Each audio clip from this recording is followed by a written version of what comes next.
Hello there, Nemesis. That's no worries at all. I hope it's going well. Hey, friend of frogs. I'm doing good. Yeah, I'm going really good. I don't play the Persona games though. You still haven't, Nemesis? That's no worries at all. Yeah, we're up to sequence 7 in the story, so we'll be jumping into that soon. I just need to double check some conversations in present day with some of the characters.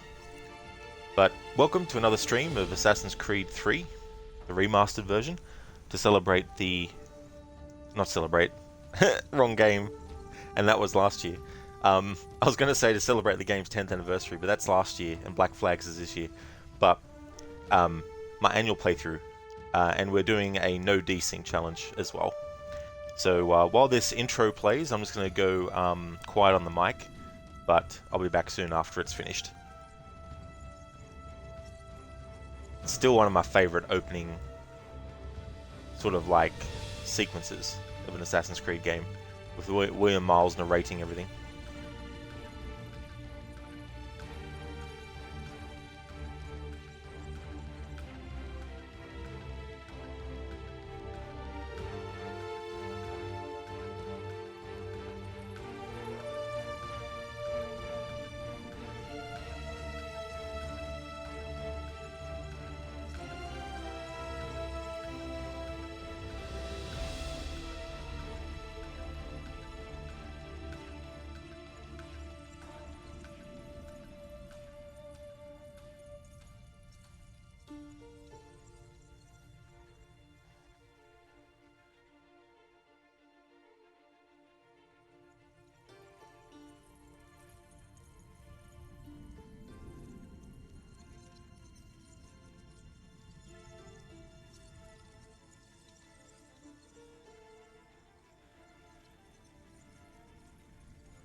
Used to be when people talked about the end of the world, we locked them up, or laughed them off.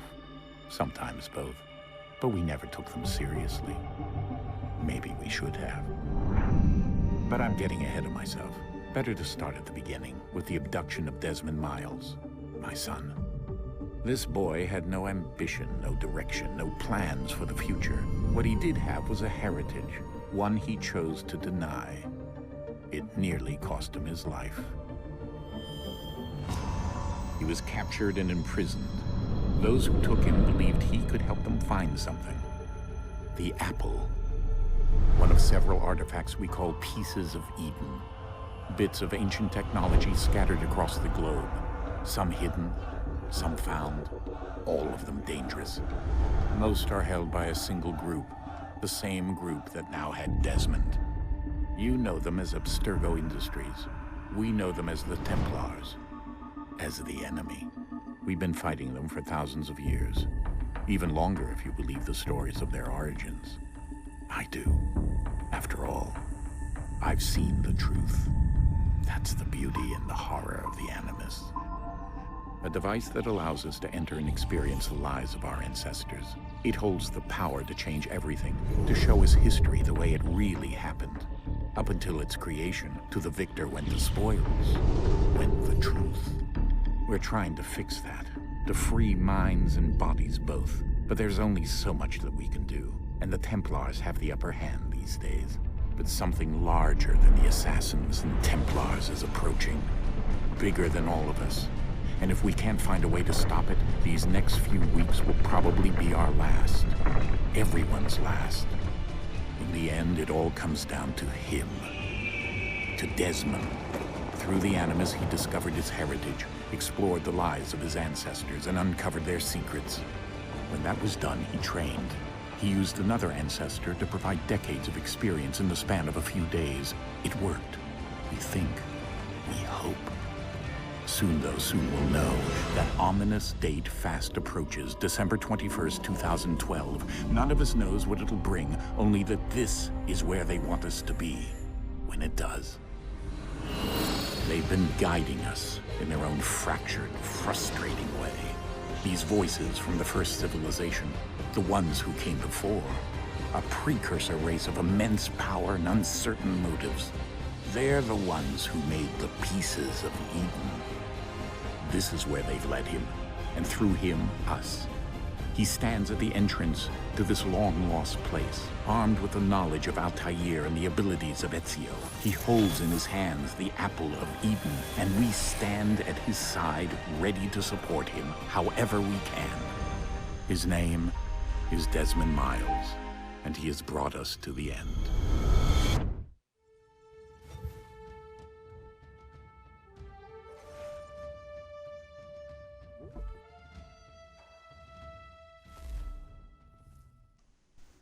So my Saturday stream was a short one of this, but we got as many naval contracts done as we possibly can up until this point, and also started and finished sequence 6 as well.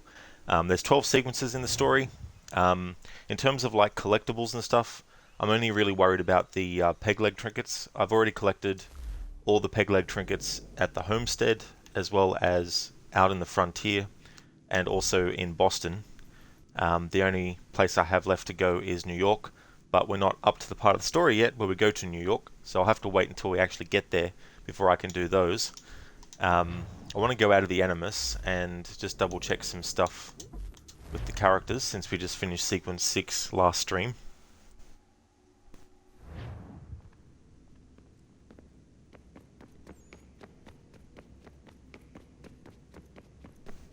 I'm not going to do it in this playthrough, but in a future playthrough I should read the emails and stuff again. I haven't done that for a while.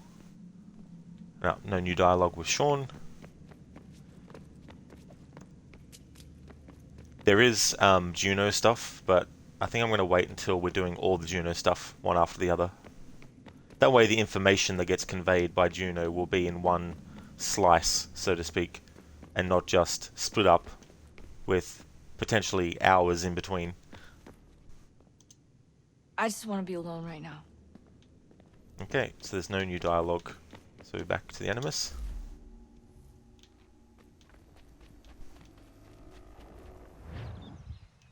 Alright, so since we finished sequence 6, I want to see what we have in terms of like homestead missions. I'm also doing a guide for myself so that I can know when and at what point certain things become available.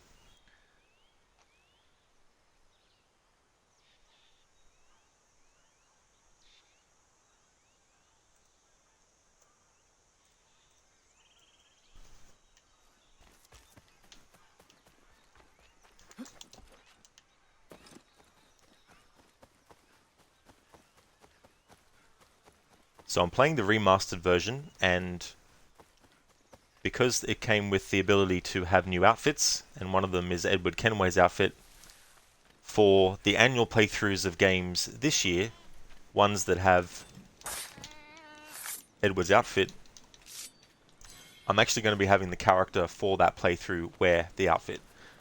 So the original version doesn't have Edward's outfit, of course. Even though Black Flag was definitely in development around the same time that they... I don't know how short of a time between the two there was. I mean, obviously release time isn't really something to take notice of, because with the exception of some games, and there's not very many in the series, the majority of the Assassin's Creed games actually are worked on for 2 to 3 years before they even get released.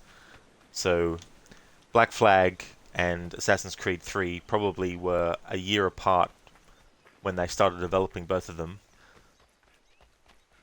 So there would have been things that they could, but they didn't carry over Edward stuff into AC3. So that's why we're wearing Edward Kenway's outfit. Hey there, Ryu. How's things going?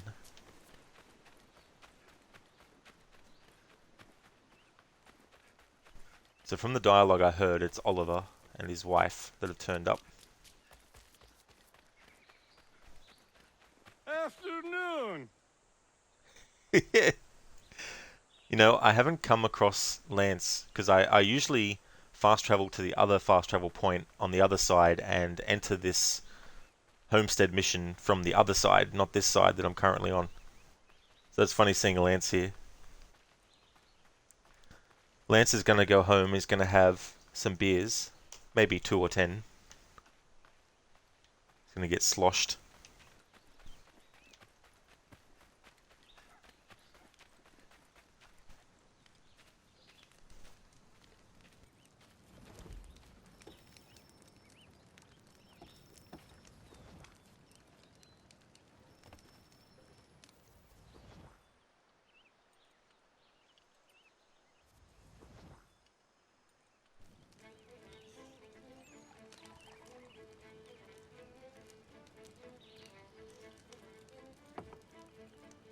Hello, sir. Would you like a draught of ale or some bread and cheese? Connor, this here is Oliver, and that is Corinne. Great people. Ollie, this is Connor, the man I was talking about. The Lord of the Manor. We were passing through is all and met some of your townsfolk. They were thirsty and we had some barrels in the back and... I am no lord, and these are my friends, not my townsfolk. What brings you to the road with a cart full of spirits for sale?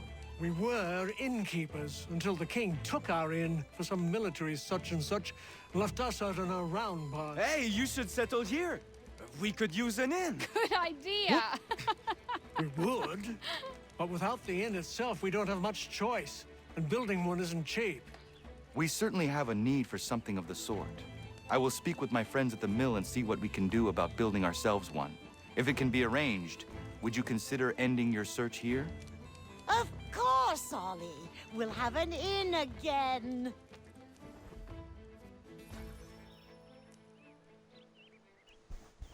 Alright, I usually make a joke about, you know, how much it costs, plus when Connor has, you know, 10 times that, but I'm not going to bother this time. This should suffice. Thank you. You won't regret this, Connor. We promise. Better not regret it, because if you do, you'll get a hidden blade in your throat. Hey there, Dan. How's things? Hope it's going good.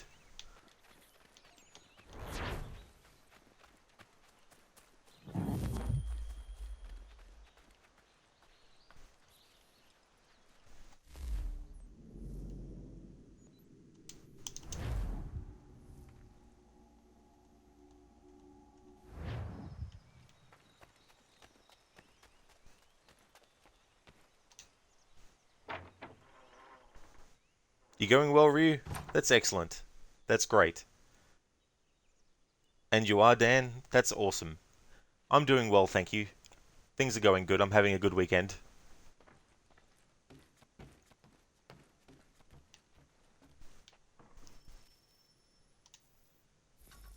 Connor, come with me downstairs. Should I search for something to fill that space? No rush. Eventually, the right piece will present itself. As you wish. There's a chest in a cave on the edge of the property. Could you retrieve it for me? I would go myself, but these old bones prevent me from getting to it. Take Norris with you. The cave entrance is blocked with heavy stone, and will need to be cleared one way or another.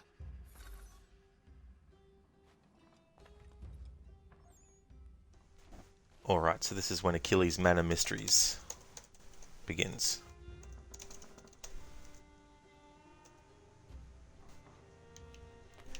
Got to talk to Chuck Norris about his explosives.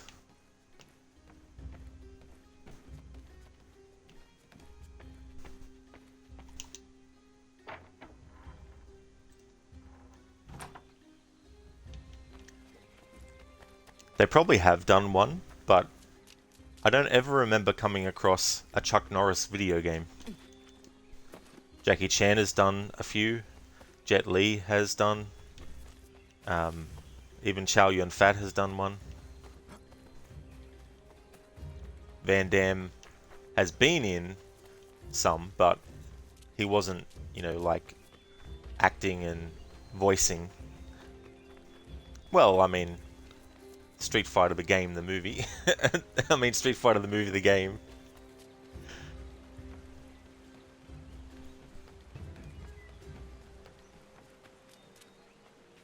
Steven Seagal never got one either, but if Steven Seagal got a video game, he wouldn't have to do anything because he'd win the game straight away. Not because he actually, would put in the effort to win it, but the game would be like, welcome to Steven Seagal's game.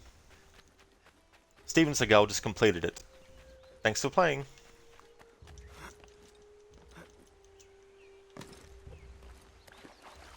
He's the master of all. He was there when the world was created.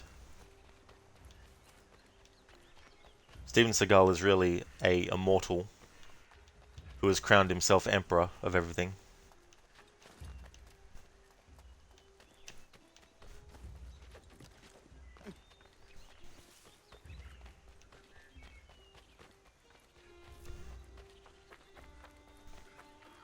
But yes, I don't know if we've gotten a Chuck Norris video game.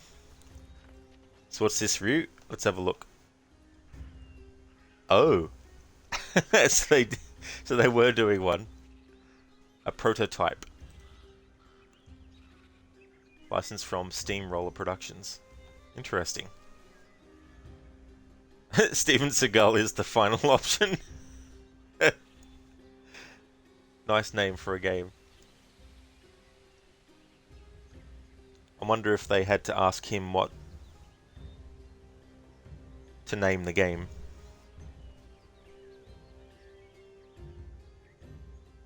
Oh yeah.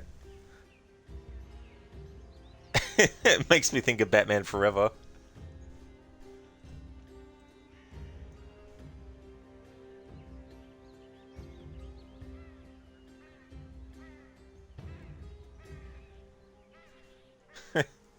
Interesting. Well, there you go. Thanks for sharing that, Ryu.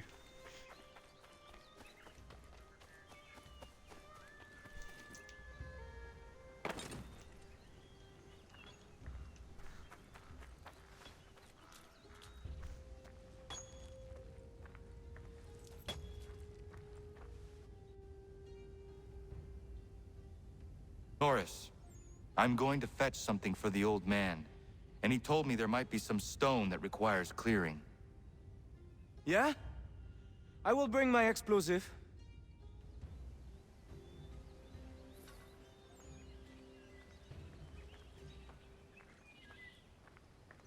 Miriam is interesting. Certainly not your typical colonial woman. A deadly shot. She brought down that cougar. She is strong, capable. She has no husband? Not that I'm aware of. I never met a woman like her before. I would like to know her better. You should speak to her then. I might try. Hey, don't splash. Don't want to get the powder wet. Do you think she likes Frenchmen? Have no idea, Norris. Like I was like, I would like to get to know her better. Ryu, the digitized graphic style that only Midway was able to do right. Yeah, that's the thing.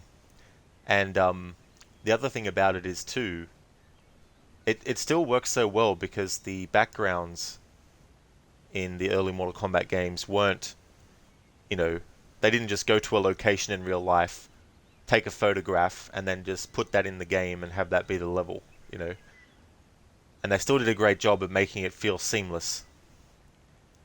Hey, Burhan. Welcome. How's things been going? It's going really good, thank you, dude. Things are going well. There was also a Time Cop game that used digitized graphics like Mortal Kombat, but you don't know if that was Van Damme or not. I see, Ryu, yeah. Yeah, it could have been. But there's the thing, right? Like, they might have used some stuff from the actual movie. Like, maybe some test filming or something like that.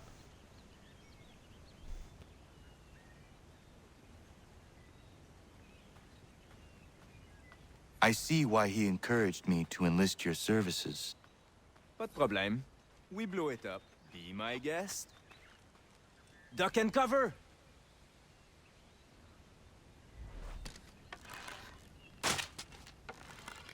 Aw, I thought the game was going to let me use a bow, an arrow, and blow it up. Ah, that's a nice one! Thank you. Bienvenue. Doesn't look safe in there. Be careful. I'll be at the mine. What you said about Miriam is interesting.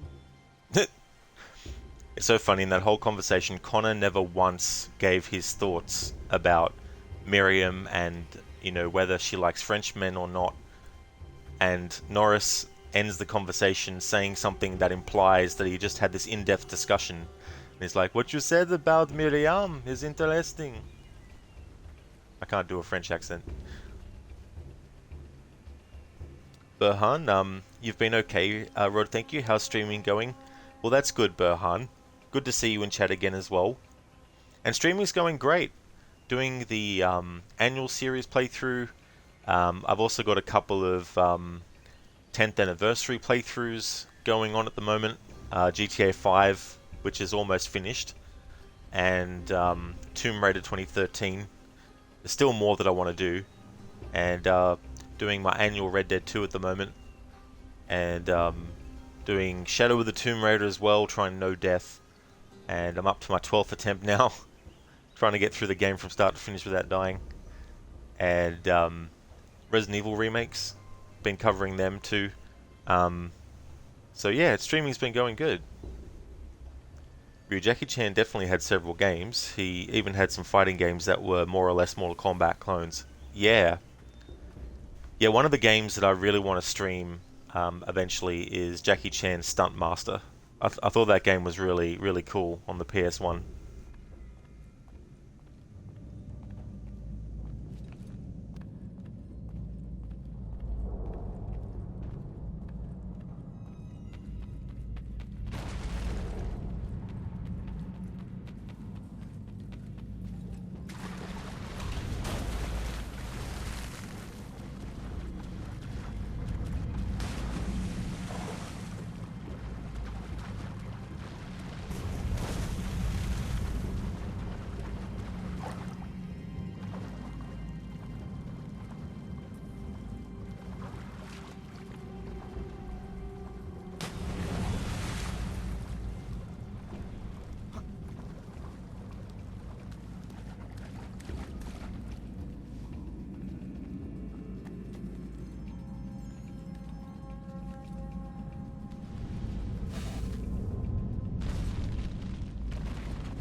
I was close.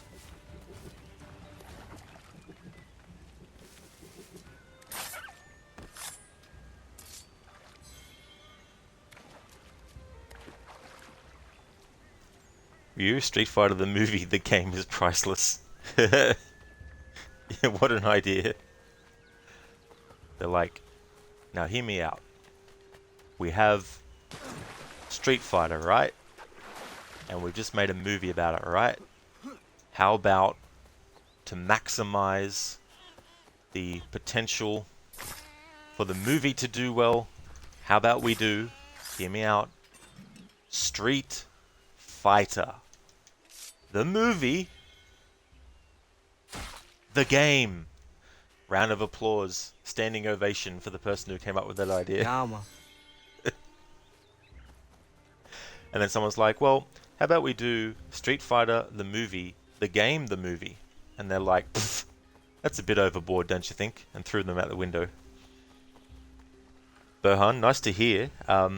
It's currently Ramadan, which if you don't know, it's the month where Muslims fast from sunrise to sunset. Right now you're just drinking a 2-litre bottle of water waiting for sunrise. Oh, nice, Burhan. I hope that the celebration is going well. And that's something that I need to drink a lot more of, actually, is water. I do have it from time to time, but I must say I do have a lot more soft drink than I do actually having water. You do prefer the Double Dragon game for the Neo Geo, though. Ironic how the Street Fighter movie game looks and feels more like Mortal Kombat, but the Double Dragon movie game looks and feels more like Street Fighter. Yeah, it's funny that, actually. Maybe that was what they were trying to go for all along. Or you could also look at it that they wanted to go for something different, but that just, ended up being something that was different, pardon me, to what they envisioned. It's like when someone thinks of drawing an intricate tree, and then all they draw is a long square that's skinny, and they put a cloud on top of it, and they're like, here we go. Here's the tree. I was going to draw an intricate tree. It's like, well, where's the textures on it? What textures? This is intricate. It's how I imagined it. Burhan, yeah, you need a hydrate channel point redeem to help you out with that. Yeah.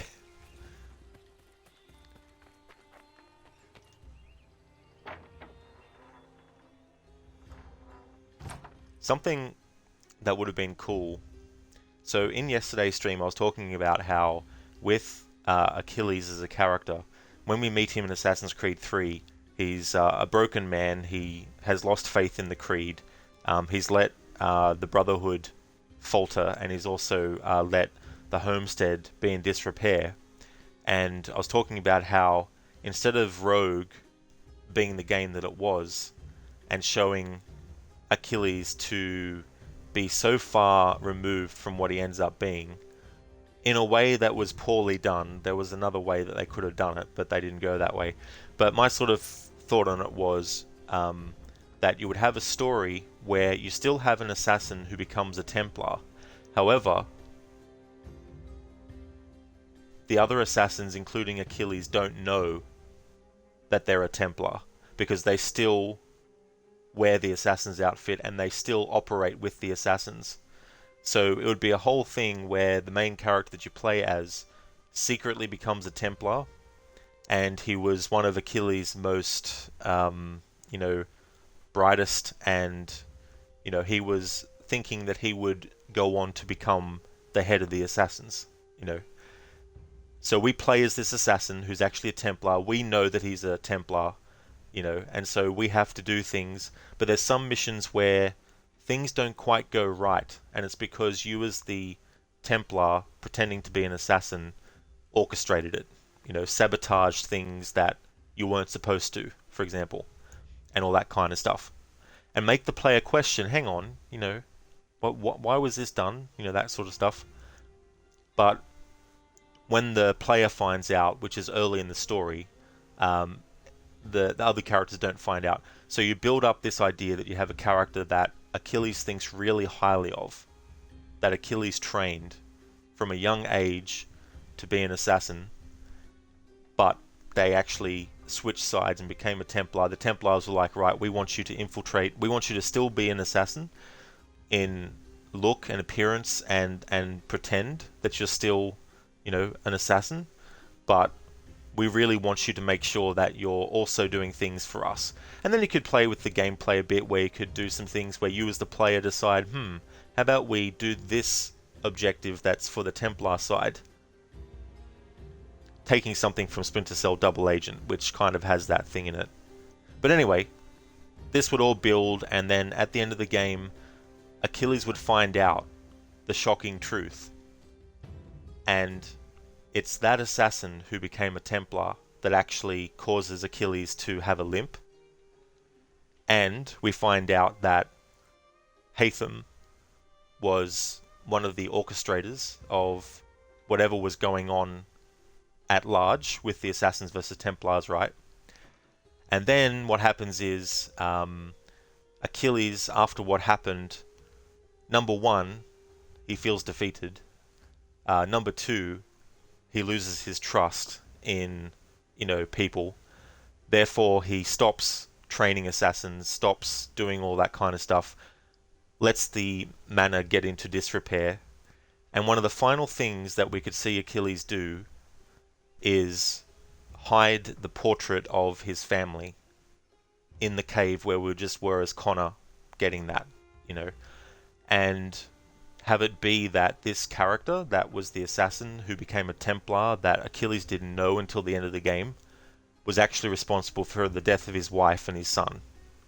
Now I think if they did a story like that instead of what we got with Assassin's Creed Rogue, that would have really fit this game really well, and would have made sure that they didn't have to really add a character that wasn't, you know, there. They didn't have to add anything where it was like he killed Arno's father and that never gets resolved, because in Unity they had already written and locked in the story probably at least a year before they even started writing Rogue. You know, you don't see Shay in Rogue, you don't see Shay in Unity, you just see Shay in Rogue at the location where Arno's father gets killed, you know. So I would have rathered something like that and help explain why Achilles doesn't want to train Connor straight away.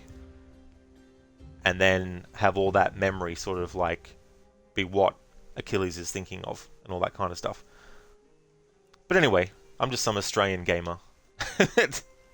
I just like to brainstorm and, you know, dream up alternate stories sometimes for stuff. I never expect it to be, you know, something that gets officially done or anything like that, but I do like the challenge that there is with you know, coming up with an idea and trying to make sure that it fits in with things that are already established. Alright, that's that game.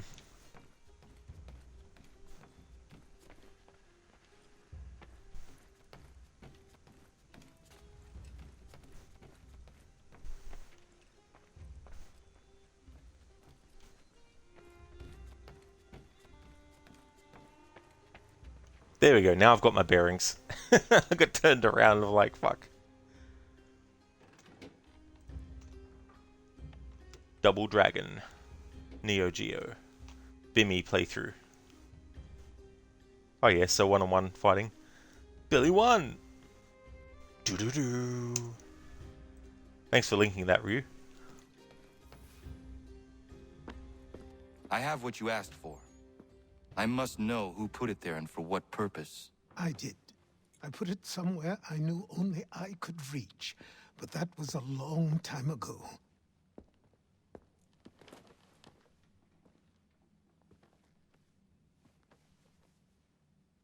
Who does that belong to?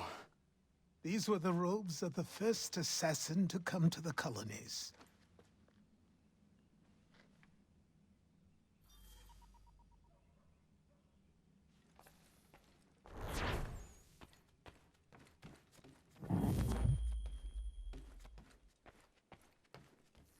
Yeah, Ryu, I definitely can. That is for sure. That's so funny.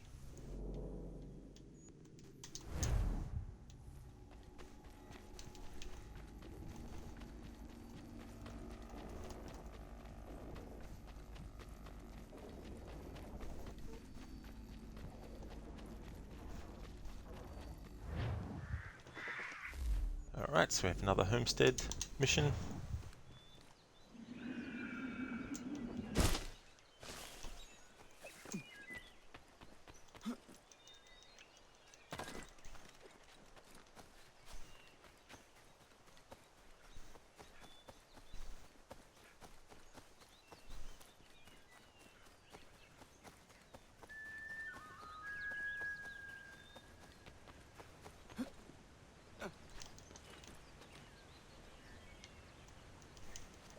Connor! Norris. This one, Norris goes courting.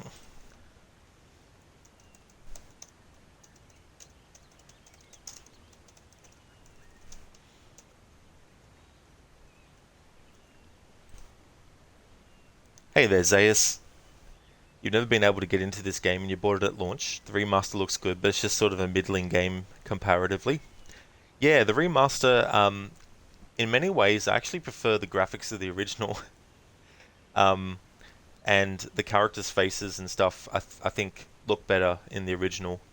Remasters are tricky, though, because you're taking the intentions of the original creators and what they did and why, and you're having a different team interpret it. And sometimes they misinterpret it, and then you end up with a remaster that changes several key things that were meant to be the way that they were and not changed, you know. It may not be as great as Street Fighter 2, but it is a lot of fun. Start the video over, the game actually starts with an FMV intro featuring clips from the movie before it shows gameplay. Does it really? Jeez. Norris, You know Miriam? of course. What does she like? I want to give her a gift. I really do not know. All right.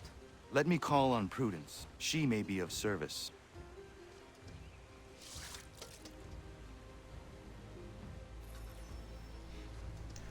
Zaius, what big things changed when you played it? There was an extra shine, in particular the Windlands, or the Wildlands. The homestead missions were good, but you have to actively go looking for them if you recall. That's true, and they pop up at different times. Actually, in the original, you can't actually go to the DNA tracker and see what sequences unlock which homestead missions, but they actually changed that for the remaster. You can actually go in and do that. So there were some changes, that, and also the lockpick minigame was changed so that you don't have to keep tapping the right trigger once you have the left and right control sticks locked in.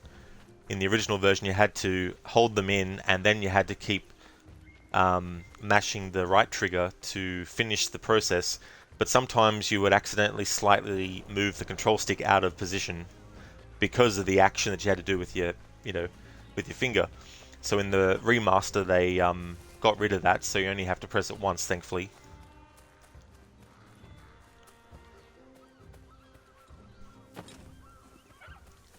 Yeah, we didn't get a Mortal Kombat movie game, but we did get DLC skins of the movie actors in Mortal Kombat 11. This is true, that ended up happening. It was cool that they did as well. I think that was a nice thing to do, to pay respects to that movie. Zaius? Oh yeah, you hated the unlocking minigame after opening so many chests as Ezio. Oh yeah. And they also made those dogs that guard the those treasure chests. They don't attack you anymore, or they don't really bother you. I don't think they attacked you in the original either, but it feels like there's something different with them anyway.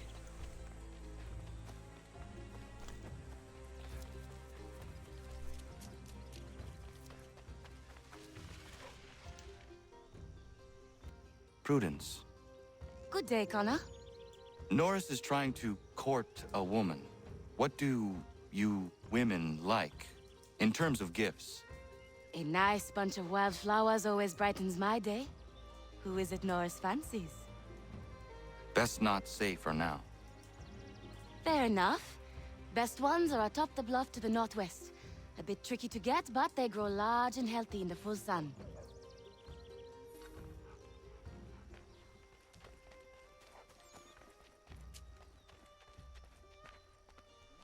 Ryu, to be honest, what Mortal Kombat did was much better than the Street Fighter movie game too. Less gimmicky for sure. Granted, you could argue that the idea of the Double Dragon movie game was gimmicky too, but again, it is at least a better game. Yeah, I mean, I think sometimes when people use the word gimmick, I think it's sometimes misapplied to certain things that aren't negative, really. You know, like, because gimmicks can be good. You know, a gimmick can be what sets something apart. It can be something that makes it stand out. You know, but there's also gimmicks that are pointless as well, and gimmicks that are bad, of course. But not every single gimmick is bad.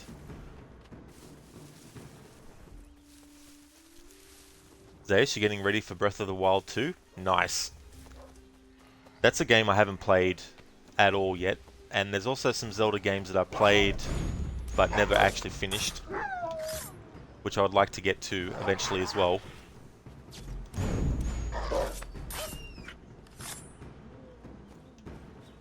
Like Twilight Princess, Skyward Sword. Yeah, and Breath of the Wild is one that I haven't played at all. Yama. I feel like there's one I didn't mention. Of course, gimmicks can be indeed great. That's true. Zeus, you just replayed Zelda 2, lol. Also, Link's Awakening on Switch, Game Boy emulator. Oh, nice, Zeus. Yeah, last year I played Legend of Zelda, Zelda 2, The Adventure of Link, A Link to the Past, Ocarina of Time, and Majora's Mask, and it was so good to revisit those games, and it had been a long ass time since I had played them. And Link's Awakening, I thought that was a really good game. I haven't played it more than once, but I did enjoy it. I thought it was good. Oh, have you, Zeus? You only had you'd beaten it twice, and you had it as a kid. I mean, there's some tough sections in that game too. You know, especially getting towards the end.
Horace, are you in there?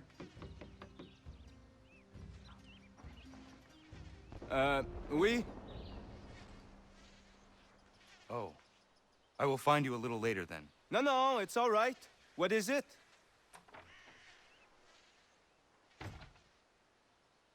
Prudence advised a bunch of wild flowers. Really? Are you sure? Doesn't seem right.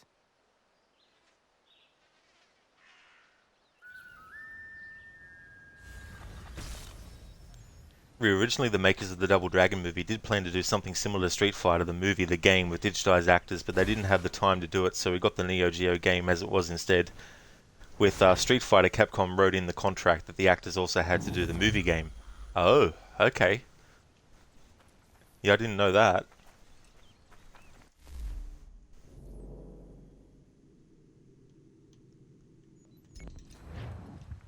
Hey, Walker Man. How's things going? I'm doing really, really good, thanks. Things are going well. You're shocked there was no Super Mario Brothers the movie game. No, that's true. But we might get that with the new Super Mario Brothers movie.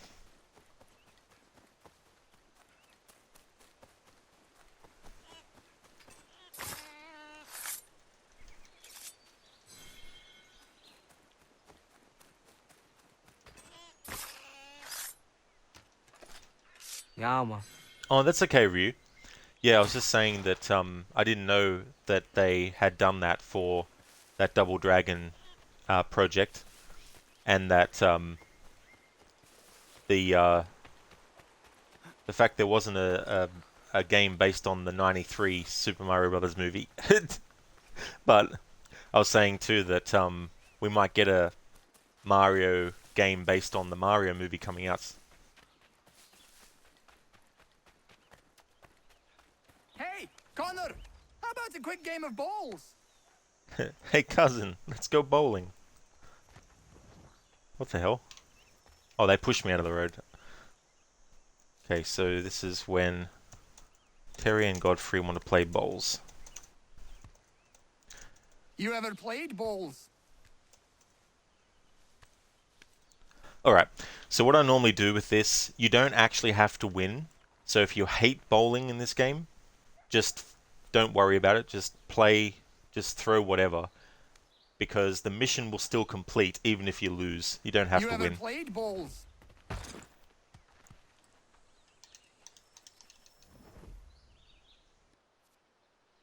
I see you are getting along again. Oh, aye. We're always at each other for one thing or another, but more often than not, we work it out in the end. It's just the thought of my family threatened got me hot under the collar. And Terry knows he couldn't beat me in a fight. You rat! That's why he built this bowls pitch, so he could beat me at something. Still can't though, can you, Terry? I was winning till Connor came along! Sure you were. So I'm pretty much just going to keep spamming the one button once we get out of this part where the game is telling you how to play it. So I'm just going to keep on pressing the button the whole time. You're still looking forward to the new Mario movie, but you're unsure if it will be good or not. Chris Pratt aside, the movie definitely looks fun and more faithful to the game than the live-action movie. Yeah, that's it. You know, if they do the character of Mario justice, then I can, you know, slightly put aside Chris Pratt playing Mario as a terrible choice, you know. But if the movie is faithful to the franchise, then that'll be good. It's funny, people are like, you know, with someone voicing Mario, they're like, well, what do you expect them to have, you know, Charles Martinet voice Mario? And if they were doing Mario like he is in the games, where he doesn't really talk much, and when he does, it's more like sound bites. You know, it's like, select your player, press start to play. You know, things like that. But it doesn't mean that, you know, you have to have that happen in the movie. You know,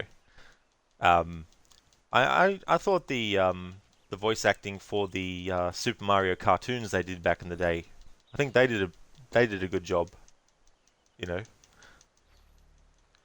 you're not necessarily, more like the animated series from the 80s or even Bob Hoskins. Yeah, that's it. You know, where Mario talks properly, as in, you know, says sentences and stuff.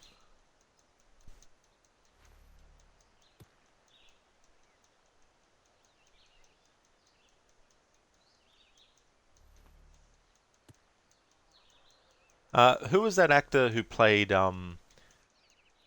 Ray's brother in Everybody Loves Raymond? I think that he would have been an interesting choice for like Luigi or something. Well played.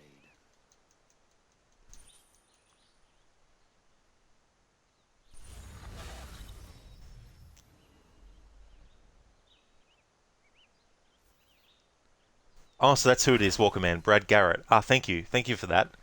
Yeah, because I know what he looks like in my mind, but I couldn't remember his name. Thanks for that, dude.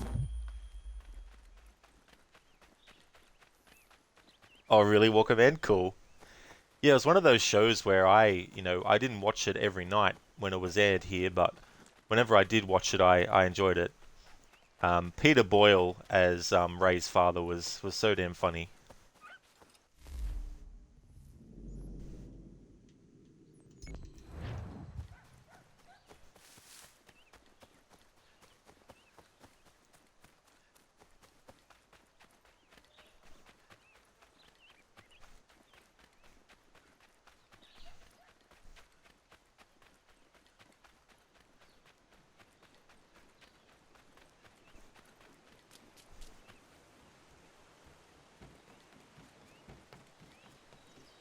Welcome, man. Did you see the episode that they dressed him up as Frankenstein's monster for Halloween?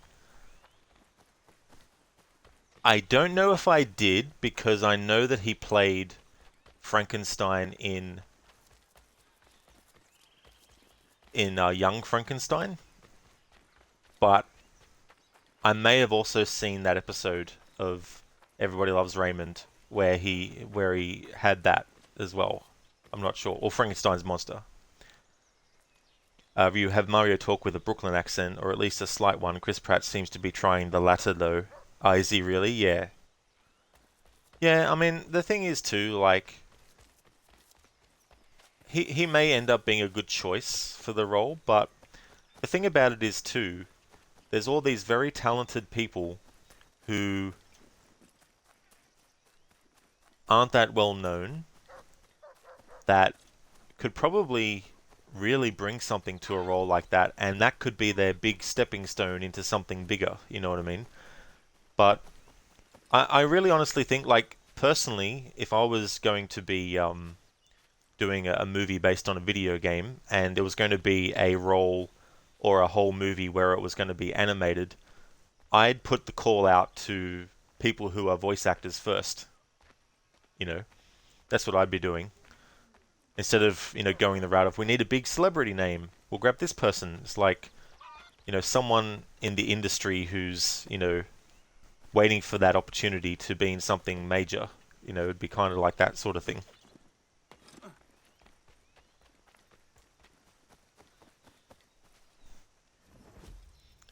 Happy Expectations. So that's this one.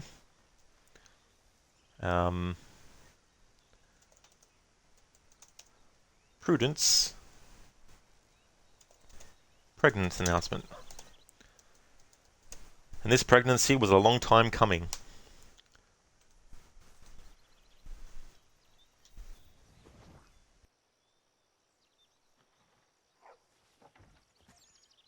You want to tell him, my love? I'm pregnant. Congratulations. It's been a long time coming. It does present a slight problem, however. There's no doctor for Miles. Well, then we should find one.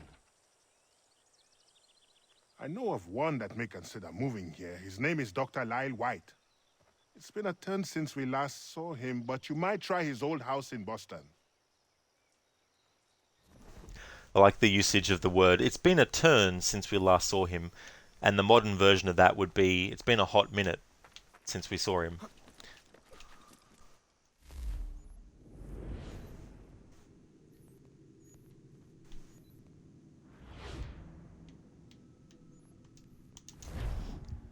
Walker Man, that's your favourite, seeing him as the monster again, paying homage to young Frankenstein. It's Frankenstein! That's such a good movie. Mel Brooks was so damn good. That's someone who knew how to do parodies really well.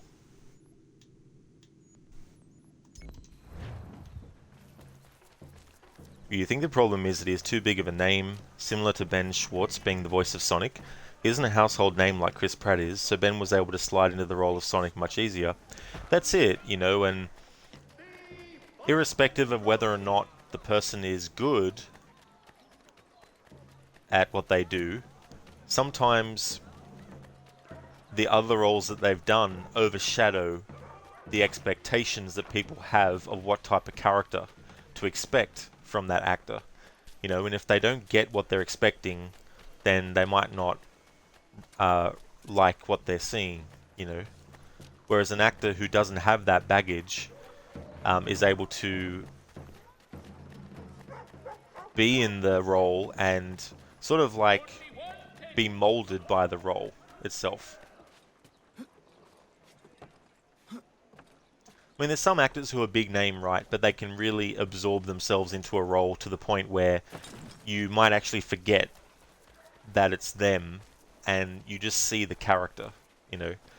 For me, an actor that can do that but doesn't do that all the time is Tom Cruise, you know.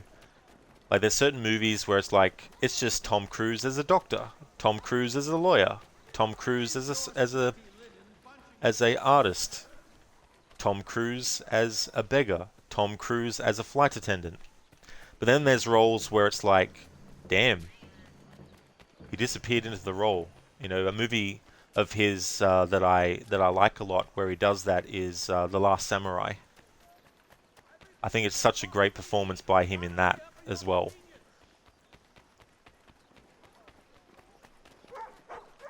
It was a lot like how Jean-Claude Van Damme was cast as Guile in Street Fighter, or Jim Carrey as Riddler in Batman Forever. Granted, those are better examples. Yeah, you know, I mean, Jim Carrey was a really big name. So when they were looking for someone to play the Riddler, it would only stand to reason that they would be looking for someone who was a big name like that. And I think, in some ways, Jim Carrey's Riddler is a bit underrated, you know.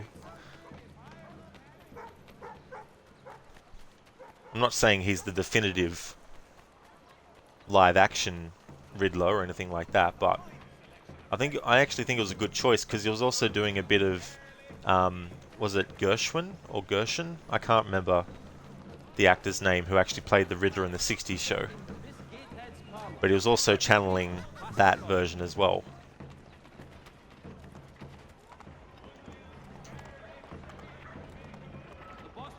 Dr. White? No, he's the drunken sotter on the corner. If you can get his attention, tell him I quit. All this ire on him. Not worth getting caught up in it. I have a family. Find informal favor in the new lighter caracos at Tetley Taylor's. For work or play, they'll keep you cool through these hot days.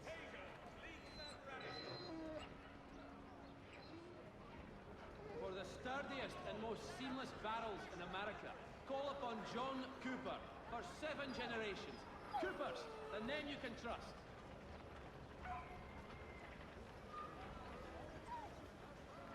Gentlemen dilettantes, amateur. Alright, so I've got something set up to put in chat when the time's right. Ryu could make a similar argument over Christopher Lambert as Raiden in Mortal Kombat, but he fucking owned the role. He did. He really, really did. I did nothing wrong. It's the redcoats. Open your eyes. You make me sick. Piss off. You earned that name, bastard. Fight back, you devil spawn. Maybe be. 'Tis all lies. You believe everything you read in the broadsheets? Go to hell, you monster. I did nothing wrong.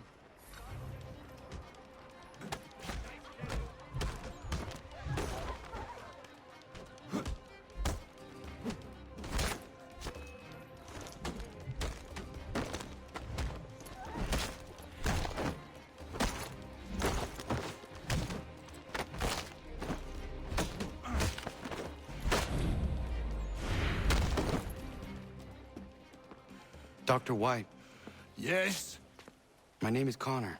And what can I help you with? Another quote for the broadsheets for you to twist against me? I'm here to make you an offer. Don't you know who I am?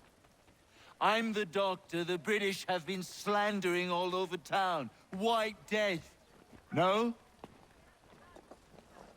I was given your name by my friends Warren and Prudence. Prudence is with child and requires a doctor's hand. Prudence is pregnant? Ha! They've been trying for years, it seems. Maybe getting away from Boston is exactly what I need.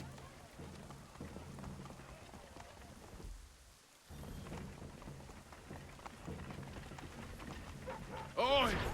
You, yes, you like to swing your mitt, eh? down to the warehouse to place men of your kind.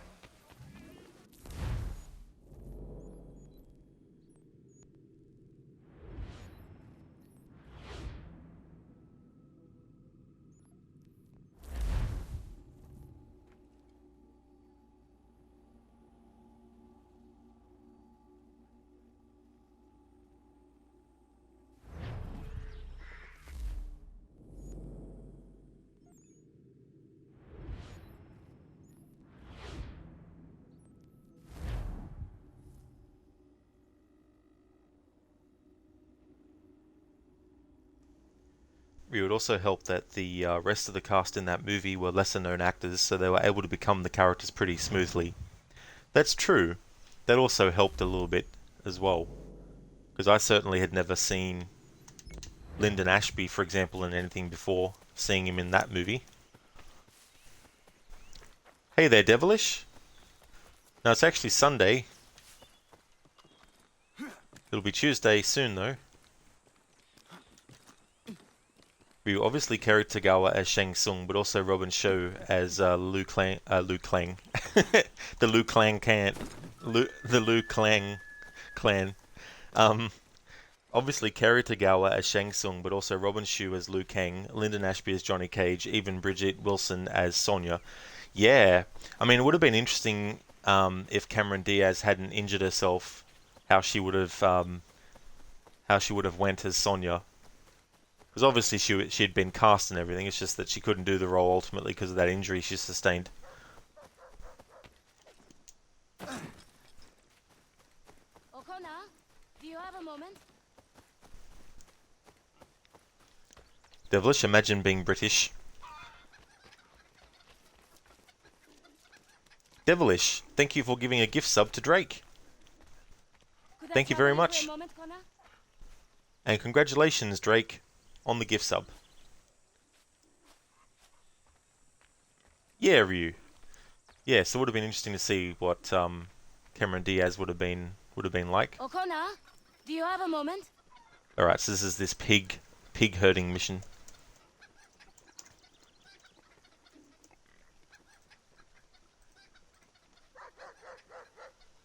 Well, that's fair enough, Devilish. Thanks for being so generous. That's awesome of you.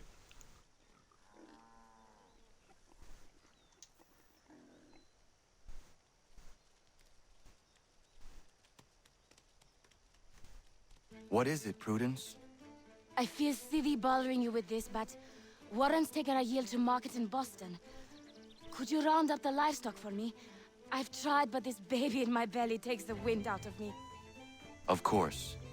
I will see to it.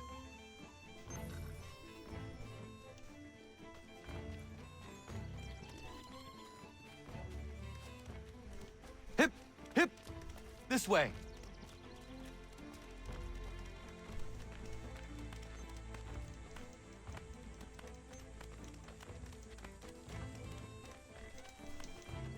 Not there.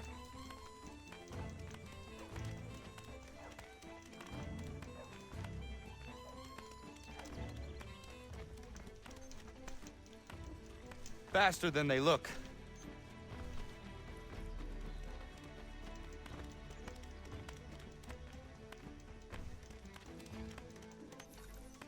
Oh my god. Can't believe that didn't take a long time. Normally it takes a few. Thank you, Kona. I could never have managed that. It was my pleasure. Are you well? I am. And I couldn't be happier. Warren and I have been waiting a long time for this. And if truth be told, we could not dream of a better place to raise our family.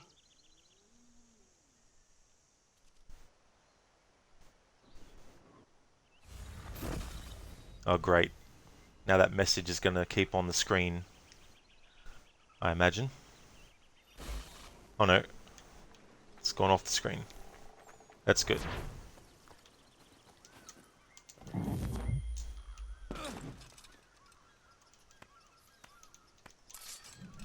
No, it's going to stay on the screen, of course. Why wouldn't it? It would also help that it was Robin Shou's big break in the US. He did films in Hong Kong, but he didn't do much American projects before. A shame that he didn't do much after Mortal Kombat. He had the potential to star in more action movies, maybe not on the same level as Jackie Chan or Van Damme, but at least similar to someone like Scott Adkins or Mark Dacascos. Yeah, that's it, and that's something that happens with a lot of actors where they don't necessarily go down the path that you would expect that they could have actually gone down.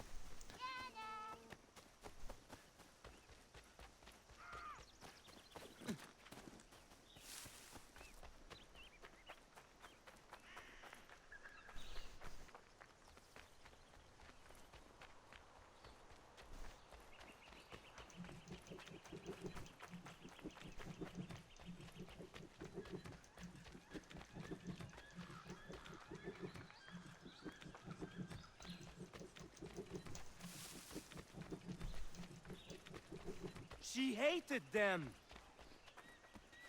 Well, of course, Norris. You were the one that didn't have a good feeling about getting flowers for Miriam.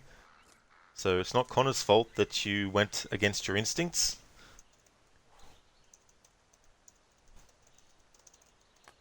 She hated them.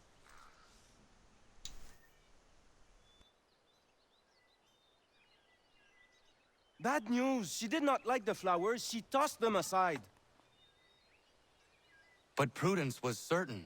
I knew Miriam was not the type for flowers. I will uncover this mystery myself, Norris. All right, but please don't let her see you. She will think I'm bizarre.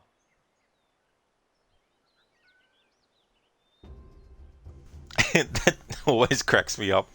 I was actually having a drink with the microphone off when that line happened, and I almost laughed with a mouthful of drink. But I just love the way he says, "You think I'm bizarre?" It's like, Norris, she probably already does.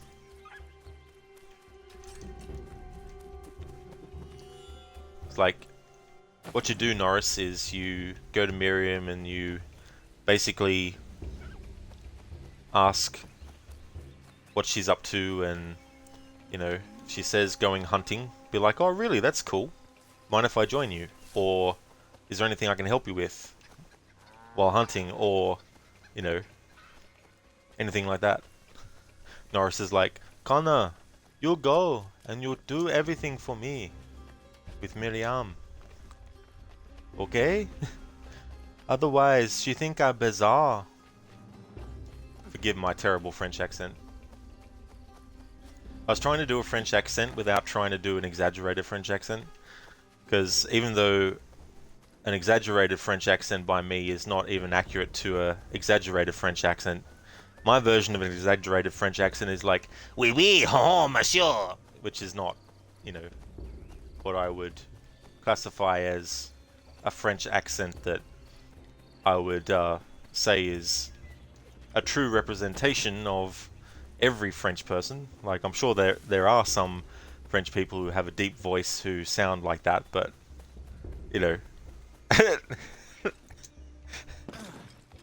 but yeah. What you said about Miriam is interesting. There we go, that's my attempt again at a quote-unquote serious French accent. What are you doing?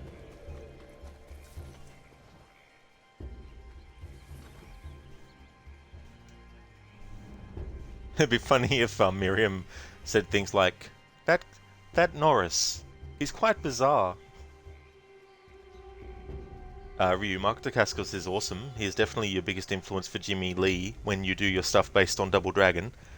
You have a high opinion of him. It helps that you actually messaged him once and he responded very kindly. Well, that's cool, Ryu, It's good when someone like that, because obviously they don't know who you are, but they still are friendly and they're not, sending you a message saying, "Why are you sending me this?" or anything like that. So that's good. Yeah, Devilish like, "Oui, oui." All that stuff.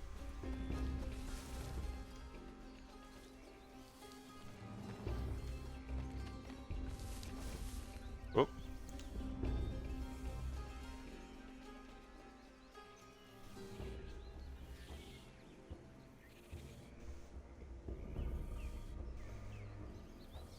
Norris tries again. It's like with so many other like accents and stuff where you've got the very exaggerated kind of thing that's used for, you know, comedic effect.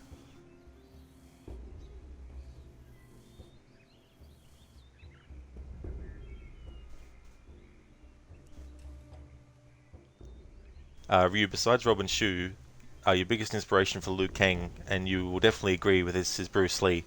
Undoubtedly, yeah, he's kind of like the prototype inspiration for Liu Kang, which is understandable since Ed Boon and John Tobias were fans of Bruce Lee.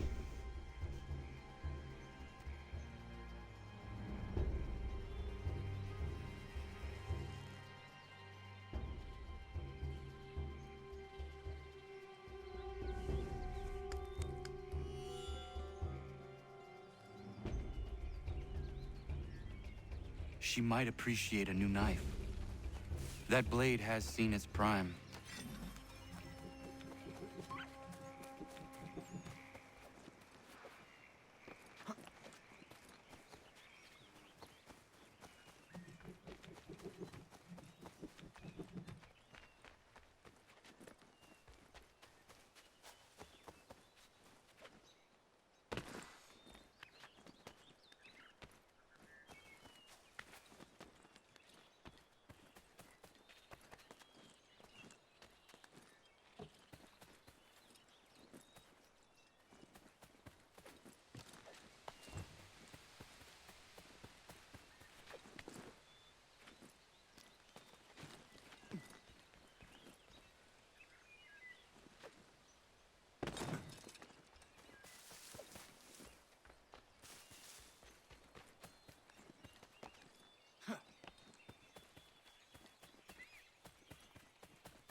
Devilish, why did they kill Desmond? Why, Ubisoft?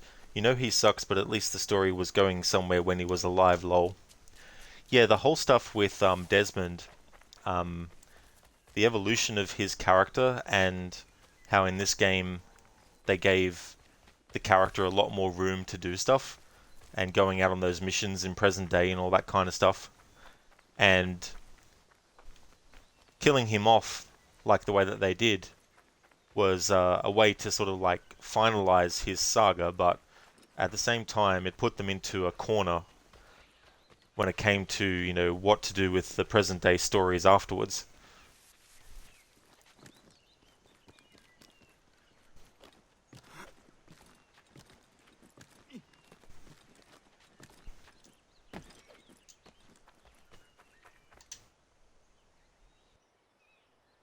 Norris, I looked around her camp and it seems she needs a new hunting knife. The one she is using has seen better days. Oh, oui. That seems more right for her. I'll think on it. Merci.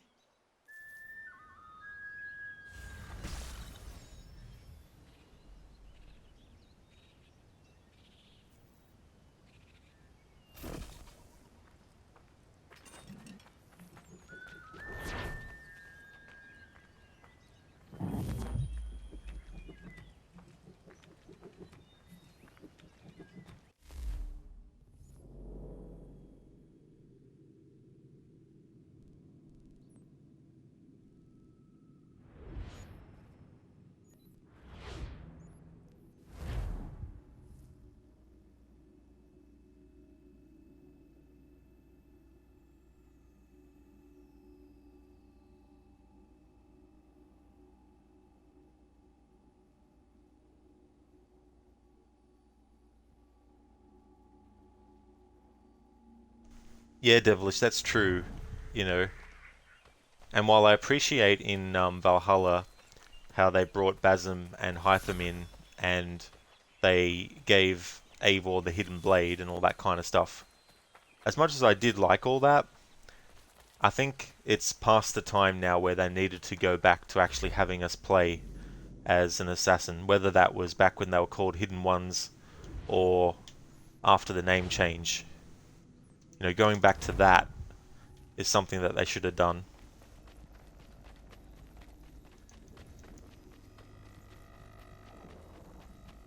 Now it seems too that now they're like, let's look at the time period first and then see how we can fit it into the Assassin's Creed series.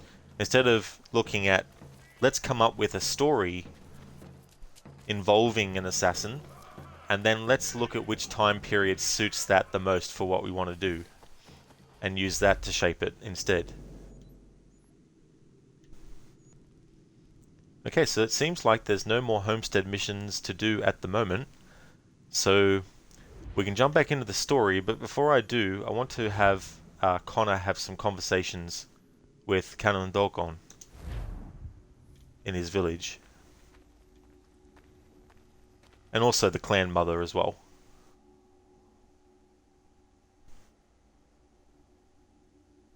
Hey Gamer Loop, welcome on in.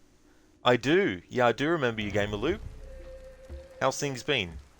You really missed your streams. You got a new all-in-one PC after 6 months. Oh, you did? Oh, nice. That's cool. I hope that it's doing well. Hope it's everything that you wanted to get.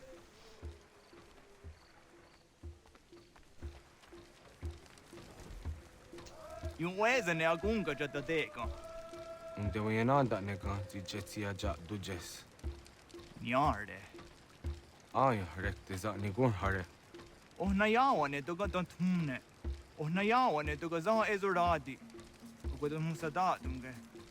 Zaha ne yung ko da doina daunge. Giga na hoden ni ko ni gur harha. Dosa zahterum. Iian ke da ni gura ra ne unjum kweta suma. Next ya de ngayeri ke ko. Ang zujo dansera. What say kun da sidini taro?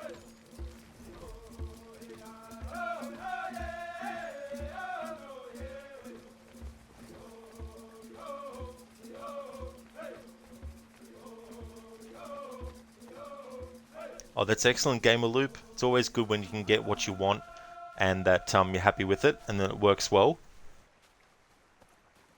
I haven't Devilish, no. I mean, apparently Ubisoft is going to show some gameplay finally, but they're going to wait until June, which I think is a late point. They should have done that probably a month after the cinematic trailer reveal. At the most, if not a couple of weeks after. Earlier you were talking about brainstorming alternate timelines. That doesn't sound too far off from what you normally do. Yeah, Review, you know, it's like you think of something that exists in a franchise and then you think, what if certain things were done differently, or what if this story was, you know, done with a different approach, and, you know, coming up with that. And, you know, it is after the fact, of course, because the story as it is already in place. So you can't make changes to the official thing, but if you're just brainstorming and coming up with your own little, like, you know, fan fiction projects and all that kind of stuff, it's good to be able to think of alternate events or alternate ways to execute an idea that's already been done, but there might have been a different way to accomplish something even, you know,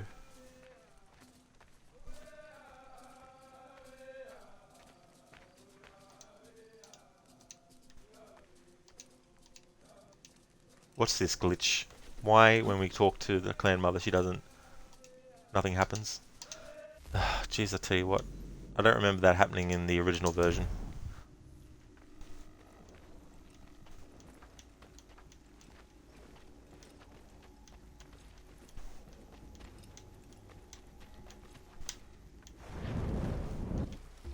Now let's try again.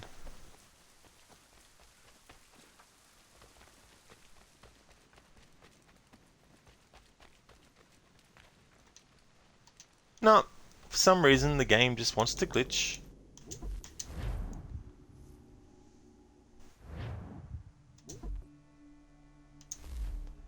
Ryu, of course, never in any way, shape or form did you ever say that the team behind Mortal Kombat should make the canon in the way you want it to be. Never did say they should do your AU. Exactly, Ryu, you know.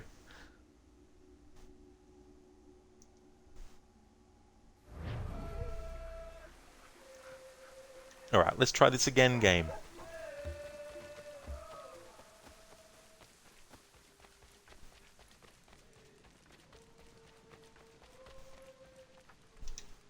I'm going to try another thing. I'll shut down the game and restart it. Be right back.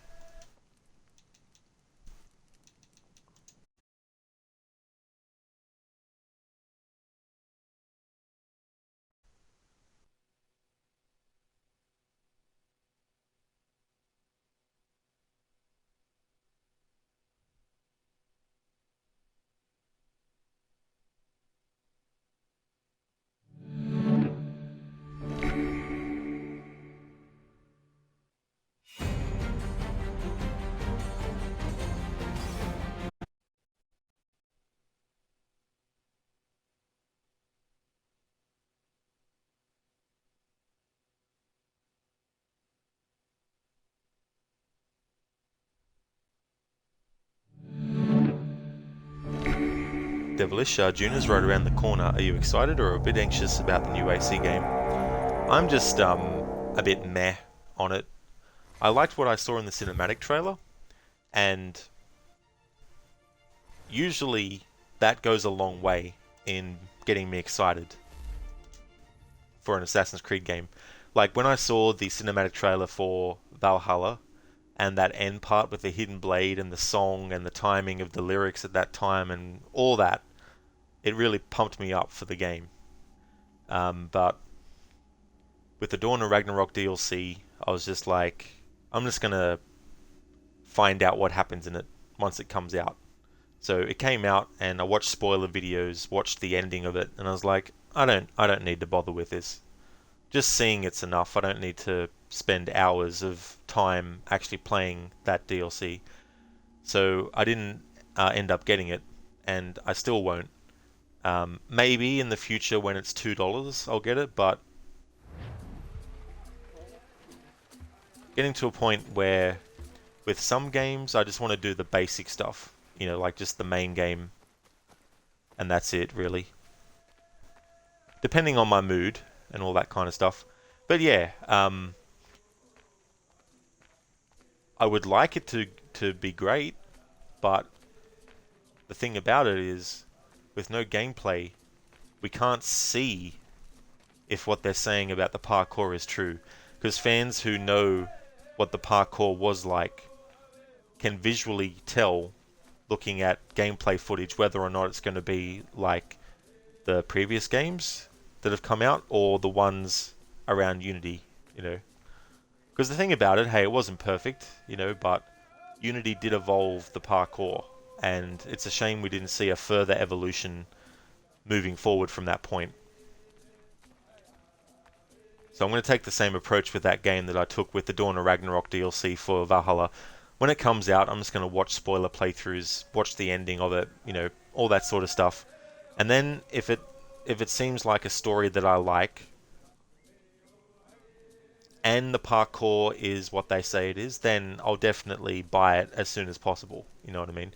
However, if the parkour isn't what they were saying it's going to be, but the story is great, I'll still get the game, but I'll wait for it to be on sale. You know what I mean?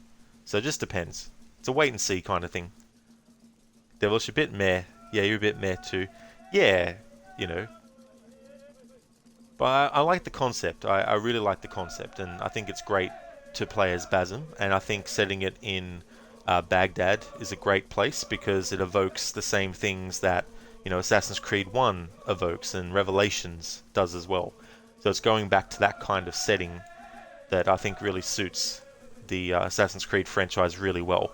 Like obviously these other time periods they've gone to, because the very nature of the assassins in this series, they exist throughout the centuries. So as things change throughout the centuries, they're still present, so they have to sort of like change the way that they look based on, you know, the current era and all that kind of stuff.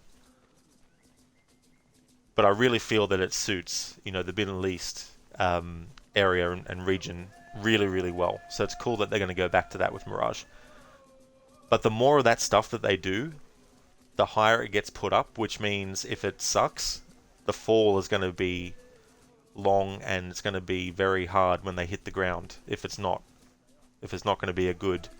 If it's not a good Assassin's Creed game, then people who are fans of the Assassin's Creed games will just be like, yeah, whatever, you know. It might please some other, you know, fans if it's not, but it's just one of those sort of like hype things as well. You know, in interviews they talk about, you know, oh yeah, the parkour. We're going to go back to the Unity style of advanced parkour. Like, yeah, we're going to do this, and I'm going to build you a house made of gold in 5 minutes, you know. Like, saying this stuff to make it sound good, but, you know, might not necessarily deliver on that. Okay, so for some reason the game doesn't want me to talk to the clan mother now, which never happens in the original version as far as I have experienced that original version, which I played the original version at least once since 2012. Then when the remaster came out in 2018, that was the last time that I'd played the original before playing it again last year. I don't remember that ever happening before. So fuck you, Remaster, for adding a glitch that wasn't present in the original version.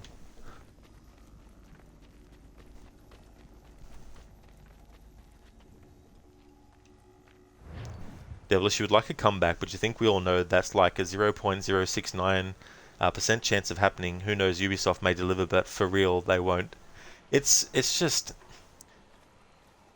It's like when you have someone who years ago was really good at what they did, but in later years they sort of slouch off and they get to a complacent point where they just don't reach even the minimum of what they used to, you know, and it starts to show in the actual final product and all that. And I'm not saying that the people working on it aren't passionate, but you can definitely tell when there's a lesser quality applied, you know, to long-running franchises as things go on. They become safer as well. You know, it's like movie franchises that play it safe. Early on they didn't, and they did well, but they get to a point where they're like, no, we need to play it safe all the time now.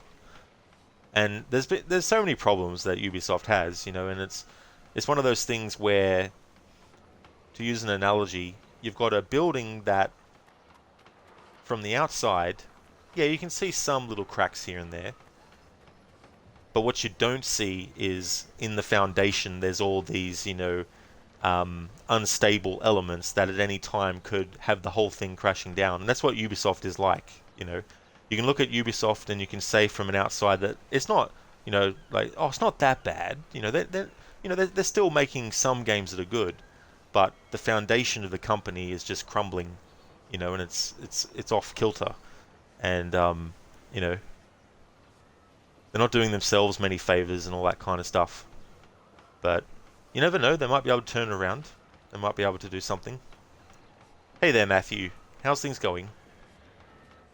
Devilish, the devs are great. It's the corporate buffoons trying to make a game for everyone, causing a mediocre game overall.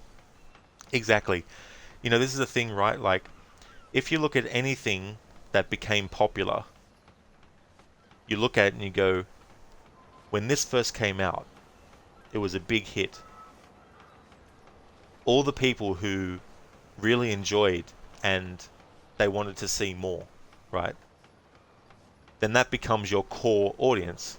And then, if you want to do things to hopefully get other people becoming a fan, then you might have to make some changes here and there, but you can make changes that are different but don't ruin anything, you know. And then as things get bigger, Ubisoft is like, we need to draw in even more fans.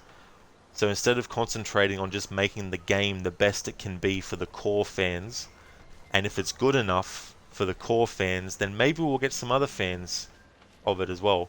But instead they're like, okay, so we got to get the core fan base, we got to get the RPG fan base, we got to get the puzzle platformer fan base, we got to get the first-person shooter fan base, we got to get the fighting fan base, we got to get the strategy game fan base, we got to get the mobile game fan base, we got to get the multiplayer fan base, we got to get all these fan bases together and put them in and please them all. It's like, you're not going to. You're not going to. You know, spread yourself too thin. You can't please everyone. And the people that you do please, be grateful that you do, you know. Yeah, exactly. You know, money is the other thing too. But this is the thing, right? Like, they just think, oh yeah, microtransactions will give us the money. And then they think, how about we release a game and then for 5 years afterwards, we release all this content. But it gets over-bloated, you know, like Valhalla is over-bloated. Like, some would say that it was over-bloated without the DLC at all, because the main game is pretty big and it's pretty long. But I think some of that is pace-wise. I think the pacing of the main game story can make it feel longer than it perhaps might be, you know. But the Wrath of the Druids DLC and the Siege of Paris, personally I thought, okay, that's good. That's enough. You know, that's enough content, you know. But then they're like, oh, you know, you got all this other content too in between. Now, granted, it's free, which is great, you know. On the basis of it being free, that alone is good, but what you get for free adds to the bloat anyway too. You know, Forgotten Tombs and all this sort of stuff. And then you get to a point where they're like, oh, let's add another major DLC on top. And it's like, can you give the game some breathing room? And something that not many people know, because maybe they haven't played the game yet, or they have played the game, but they haven't played it since this was put in, or they haven't yet bought the Dawn of Ragnarok DLC. But early in the game, in Assassin's Creed Valhalla now, if you don't have the DLC, Dawn of Ragnarok, and you don't have it installed, you will get, no joke, it's quick, granted, but gameplay stops and you're forced to watch probably like a 10-15 second advertisement for the Dawn of Ragnarok DLC.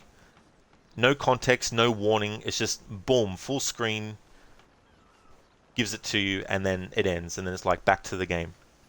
And that is really fucking low, you know what I mean? To do something like that.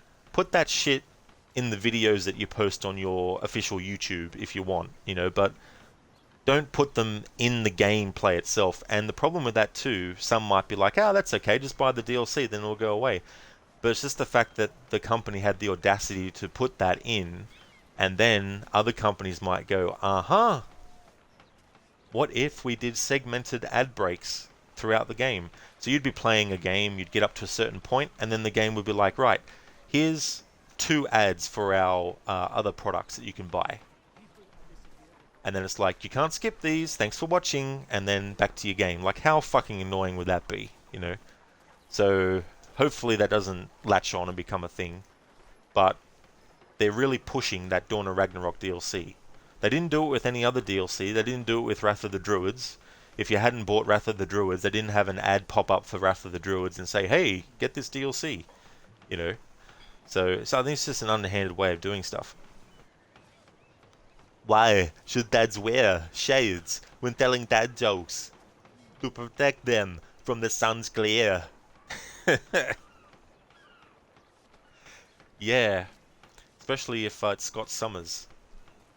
Although if he takes his sunglasses off, it might be a different story. How's it going, Mr. Goatee? Welcome. Exactly devilish. An ad in a full price game. For a DLC that was initially, like, I don't know for everywhere else, but here in Australia, the Dawn of Ragnarok DLC for Valhalla was actually $60. Now I know in America, in American currency, $60 is, you know, around, I guess, is around the standard price you'd pay in America for a video game that's brand new. You know, here in Australia, it's around $100 that a new game is. But for a DLC like that to be that price, it's like, fuck off, Ubisoft. You know, even free-to-play games don't have heads. Really? Oh, it's just messy, you know. And if you have to have it, yeah, have it at the start of the game. You know, like, have it before the menu. You know, just have it. If it's going to be quick, just get it over and done with quickly. Don't put it in the fucking gameplay. I mean, granted, it doesn't trigger while you're in the middle of doing like an action scene or something, but it will trigger without being able to. You can't skip it. It'll just happen. Oops, before we go into this memory, forgot to recap. Sequence 7. Connor has assassinated William Johnson and ended a plan to buy his people's land, but a new danger has appeared. John Pitcairn and the British soldiers he leads.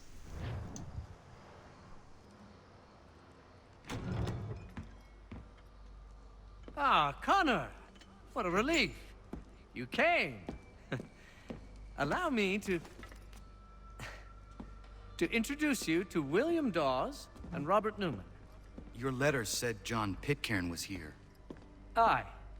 He's readying an assault on Lexington, where Adams and Hancock have taken shelter. After that, he will march on Concord, hoping to destroy our weapons and supplies. You must help us. Only tell me where to find him, and I will put a stop to this. He has dozens, if not hundreds, of soldiers at his command. You cannot hope to match him by yourself. But fear not, for you will not have to. We have an entire army of our own, merely awaiting the order to take up arms. Then you must call upon them. Indeed. You and I will cross the Charles River and rouse the boys.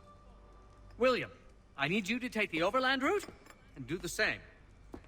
Robert, I need you up in Christchurch. Light the signal. 2 lanterns, our enemy comes by sea. No time for dawdling, my friend. We have lives to save. Come on.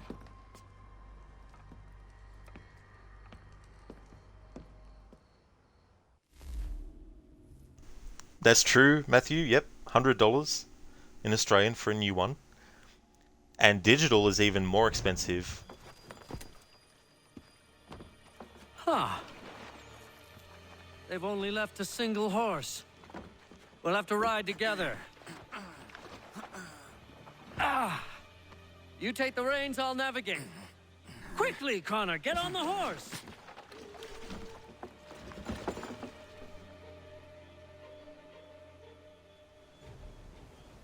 Paul Revere, thank you so much for helping. I'll guide you towards those we need to alert. Follow my directions, and we'll be done in no time. Alright, optional objectives. Do not trigger open conflict. To the left, Connor!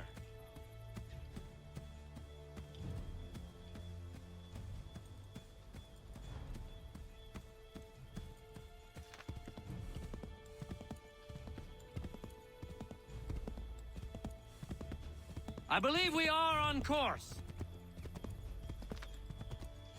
This way, Connor! Yes! This is it! This is the way!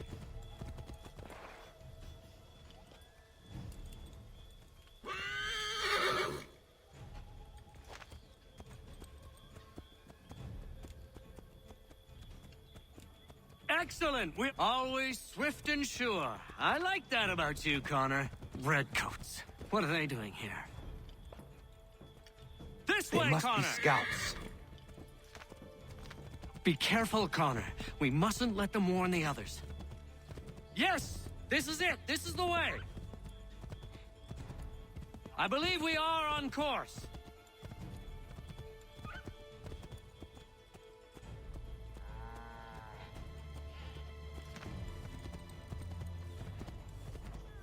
This way, Connor! Let us continue the search on foot.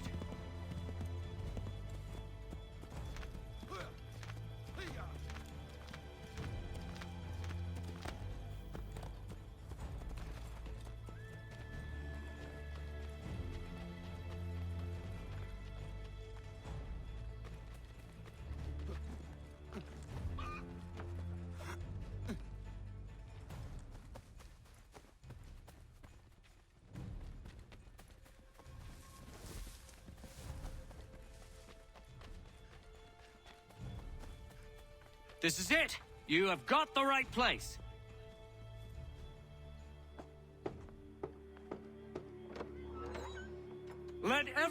know that the regulars marched for Lexington and Concord. The British are coming! Back in the saddle, my friend. We have more people to warn. Yes, this is exactly where we need to be. Yes, this is it. This is the way. So yeah, Matthew, digital can be more expensive too. Like, it was worth it for me, but just as an example, recently I bought the Resident Evil 4 remake on PlayStation 5, and I went with the deluxe edition, This is all wrong. which was $114 Australian. And the reason I went for that is because the Xbox version, while cheaper, I have an issue where when I stream Xbox games, especially Xbox One games or Xbox Series S ones, some of them have this weird static audio issue that comes through on stream, and it only comes through on the broadcast.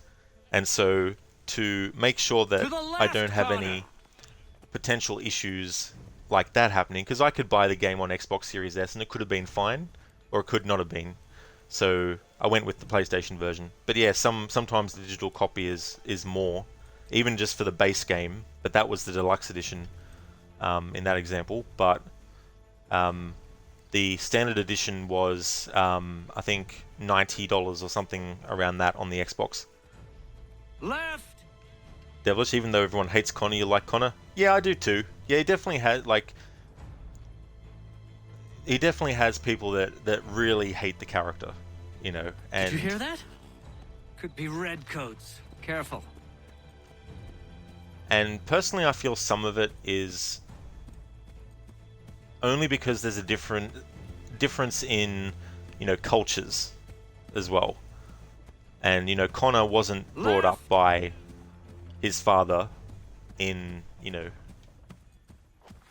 in the places that he was. You know, he was brought up in his village, you know, with his mother and the rest of the clan and everything.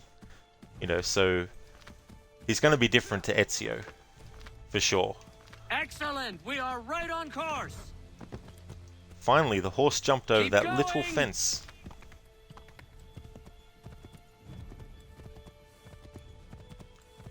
But here's the thing, right? I Did you hear believe that? in... Could be redcoats. Careful. Excellent. I believe in the concept that just because something is explained to be a certain way doesn't mean that, you know, people are going to just accept it. Because obviously you can still dislike something even if you know the reasoning behind it, you know. But there's certain things that are with the character that I just really, really like a lot. So I don't sort of like think of him right on course.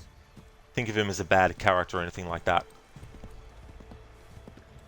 Yes, this is exactly where we need to be.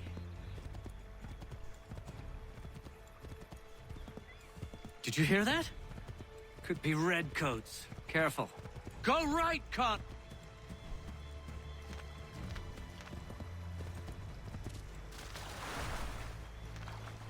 Alright. That's a bit of water we can't cross. It's also a bit of water we can't cross. To the left. I'm holding in the left control stick, and this is happening with the horse. Holding in the right control stick, that's happening with the horse. Alright, there we go. We got it out of there. There should be a spot here somewhere that the horse can cross. Like, seriously, game. Bother. Everything looks the same at night. Wouldn't surprise me if we ran into more trouble. Stay alert.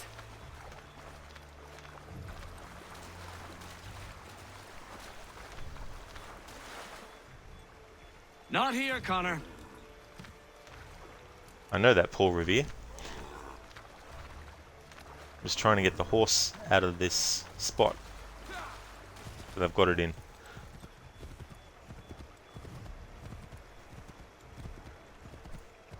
Surely we can cross this little bit of water. There we go. Devilish, thank you so much for the subscription. Left, Connor. Thank you very much for that. I really appreciate that. Awesome. Thank you, Devilish. Let us continue the search on foot. Wouldn't surprise me if we ran into more trouble. Stay alert.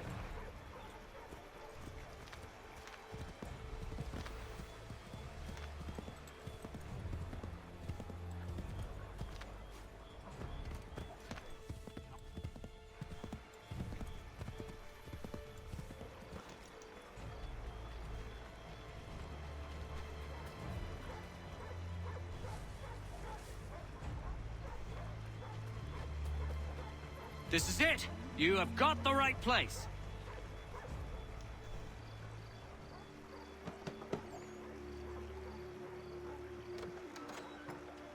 Spread the word. The regulars are coming out. At once!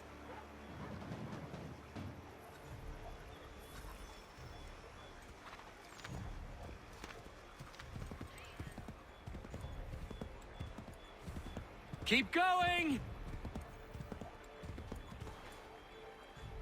Devilish, and on that note, you're going to get some rest. Whenever you pop on Twitch, which is never, you want to watch only your streams. Well, thank you so much, Devilish, for taking the time to stop by and check out the stream and chat for a bit. And thank you again for giving the gift sub to Drake, and thank you for subscribing as well. I hope you have a great sleep, get some good rest. Catch you next time, Devilish. You have a good one. Yes! This is it! This is the way! This way, Connor!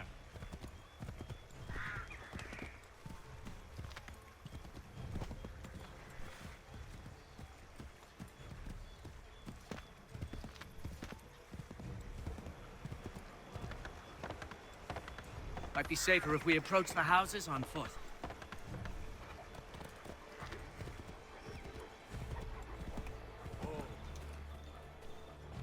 This is it!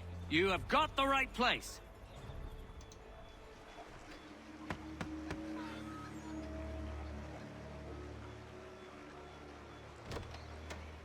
The regulars are coming. Here.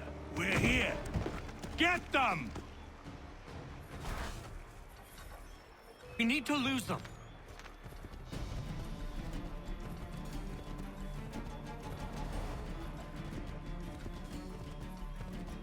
Faster! We need to get away from them.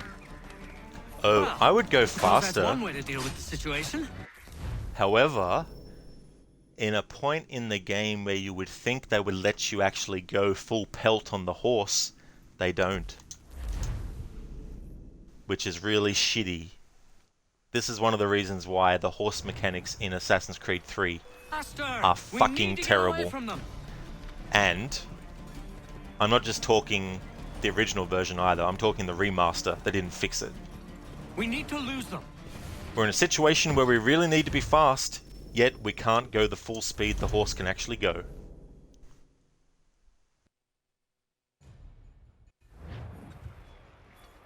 Gotta shake those redcoats.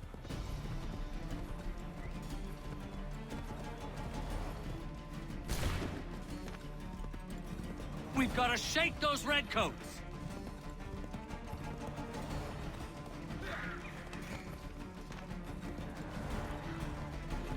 We need to lose them.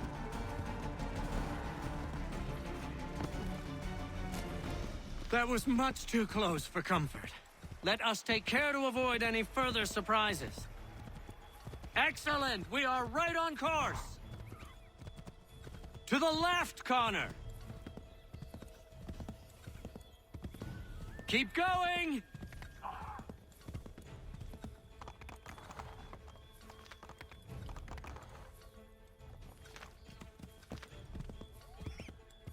This way, Connor! Might be safer if we approach the houses on foot.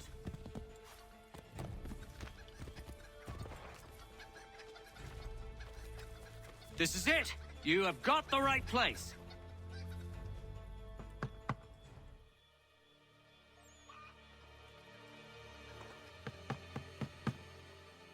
Where the devil is he? Are you sure we are in the right place? Oh, sure, I'm sure. Prescott? Evening, gents. Listen, the regulars are out. You need to rally your men. And, put on some trousers. At once.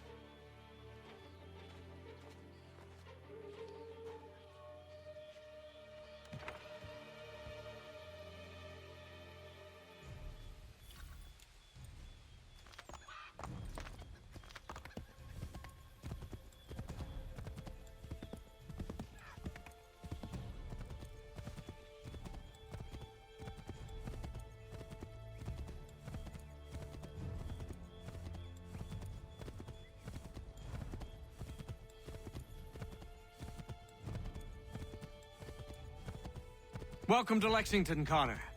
Now let's find Hancock and Adams. No sign of Dawes. I hope he's all right.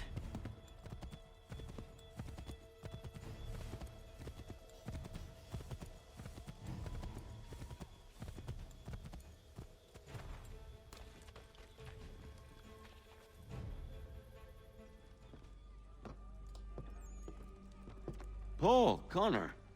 Good to see you. You need to leave. The Redcoats are coming. Aye, so Williams told us. Let them conduct their little search. They'll find nothing. You don't understand. Pitcairn intends to kill you. I'm afraid it's true. I suppose we have no choice then but to go. What of you three?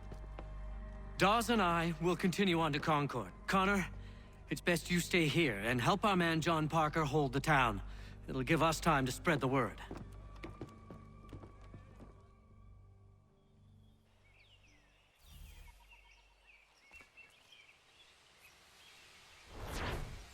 Alright. Good, we got all the optional objectives done.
Stand your ground, men! Don't fire! Unless fired upon!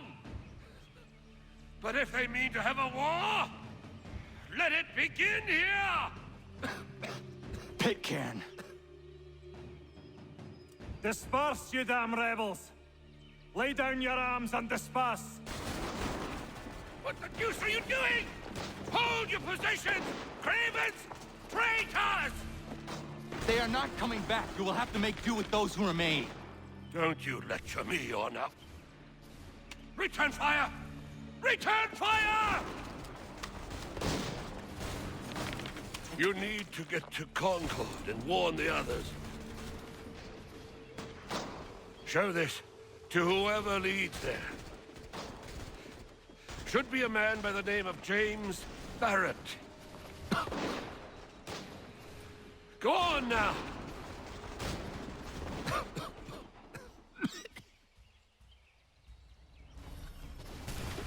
Come on, we'll meet up with the others in Concord!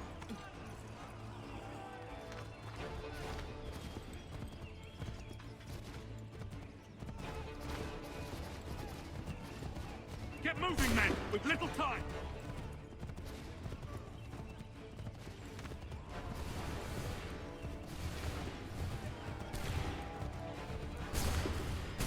Stick together, boys, and keep the pace!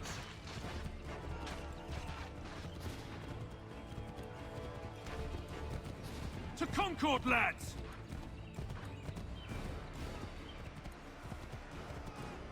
Help! What's happening? Get out! Everyone run! take you prisoners! Run! Look! The redcoats are taking captives! We have to help! They're over that way! I'd fucking help, game, but you won't let me get off the fucking horse!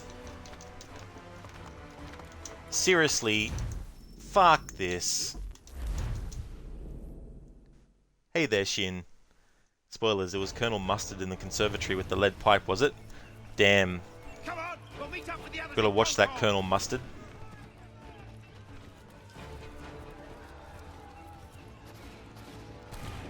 A game that originally came out in 2012 gets a remaster in 2018, and you can't get off the fucking horse in this section.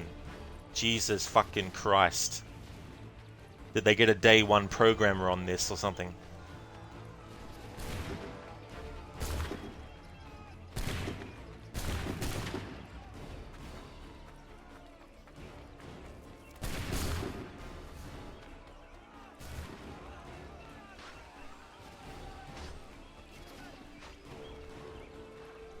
Oh, did you, Shin? You finally fixed a problem with a different Ubisoft game? Hopefully that solution didn't create problems in other areas.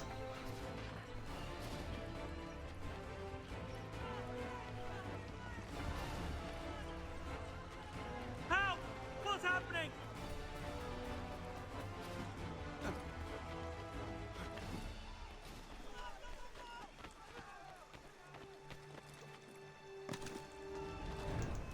Get out of the tree!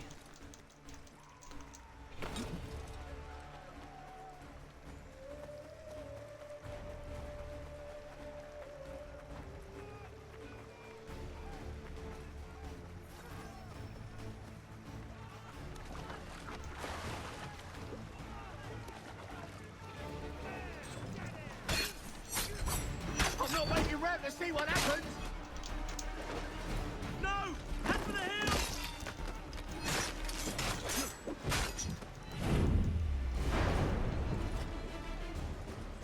They've taken my brother and poor old Robert! We need to do something! We have to help! They're over that way! Huh? Jesus Christ. Another fucking glitch. Jesus fucking Christ, game. Like, look at this shit.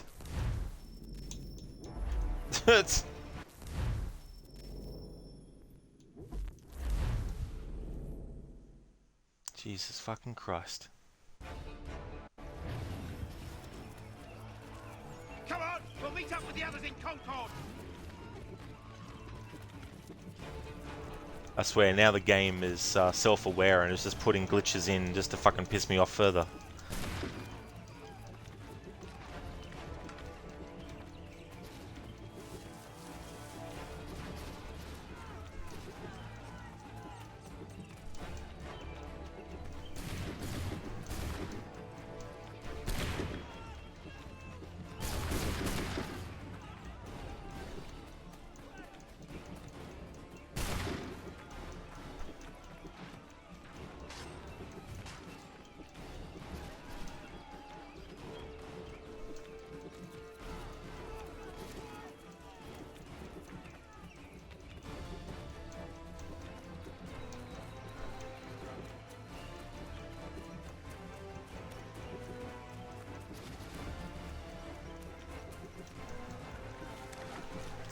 Shin, for some strange reason, Immortals Phoenix Rising was freezing and the fix was to uninstall the graphics card drivers and install a previous version? Ugh, that's got to be so frustrating to have to do.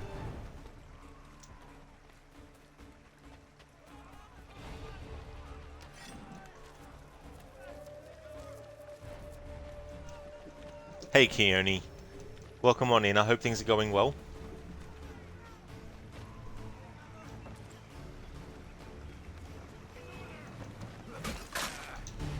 I'm not waiting around to see what happens.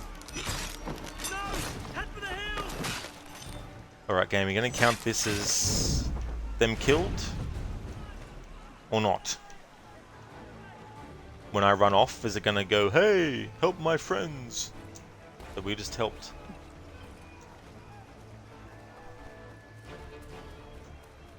It did in that time, that's good. Stupid glitches.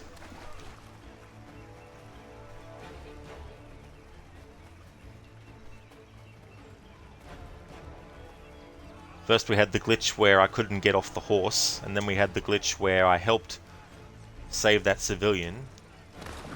But as I was running off, the game respawned the icon above their heads to say that they needed help when they were already, you know, helped.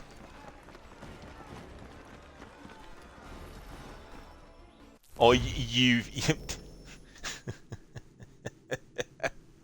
fuck you, game. Like, holy shit. I literally rescued the civilian hostages and the game is like, no you didn't. What are you talking about? Didn't see you do that. Fucking cunt ass shit.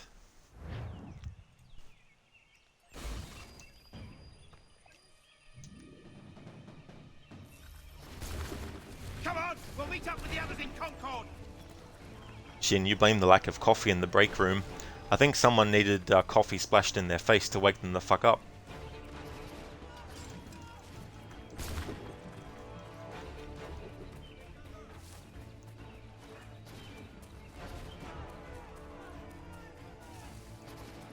I like that. You literally do what the optional objective says, and yet you get failed on it. It's like, fuck you.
They've taken my brother and poor old Robert.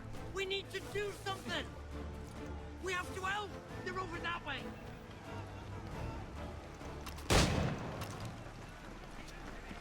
I'm not waiting around to see what happens.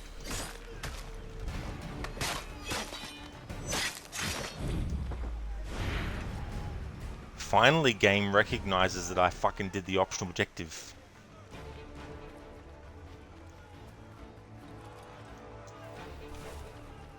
There we go, game. Was it that fucking hard?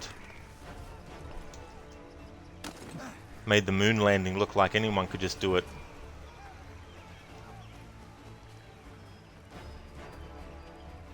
Jin, the best way to wake someone up is to splash someone in the face with decaf.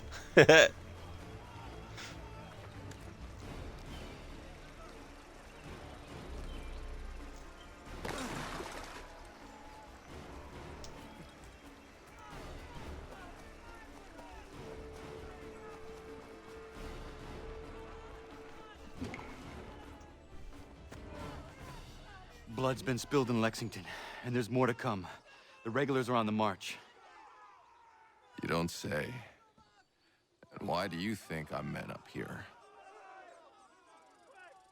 Go home, or you get yourself killed. I've enough to worry about without some green boy looking to play at hero. I can vouch for him. John Parker as well.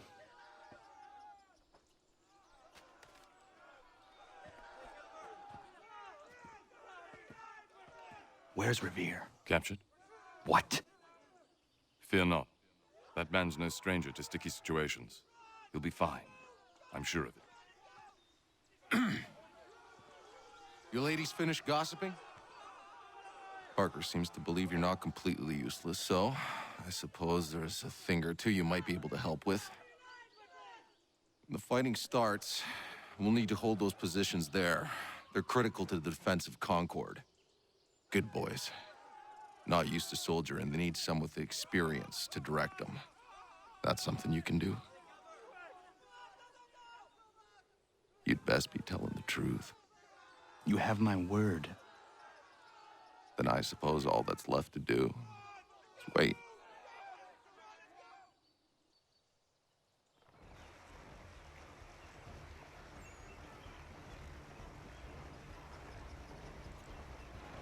Sir! Mount the barricades! No! Ensure my men hold those positions. If the Red Devils break through, we're finished. What would you have me do? Listen carefully. The Redcoats will form firing lines. Order the men to shoot just before the line is ready. Too soon and they'll miss their targets. Too late, and the enemy will open fire first. Understood. And if any of those bastards make it through, engage them. You must keep my men alive.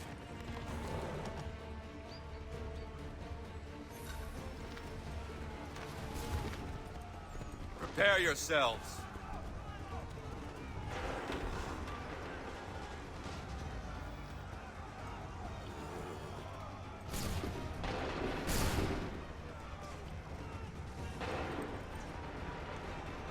Go! Hold fire!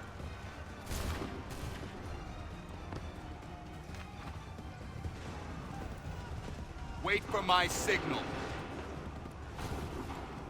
Prepare yourselves. Fire now!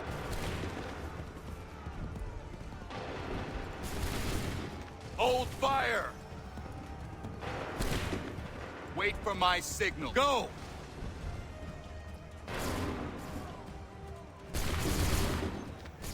Prepare yourselves. Prepare yourselves. Shoot! Make ready. Go! Make ready. Shoot! Make ready. Wait for the signal. Fire now!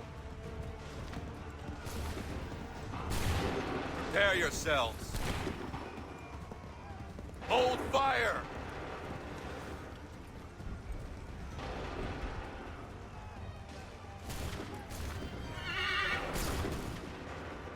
Fire now! Prepare yourselves. Open fire.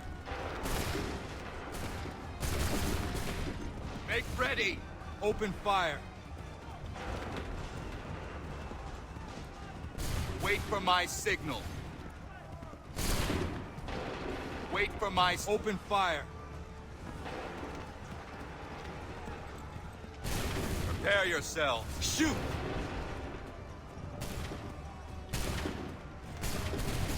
Wait for my signal. Go!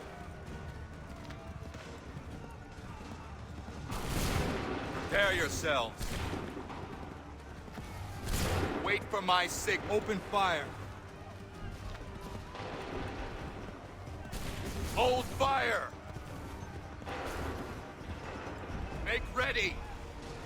Fire! Hold fire! Wait for my fire! Prepare yourselves. Fall back! Fall back!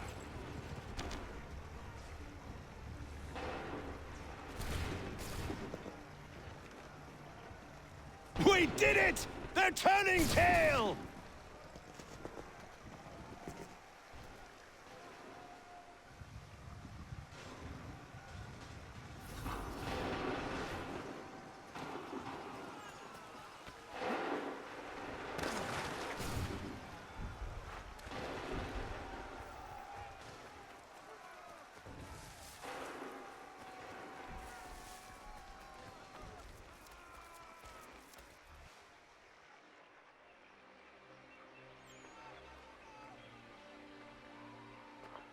Takes a true monster to do something like this. At least they're gone. I should have struck when I had the chance. Do you know where Pitcairn could have gone? Back into the withered bosom of the British, no doubt.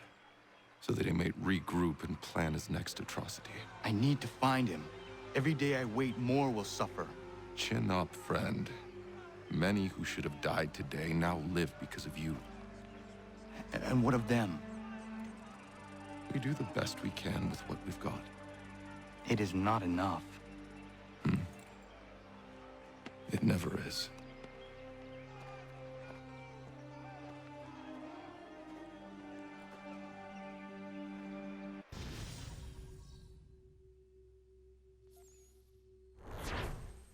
There we go. We got that done. Full sync.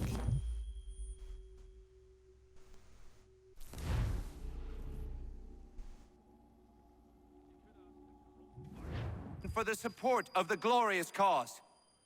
I beg they will accept my most cordial thanks for this distinguished testimony of their approbation. But lest some unlucky event should happen, unfavorable to my reputation, I beg it may be remembered by every gentleman in the room that I, this day, declare with utmost sincerity, I do not think myself equal to the command I am honored with.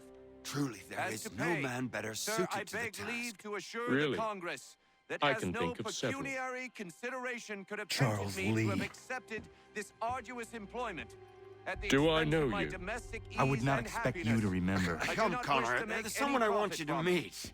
I will keep an exact account of my expenses. Sorry to pull you away Those like that, I but doubt not they the will last thing discharge, we need and is that the is two all of I you desire. coming to blows. Now, Connor, allow me to introduce you to our newly appointed Commander-in-Chief, George Washington. Ah, so you're the one who saved Sam and John at Lexington. It was the Patriots who did that. I merely lent support. As humble as he is brave. We could use more men like you. I'm sorry, but if you'll excuse me, I should attend to Charles over there. He looks none too happy about being passed over for command. It was good to meet you, Connor.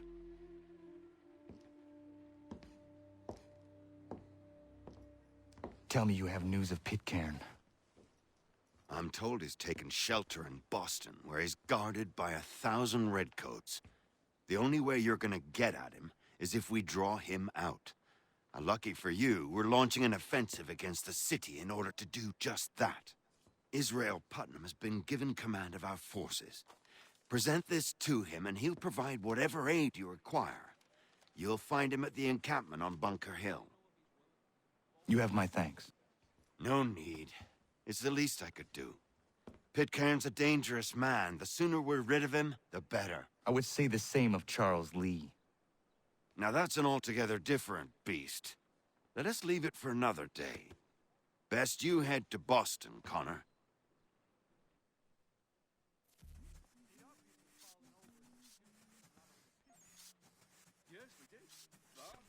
No, I haven't ventured up that far yet. The Ohio country is still a somewhat savage locale for the gentrified likes of me. That looks up. He's a muckworm. Wouldn't have the Still here, are you? I was just wondering, what happens now? There's quite a lot to do. Commander Washington must determine when and where we'll strike next. And we need to get to work on our message. Message? We must contact the broadsheets at once. Ensure it's clear to everyone that it was the Loyalists who fired first in Lexington. But no one knows who fired first. Which is exactly why we must spread the news quickly. We'll determine public opinion. This seems dishonest. Perhaps, but so what? People must believe we acted in self-defense, else we've committed treason. But you have. Better to bow and scrape before a tyrant, then? Is that what you suggest? No, of course not. No one should be denied freedom. And yet, to change the truth, it seems a dangerous road to travel. Understand, Connor. This is a war fought not just on the battlefield, but within hearts and minds as well. There's nothing wrong with a bit of theater, especially if it saves lives. That's the interesting thing, you know. No one knows who fired first, which means either side could blame the other, and it's a matter of who gets the news out first. using it as a way to be like, well, you know, they were the ones who fired first. And it's interesting, you know, the whole idea of treason and all that kind of stuff, but it puts the whole assassin and Templar conflict into a different perspective too, because you have Connor, who's an assassin, and he wants freedom for all, and some might say that freedom is worth any price, whether it's lying or whether it's, you know, taking advantage of a situation or whatnot. And that's something that causes a bit of like a grey area too, and all that kind of stuff.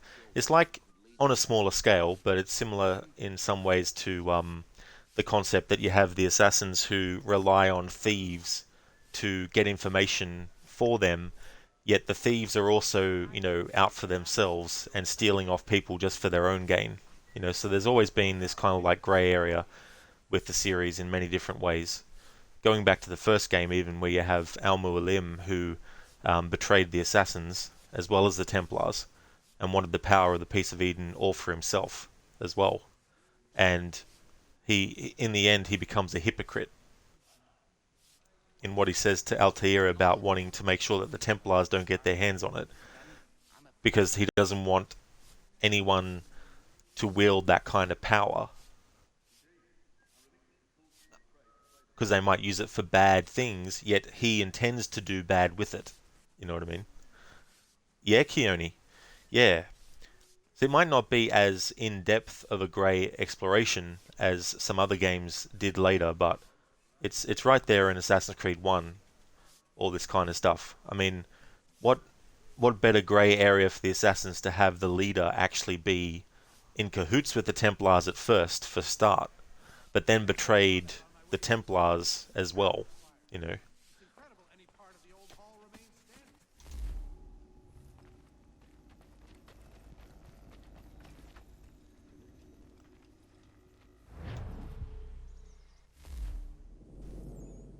Okay, so we're still in sequence 7. Got a couple more missions.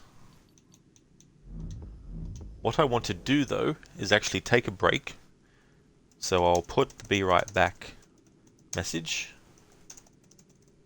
in chat, and then I can pin it to the top so people who come into the chat while I'm on my break can see the message at the top. So I will be back after my break, and we'll continue on with sequence 7, getting it done.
Hello, and I'm back from my break.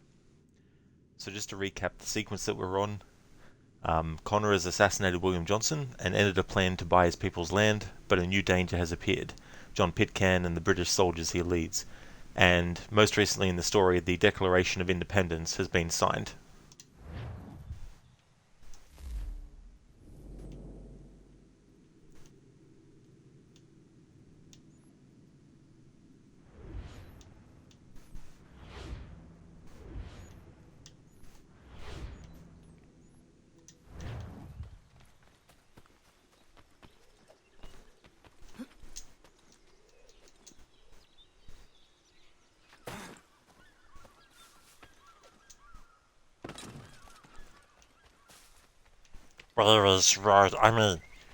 Where is Charles Lee? Precious? Gollum. That is a good question, Zereth. We need to find Gavin, and then we need to find Waldo, and then we need to find Carmen Sandiego, and maybe after we find them, we'll be able to find where Charles Lee is.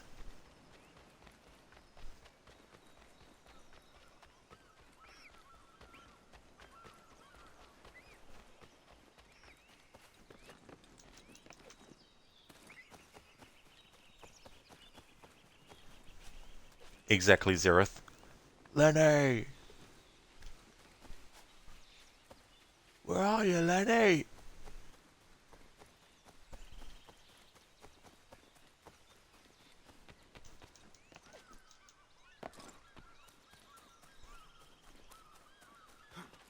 Hold and state your business!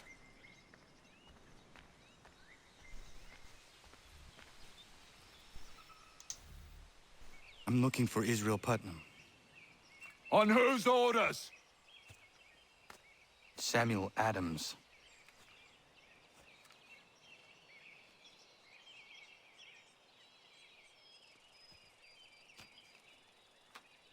Follow me.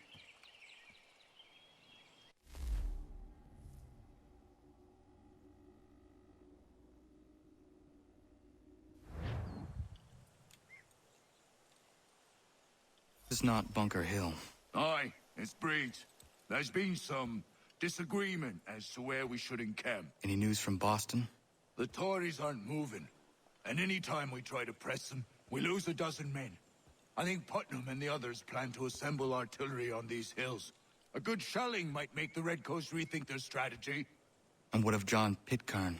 That bastard's the cagiest of the bunch. He's appeared time to time to taunt us or send regards by way of cannon fire.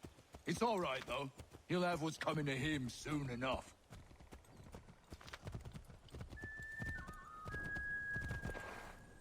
So in the cinematic trailer, they showed Connor running across the battlefield and then assassinating a Templar. And this is the part of the game where we actually experience that in gameplay.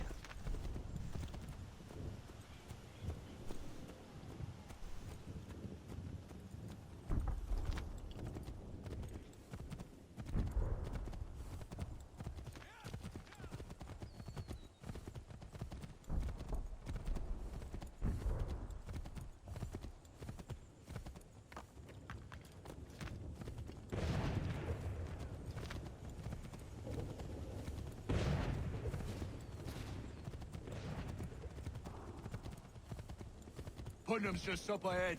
You can't... I don't care much for your excuses, gentlemen. We should be building on Bunker Hill. Breeds is closer to the city, but it is also closer to their artillery! Our orders came from men so divorced from the situation, we are compelled by reason to employ our own faculties to make a proper determination. Were that I could understand even half that nonsense you just uttered. What's not to understand? I'm trying to ensure our victory. Where would you know about victory? I killed a she-wolf in her den armed with only a knife. I escaped the Kanawha Indians who sought to burn me alive. And I was the sole survivor of a shipwreck during the Battle of Havana. So you will excuse me if I choose not to follow your advice.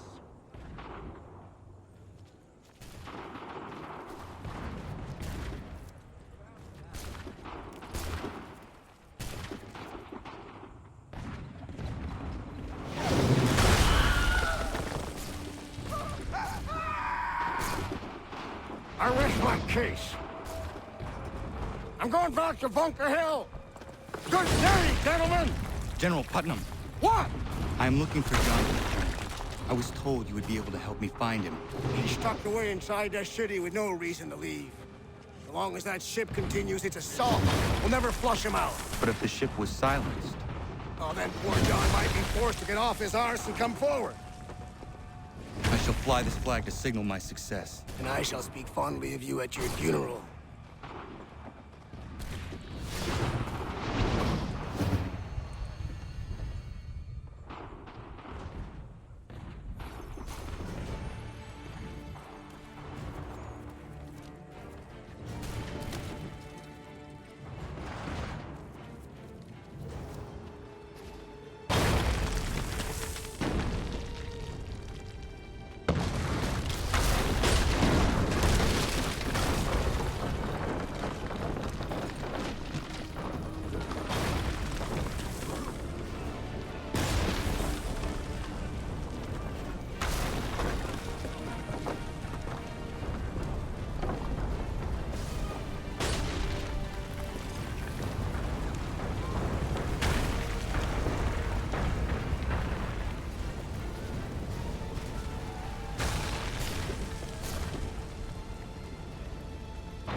Zereth, why was that guy T-posing? I did not even notice. I've got to do this without being detected for the optional objective on both ships. And that grenadier, the guy that's got the backpack, I need to air assassinate him as well. That's another optional objective.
Indeed, Zereth. Take their sugar as well. Take all their rum too. Hey there, Afro. This is, yeah. Not so much if you're not worried about the optional objectives, but if you're trying to do them, definitely is annoying. And then, if you want to make it even harder, you can be doing a stealth challenge at the same time.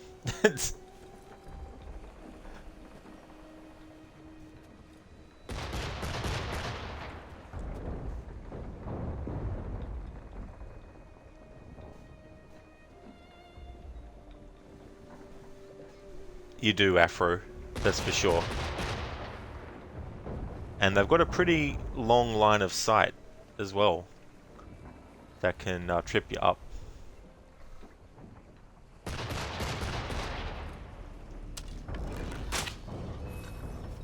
See?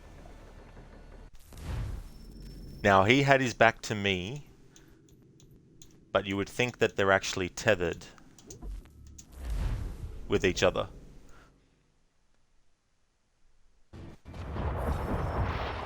You think they would be separate.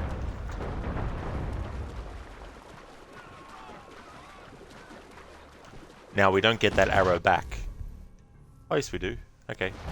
Must just be in the original you don't.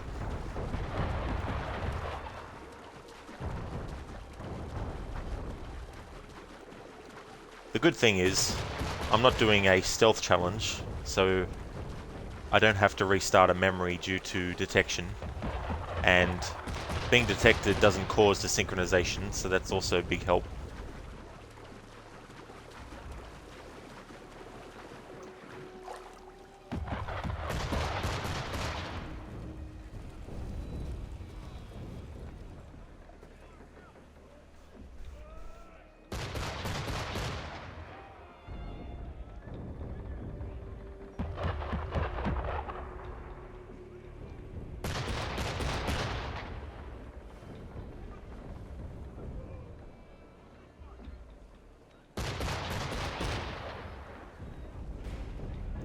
The timing's interesting because this time when that guy in front of Connor got to that point, the other dude was there.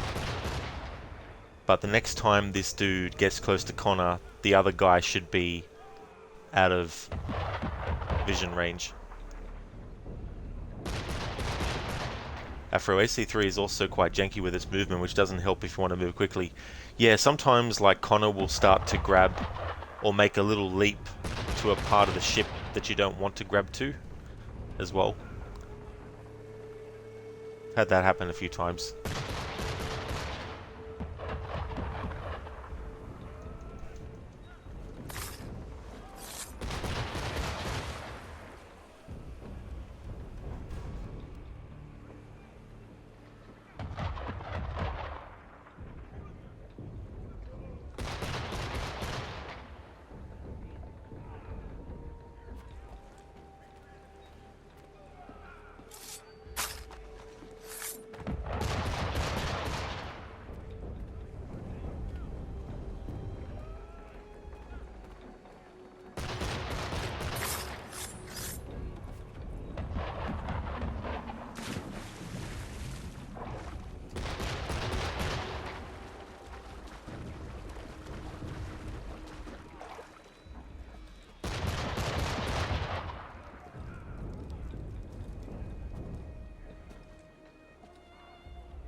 Yeah, Afro. That's the thing, right? That double assassination isn't very reliable in this game. Sometimes it won't do that. So you have to be prepared for it to do that and not 100% trust it to actually do the double assassination. Well, that little bit of risk paid off to do that. If I did a high-profile assassination, though, on that first enemy that I killed out of those 3, I would have been detected, I think. But I wasn't sure if I'd have enough space between where Connor gets onto the deck of the ship and where that first guard was standing.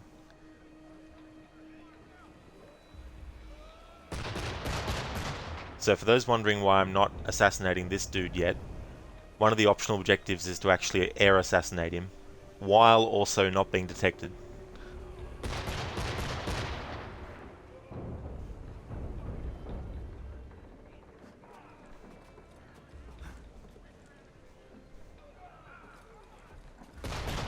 But for this one, I think I'm going to climb up when it's safe to do so. And just hope I don't fall to my death and desync, otherwise I'll have to restart the whole memory, as per the rule of the challenge.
Indeed, Zereth. Hashtag boom. It is Afro, yeah. This is before Pitcan. There we go, so that was good. Got that done on the second attempt in this playthrough, so that's not too bad.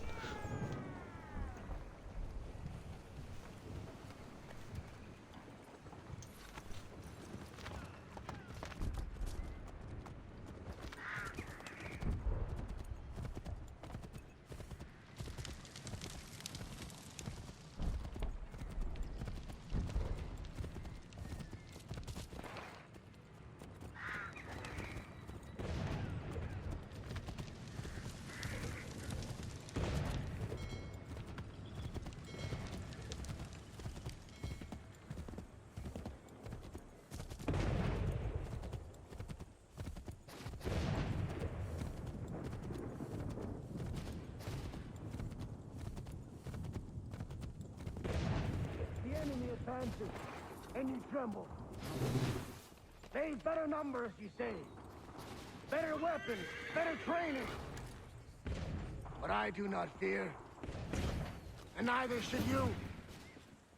For what they have in material, they lack in conviction and care. But not us. We have discipline. We have order. And most importantly, we have passion! We believe! So maintain vigilance. Conserve your ammo. Ensure a proper line of sight. And above all else, men, do not fire until you see the whites of their eyes.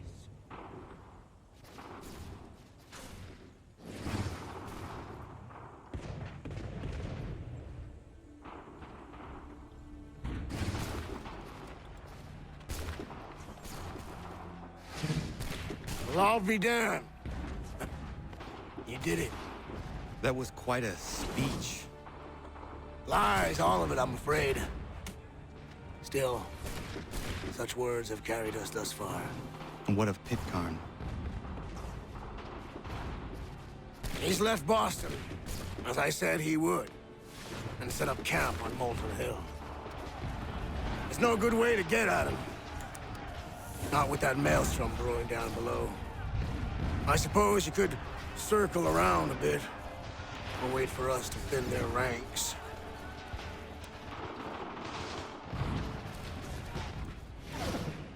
There is no time. I will have to chance a direct approach. That's twice today you've proposed the impossible. I see no other choice. Not because you're mad as a March hare, son. Just like his grandfather. I expect an apology on my return.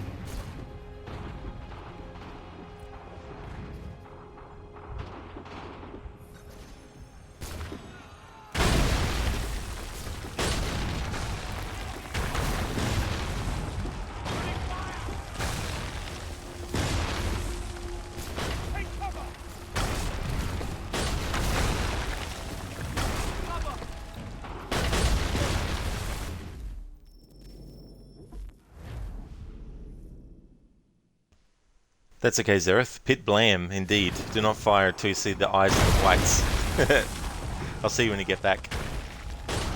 Yeah, Afro. It was so cool first time playing this in 2012. Getting to experience what we saw in the cinematic trailer.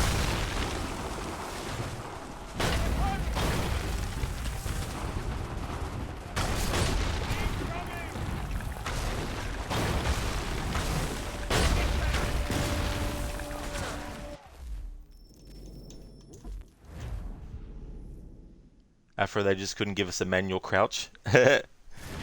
Yeah, once you get close enough, Connor will crouch.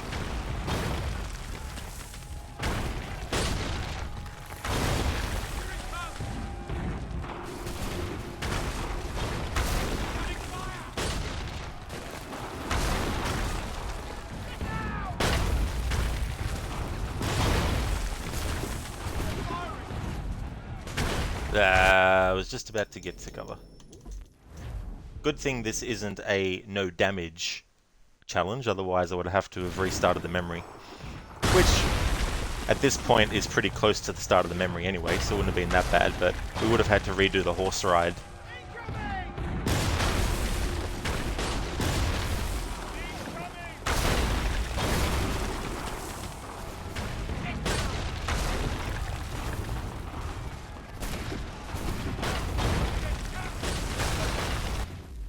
went too late.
Yeah, Fro, don't you love it when that kind of stuff happens?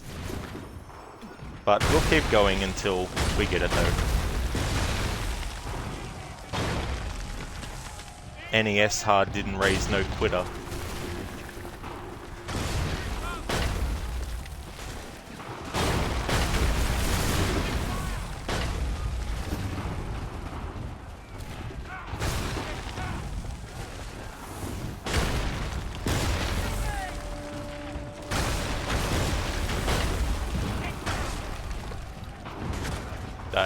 Come on.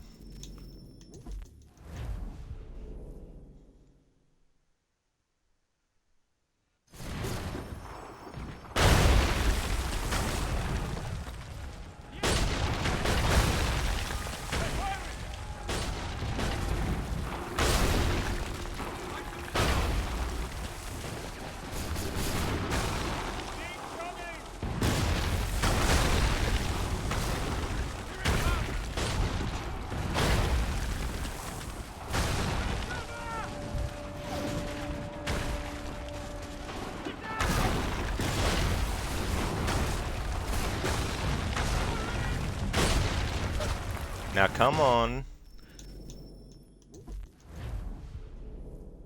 You would think that the game would be like, right, Connor's height is lower than the top of that block or barricade. But nope. Their bullets can bounce off rocks and bounce over and curve over the top of stuff, it seems.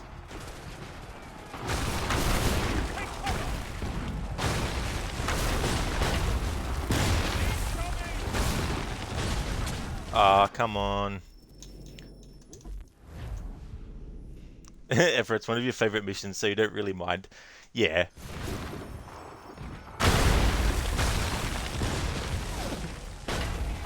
But the thing is too, like the optional objectives, they might just seem like gameplay things only, but they actually indicate how the character actually did things in the memory. So Connor literally got across the battlefield without taking damage. Canonically.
We'll get there eventually.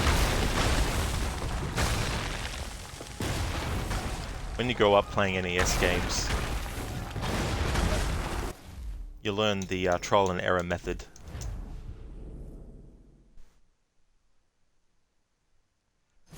Except, imagine if the game literally had the main objective, which was not take any damage, and as soon as you took damage, you died. That would be NES hard.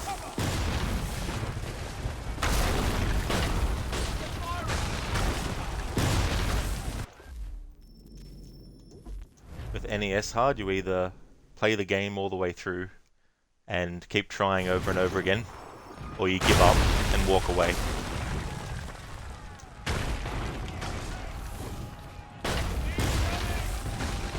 It's not about how many times you fail though, it's about how many times you keep trying till you succeed.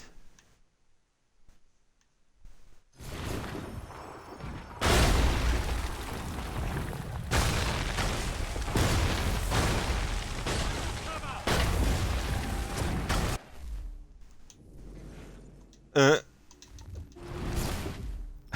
don't know why the game brought that information up. As in, I don't know why it triggered just now, and not the other few times that I've actually had to reload a mission, checkpoint.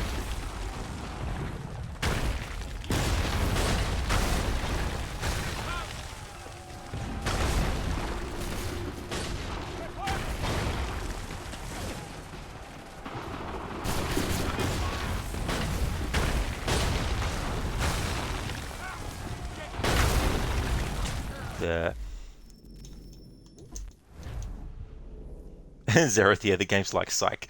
We'll put a menu that activates when you press the same button that brings up the option to reload your checkpoint.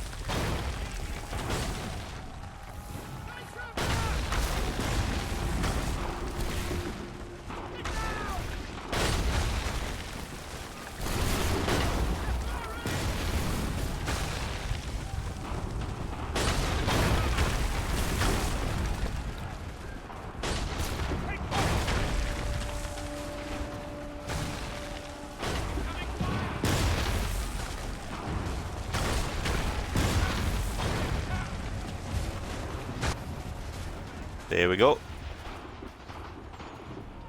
That's what happens when you don't give up, no matter how many times it takes.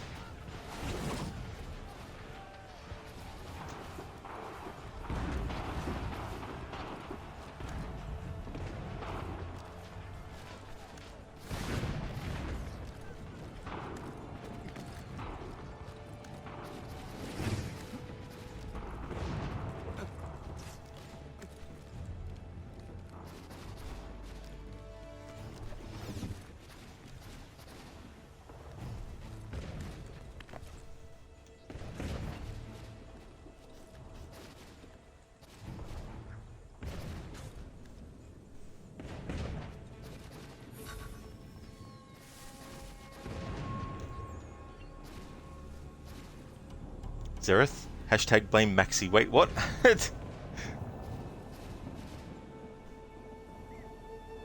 Afro, now let's see how you do. Yeah, so we need to assassinate John Pitcairn without being detected. Pardon me. Was it air assassination? Yeah, air assassinate him without being detected and limit the regular kills.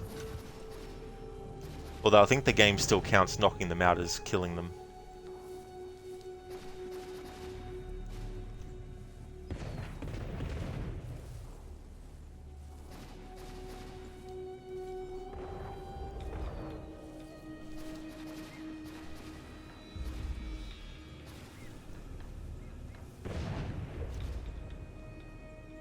Hey there, Zereth. I mean, sorry, you... You've been here. Ah, Maxi, welcome to the dark side.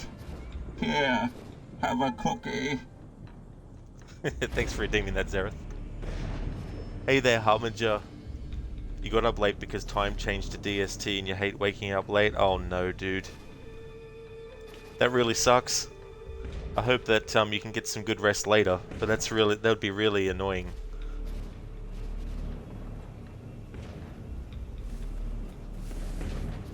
I mean, you probably got enough rest sleeping in late.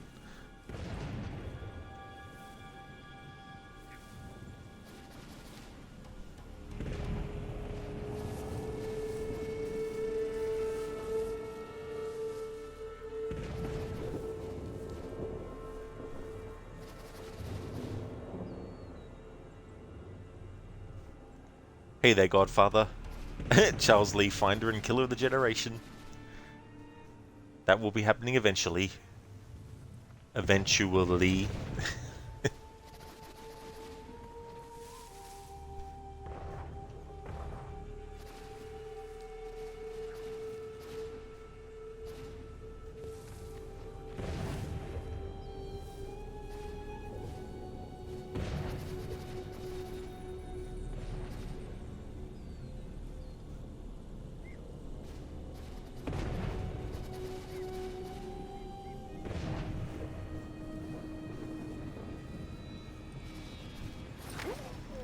Yeah, so even knocking out an enemy gets counted as a death, as a kill.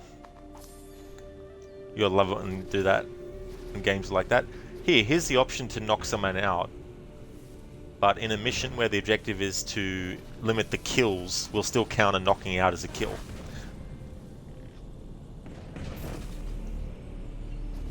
Hey there, Hit Pigs. How's things going for you?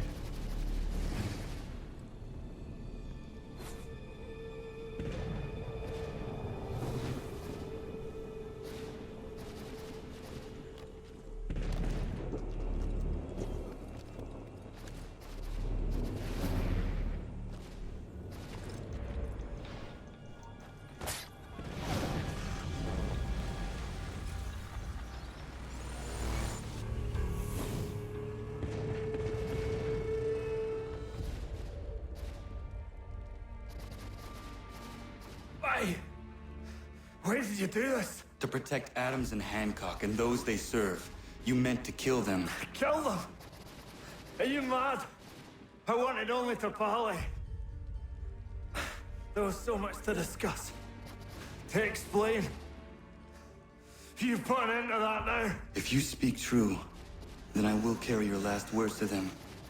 They must lay down their arms. They must stop this war. Why them and not the Redcoats? Do you not think we asked the same question of the British? These things take time. And it would have succeeded had you let me play my part. Part of the puppeteer. Or better, we hold the strings on another. No, the strings should be severed. All should be free. And we should live forever on castles in the sky. You wield your blade like a man, but your mouth like a child. And more will die now. Because of that.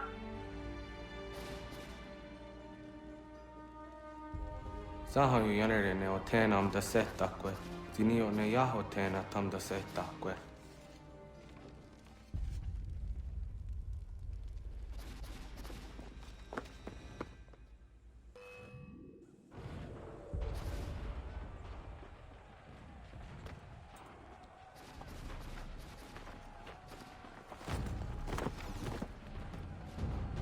How dare you sneak up on me like that? Why don't you just go out there and just help this camp retreat? Don't ever do that again, you hear me? God damn it! General Putnam. You live. The same cannot be said for Pitcairn. Well done, I suppose. But it matters little now. I'm ordering a full retreat. We have lost too many in exchange for too little. If the Tories want this hill so badly, let them have it. Boston is the true prize. We have a bigger problem. What do you mean?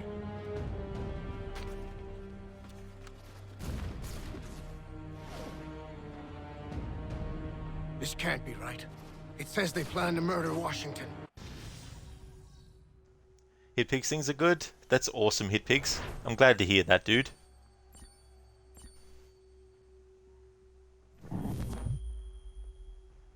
You got to be careful there because sometimes you can actually you can fail the optional objective of air assassinating him without being detected as you're actually assassinating him, even if you've already committed to the... My enemy is tenacious.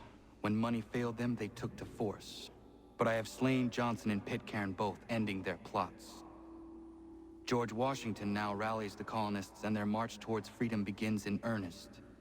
Little wonder, then, that the Templars now want him dead. They seek to reshape this land into something cold and ordered, something soulless. And he is an obstacle.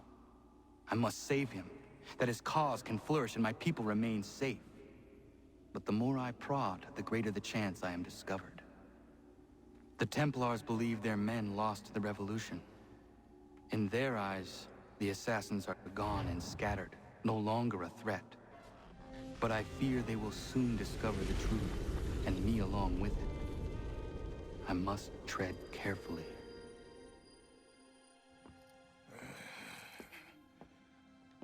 How fares the hunt, Connor? There is progress, but I worry it is not enough. You must strike where you need it most. What if you pursued Charles Lee and your father? What then of Paul Revere and the soldiers at Lexington? Soldiers? There were no soldiers in those towns, only men and women who were forced to defend themselves. Is this not why you fight? To protect your people? Your struggle is the colonist struggle. In helping one, you help the other. Encouraging words from one who thought mine a fool's errand. Make no mistake, I still do. But I can't help but feel some pride in your success. And why should I give you any credit? Then don't. But first, return the robe and the blade and the darts and all of the years of training and knowledge I have bestowed upon you. Return these, and then your words may have some merit.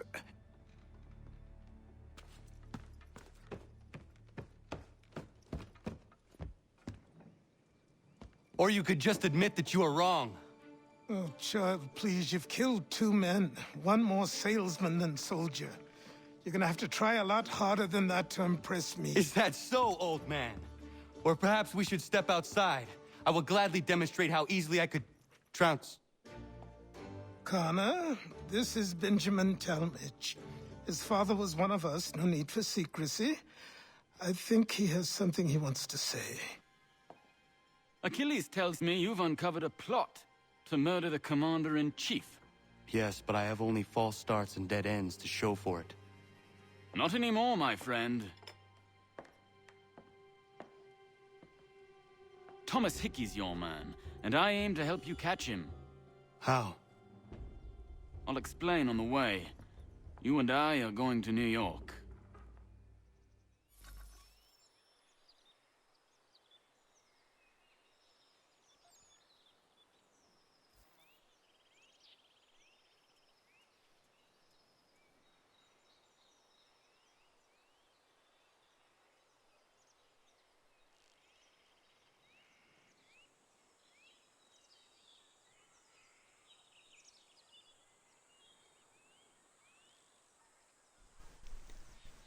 Okay, Harbinger, thanks for redeeming the Arnie impression. You act as though you have some right to judge, to declare me and mine wrong for the world. And yet, everything I've shown you, all I've said and done, should clearly demonstrate otherwise. We did not harm your people. We did not support the crown. We worked to see this land united and at peace. Under our rule, all would be equal. Do the Patriots promise the same? Thanks for redeeming that Hatham quote, Harbinger. Hitpig's knocking someone out probably counts as a kill because if they find him asleep on the job, his boss will kill him. That is true. They'll be like, "Oi, you allowed our you allowed that Templar to get killed." Hitpig's what? That is unfair. Yeah, it's happened to me before. It's just so annoying when it does happen. I'm glad it didn't though. Afro, you can get detected through the cutscene, or if you use the axe. It's so annoying, right? You think that the very act of getting to the target and simply pressing the X button to do the air assassination would then have the game be like, right, from this point on, any detections don't count. Damn the bickering. The music makes you feel like it's just a bit of banter, but Connor sounds real angry. It's like he'll actually kill Achilles. Come on, old man, step outside. Yeah. And that's the thing about Connor's character is sometimes he says things that in the heat of the moment he might not actually mean, but because sometimes he lets his emotions get a hold of him, he'll, say things like that to Achilles, like, and why should I give you any credit? That kind of stuff. And encouraging words from one who thought mine was a fool's errand, and Achilles is like, I still do, and all that kind of stuff. And it's also kind of like a parent-child sort of like interaction, in the sense of they're sort of like having a bit of an argument, and some of the things that Connor is saying, he's not 100% meaning, but in the heat of the moment, like a child will say things to their parent because their parent is telling them they can't do something or they're being chastised for something that they did wrong. And the child's like, well, I should be able to do that. You're not the boss of me. That kind of sort of thing. Harbinger, and fuck, you're installing AC3 Remastered. Time to get 100% sync after 10 years. Wow. Yeah, absolutely. Go get it. Alright, so we're now in sequence 8. But we're not going to jump into the rest of the story just yet. We also have unlocked the ability to go to New York, but I'm not going to go there yet.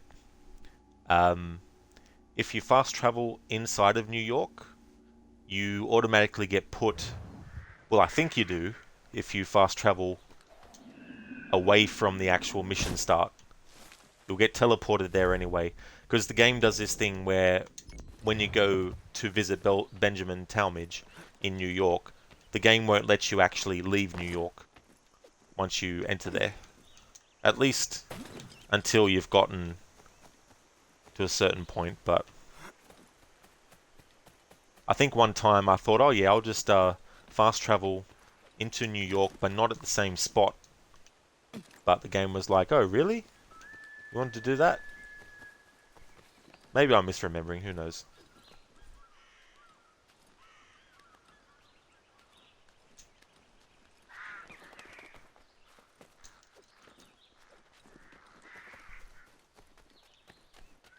Gunner? Connor, I like Miriam. I would like to get to know her better. Okay, so sequence 8 is now when we can do the Norris quest. All materials. Use your help. Suis-moi. I want to build her a new knife of steel I make special. I know where to get iron, but the mine belongs to the English. Will it take long to gather? No. A couple of blasts and I will have what I need. I just need you to stand watch. I will wait for you at the mine. It's not far, just off the property. It's not far, just off the property, huh, Norris? Really? So, if we have a look within the homestead. So, if we walk here and go to the frontier, and we have a look at where it puts us in the frontier itself. So looking on the map, Norris said it's not far from the, homesteads, it's not far. So we are here and we have to travel all the way over here to get there. Now obviously the distance is shorter if you fast travel here, but by the way he says it's close, you would think it's like there or something, or there, not all the fucking way over this way. So it's like, Norris, you liar. It is very far.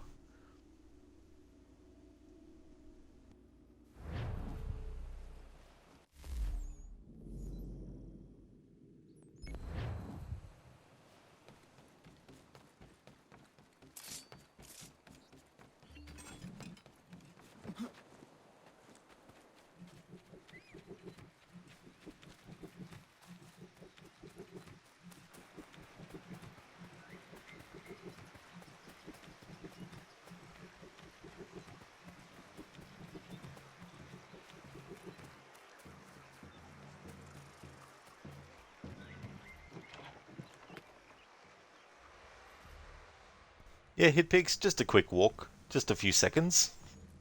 Zereth, just Chuck Norris. Yeah, Chuck Norris would just take one step and he'd be there already.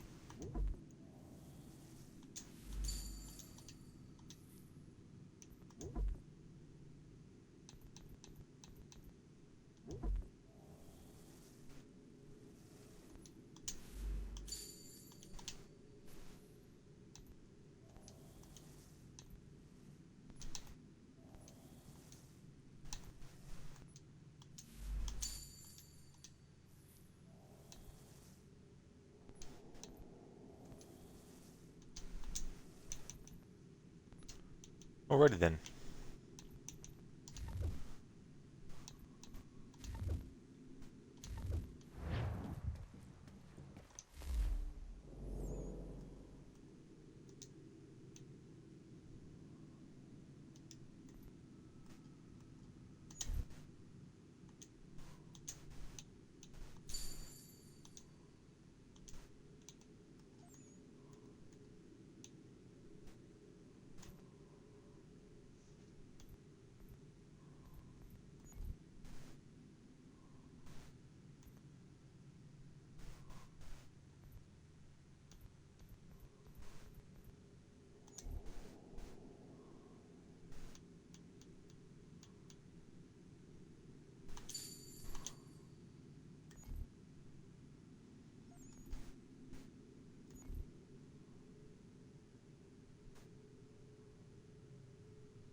Zereth, blunt weapons, so most guns of this era, they could fall under that.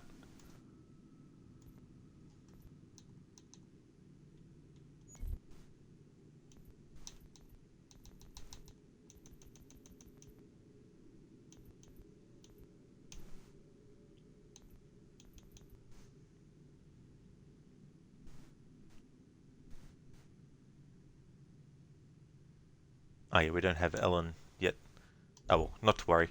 I'm not too concerned about getting that. I just wanted to have a look-see at pouches and stuff to craft. Anywho, let's continue on to Norris, who was only just a hop, skip, and a jump away from the homestead. But in his, from his perspective, a hop, skip, and a jump is like me going from where I am to the moon in distance.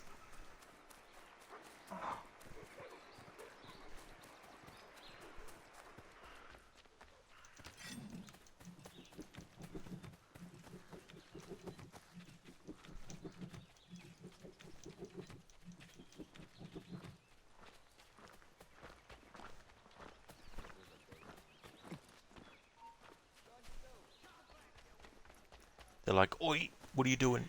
Stop."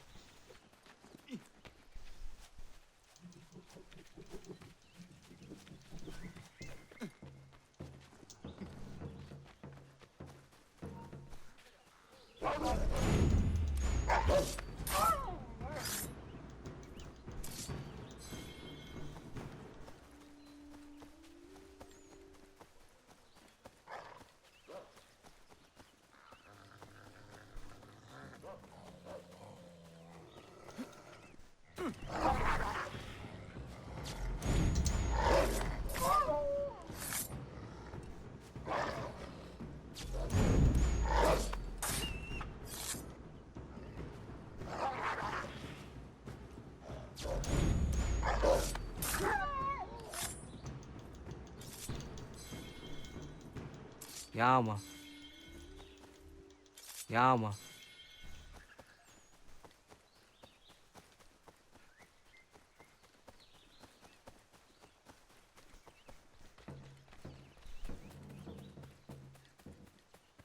Connor?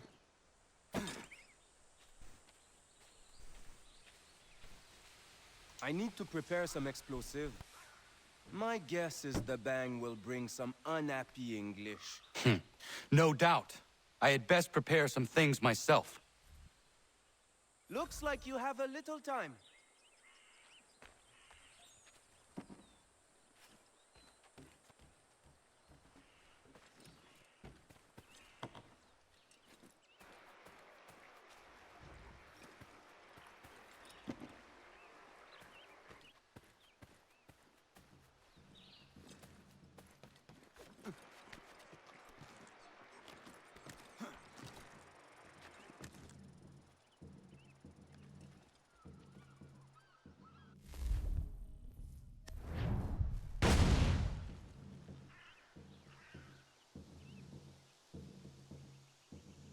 Sacre Dieu!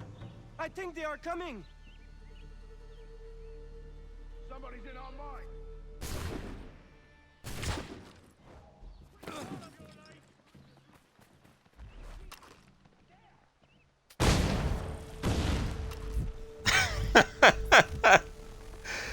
Oh my god. So I can't restart these memories, but I need to count that as a failure. There we go. If it happens outside of memories when I'm exploring places, that's okay, but if it happens inside a homestead memory, even though I can't actually, I'm pretty sure I can't restart these. Reload last checkpoint. Oh no, I can. Interesting. There you go. You can actually restart the memories of the homestead stuff. Looks like you have a little time. Which doesn't restart it completely to the point where we're back at the homestead and we have to speak to him, but still. Hey there, Moon Merchant. Welcome on in. It's like, Norris, why are you standing there for? Best AC game, hands down. The homestead missions are such a good character development for Connor. Yeah, I really like Assassin's Creed 3. I remember before it came out, I was very open-minded because I knew that, of course, Ezio wasn't going to be in it, and I was very curious to see what the story would be like and how the setting would feel and all that kind of stuff. And I liked it. Yeah, I love doing the homestead missions. I definitely like to make sure that I do them in the majority of playthroughs that I do.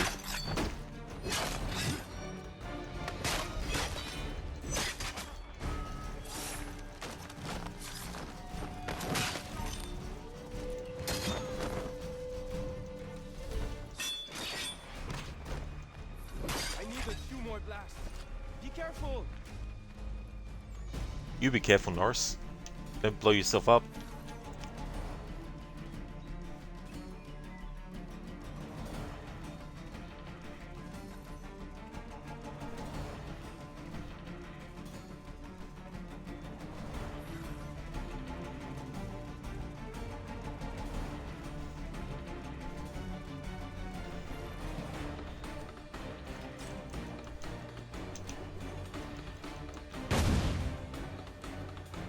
Moon Merchant, the Aquila missions were also awesome. Ship battle mechanics were first introduced in this game, if you're not mistaken. Yeah, definitely like ship-to-ship stuff. I mean, you could technically count the Leonardo machine, the boat thingamajig, as a ship, I guess, but it's not the same thing. So I definitely agree that Assassin's Creed 3 was the first one that had ship-to-ship battles.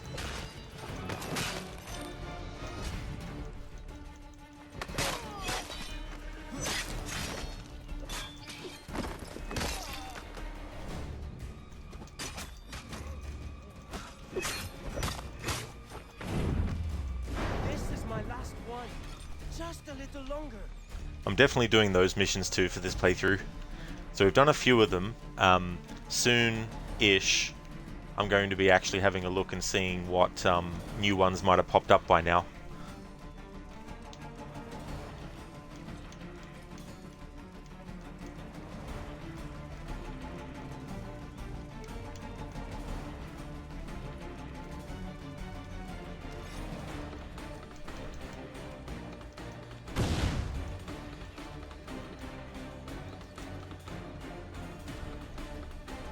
Sacre Dieu!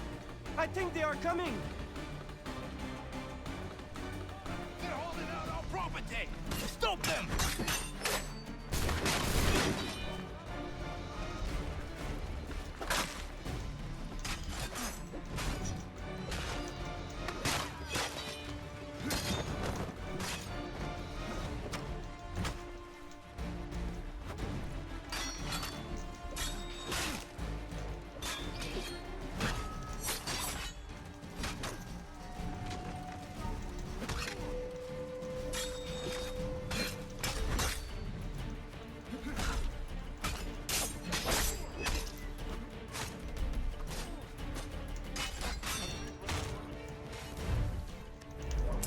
Get over here!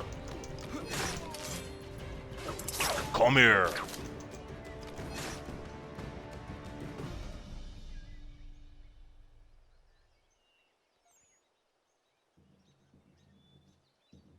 Got everything! Time to go!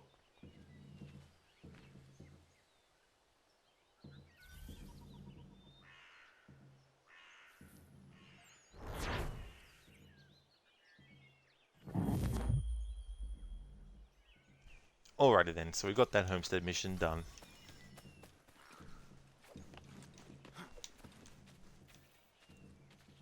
Hey, Young Kid Stew TTV. Thank you so much for the follow. Merchant, by the way, you never played the remastered AC3. You played the original one on release. Should you bother with the remaster? Does it improve anything? So it improves the lockpicking minigame. In the original, once you locked in the left and right control sticks and had to hold them in without moving them, you had to tap the right trigger at the same time a few times. And sometimes you might slightly accidentally move your thumbs in a different direction, and that would reset the whole lockpicking minigame back to the start. So you'd have to try again. But in the remaster, they made it so that once you lock in the pins with the left and right control sticks, you hold them in like before, but this time around in the remaster you just press the right trigger once. So that's something that improves things in gameplay. And if you're doing the homestead missions in the original version, you can't actually go into the DNA tracker and see what unlocks certain homesteaders at certain points, whereas in this game you actually can. I'd say that graphically there's some moments that the game does look a lot better than the original, but then there's moments where the aesthetic of the original game is better. And cosmetic-wise, you get the ability to have more outfits, but I found that some outfits don't really suit Connor that well. It's not because seeing someone else in the outfit that was made famous by, you know, Edward Kenway or Arno or Syndicate, you know, whichever character you really like the outfit for, those characters' outfits can be put on Connor, but not all of them really suit him. Then you got the color coding for the icons on the map. They changed that as well. They also changed at the homestead, instead of having the initials of the characters to let you know which character was who.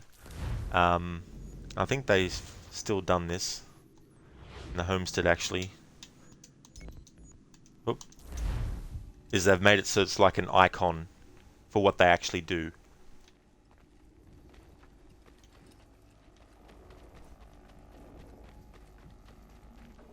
If you've never played Assassin's Creed Liberation, that actually comes bundled with this remaster, and they also remastered that game as well, which was originally a PlayStation Vita title.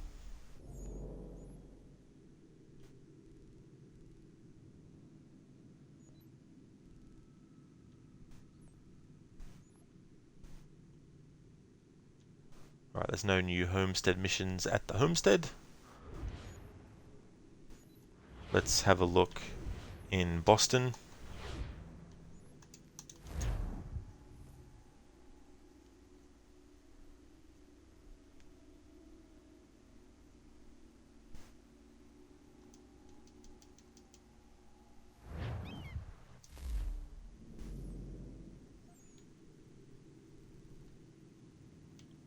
Nope.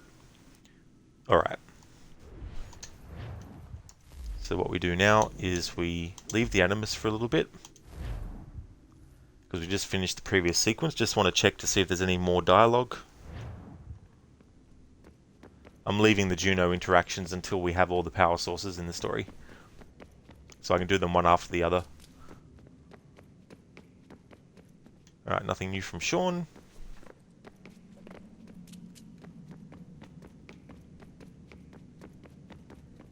Nothing new from William.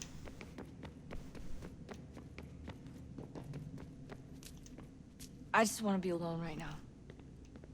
Rebecca's saying that most of the time. Alright, back in we go.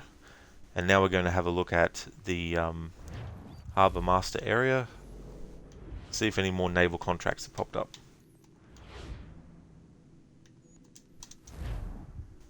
Moon Merchant, you didn't play all of the AC games. You used to have a potato PC. You're seriously considering playing through from start to finish now that you've got a gaming laptop, and see how much of the nostalgia still holds up. Well, that's cool that you have that now, and you're able to, you know, potentially really enjoy, maybe even more so, having a much better computer now. And if you manage to do everything in AC3, then Brotherhood will be the only AC game in which you haven't achieved 100%, will it? Damn. But that's still pretty good, though, to have gotten that for all the other games you've played in the series. Yes. Alright, so we'll go and do these naval missions now. One in particular I want to have a look at is the Giant and the Storm, which isn't available yet, but that's okay. Alright, Troubled Waters. Drive British privateer ships away from the trade route.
Moon Merchant, yo, that's Pegleg, funny guy. The costume you get from him is absolutely hilarious.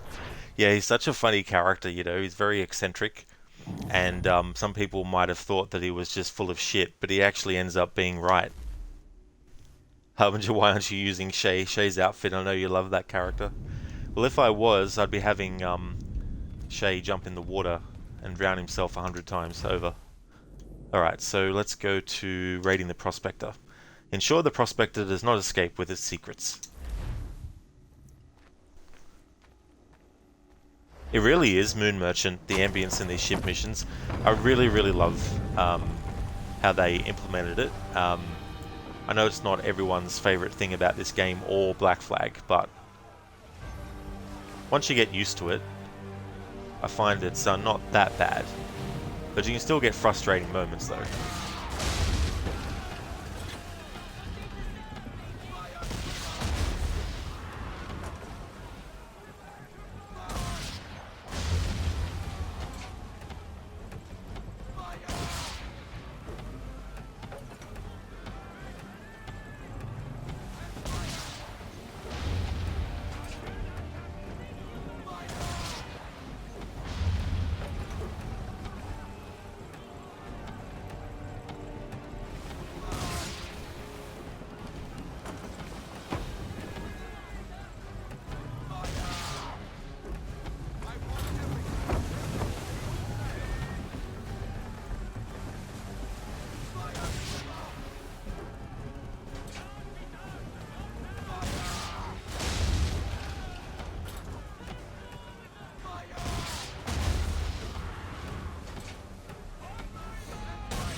Alright, so the ship might not be upgraded enough to actually tackle this, but there's another one that I don't want the ship too upgraded for as well.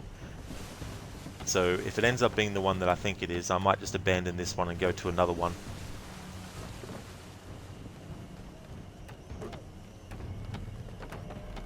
I mean, the mission Giant in the Storm, the optional objective, can be done with a fully upgraded ship, but it takes a lot more to try and get it to actually do it, so that the ship's powder stores are revealed, allowing a one-shot destruction. Oh, it is Moon Merchant, yeah. They definitely used what they were working on in this and that game quite well, and then when this game released, obviously that would have given them even more feedback that they could then put into Black Flag as well. And the reload speed is faster as well for your weapons. Yeah, we won't do this one in the time, I don't think. The optional objective.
Alright, I'm going to abandon this one and come back to it later. Whoop. No, exit memory, there we go.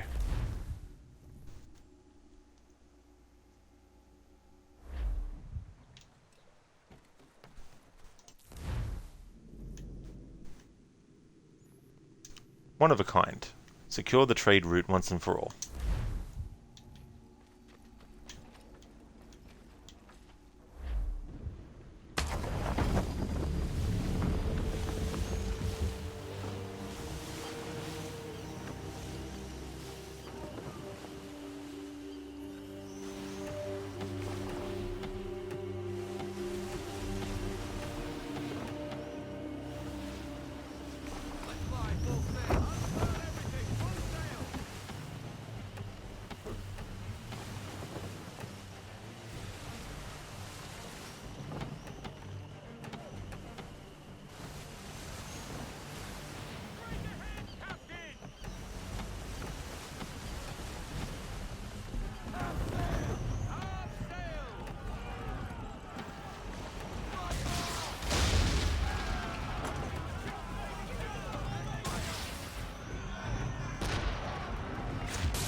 Harbinger, you're so tempted to buy The Last of Us Remaster that comes out in 2 days, but it will spoil the TV series for you.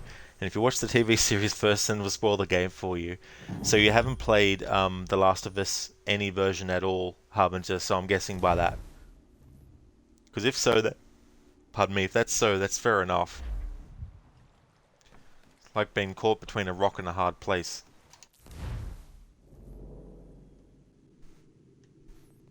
Blistering Dawn, call for help. Alright, let's do Blistering Dawn next. Destroy the British privateers scouting the trade route. So that frigate that we destroyed by ramming into it, and it revealed the powder store, the Giant and the Storm optional objective is you need to do that to 3 of the frigates as well. So that's why I'm not upgrading the ram and stuff just yet.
Kid Pigs, you say, play the game and then watch the TV show. The TV show expands on the game, so it's a better experience to play the game first. Ah, so they sort of like take things from the game and then like expand upon it, like they might show an event that would have otherwise just been like a document in the game or something. Maybe not that specifically, but something along those lines. Is that what they kind of do?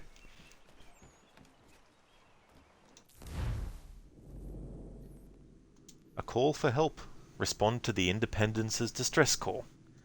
Harbinger, the game you have truly missed is Black Flag though, but you don't want to play that. After 2 100% AC Odyssey playthroughs you became allergic to seawater.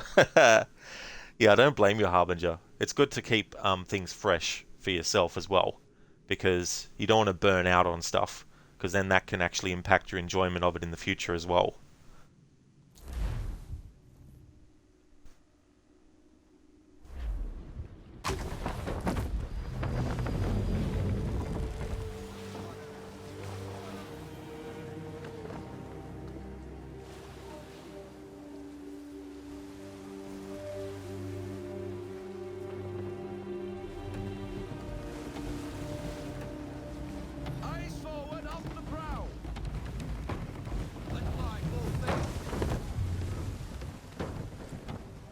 So it's a bit like that Hit Pigs? Cool.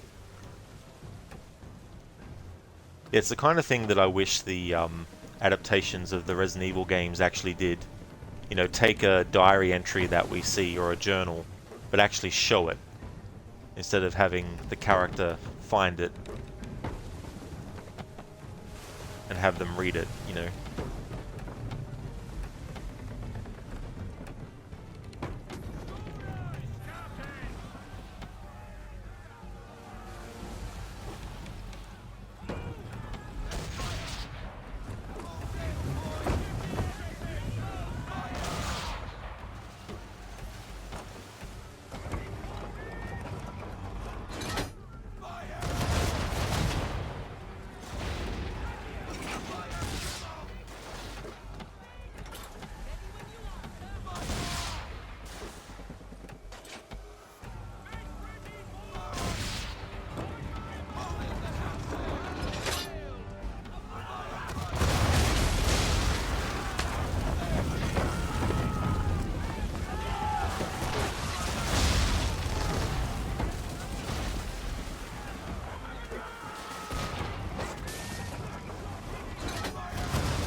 Brings a smile to my face seeing Connor wearing Edward's outfit while on a ship.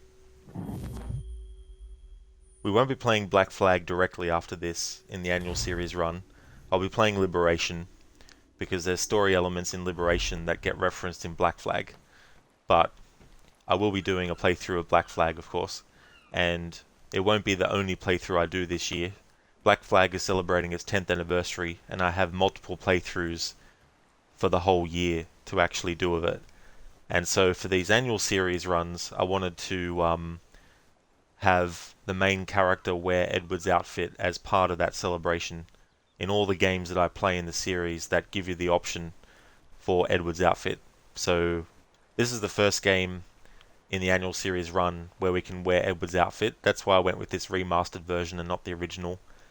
And then when we get to Assassin's Creed Black Flag, obviously Edward is the main character. And then in Unity, Arno can get his outfit, so I'll have Arno wear it for the playthrough.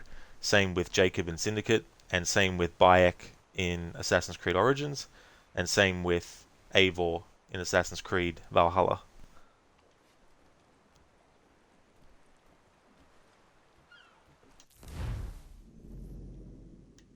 Next up, search for the Somerset. Locate and destroy the privateer ship Somerset.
Alright, so we have this one left, raiding the Prospector. So what I'm going to do is get an upgrade that doesn't affect the hull or anything like... sorry, that doesn't affect the RAM.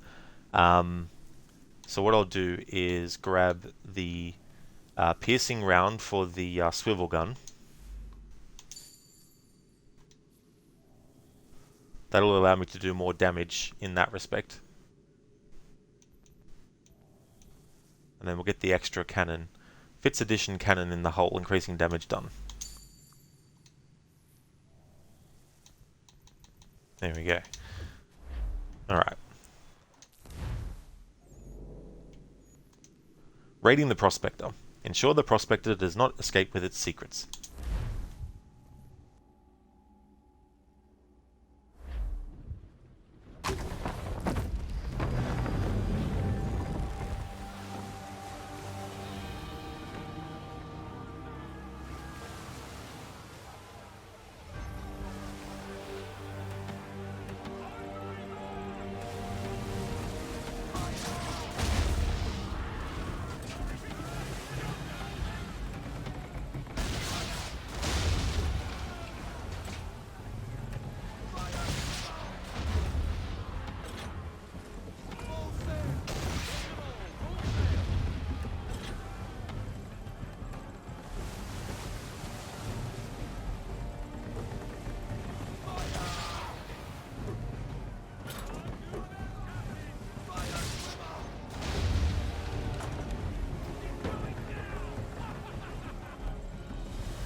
There we go. So with the stronger swivel gun and the stronger cannons, I was able to get through that quick enough to get the optional objective.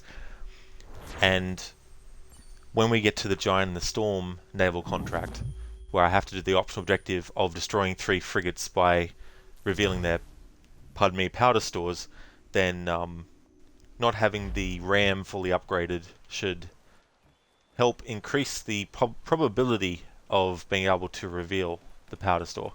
Because if you're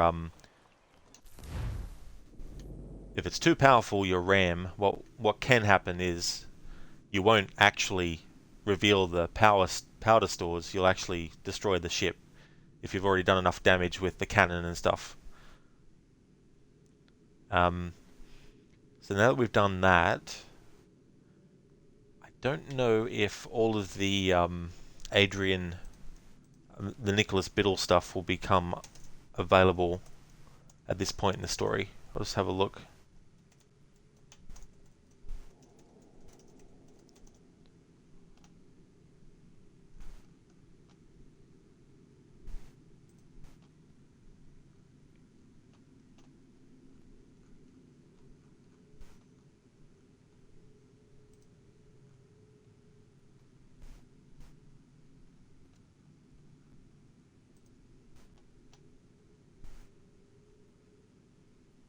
The information I want is not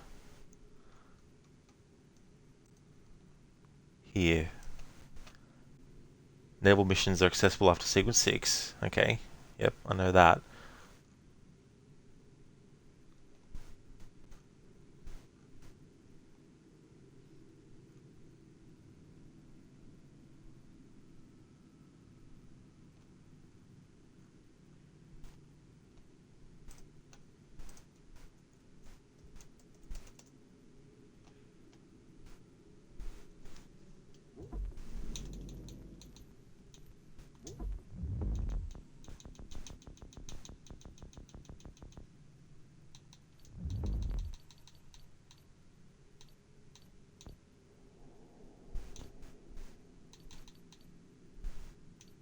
Okay, so I'm not worried about that for the playthrough.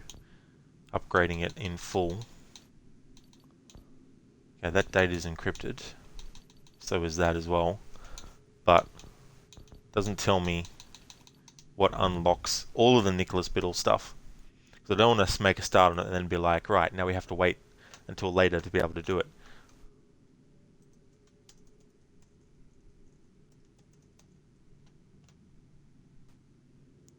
Biddle's hideout. This is unlocked upon completing sequence 8 and French involvement. Okay, so that's good. So sequence 8 is the sequence we're currently on. That'll lead Connor to prison and the whole trying to assassinate George Washington. There's only 3 memories in that, so I won't worry about doing the Nicholas Biddle naval stuff just yet until we finish sequence 8.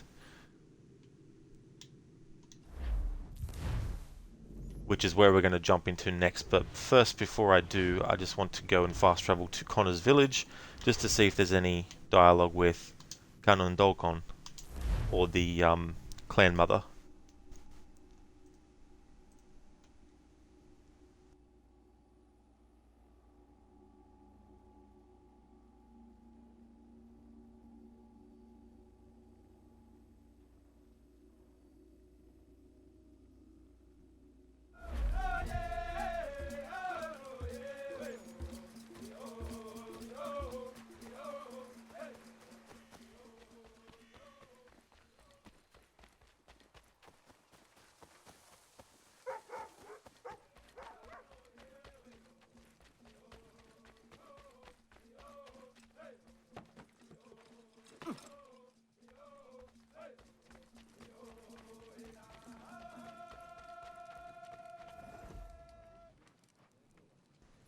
This is still glitched. Fuck me dead.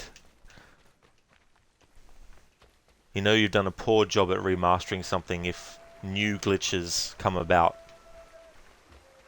It's not like they remastered it a year after it came out either.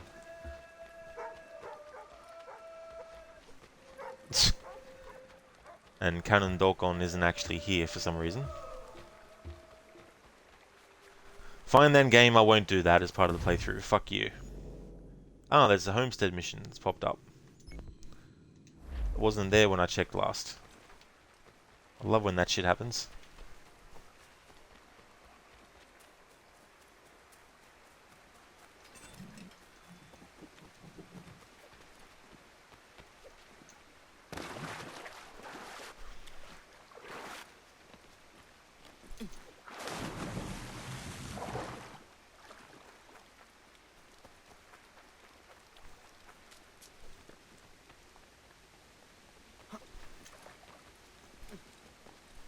It's like when you remaster something, you're supposed to fix any glitches that the original had, not do that and add more, or, you know, not fix those glitches plus add more, whichever the case it is.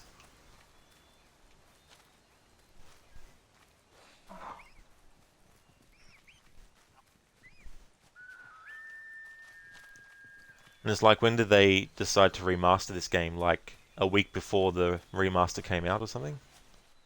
I'm being facetious, it wouldn't be that long, but wonder how much time they were given to do the remaster.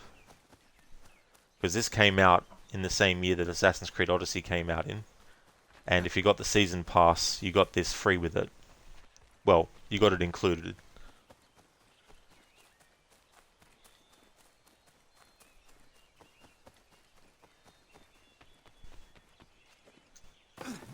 While it does improve some things, it also adds new glitches that weren't present in the original.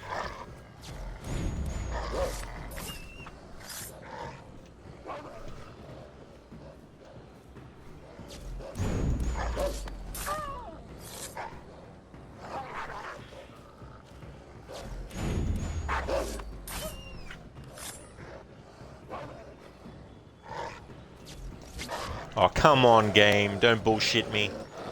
Don't fucking lie to me. I pressed the button as soon as the prompt came up on fucking screen.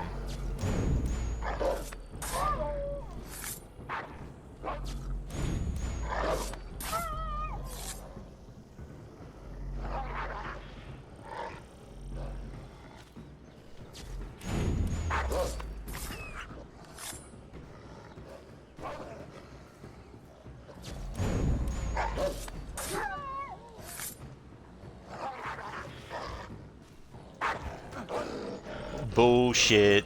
Bullshit. The prompt didn't even fucking turn up that time.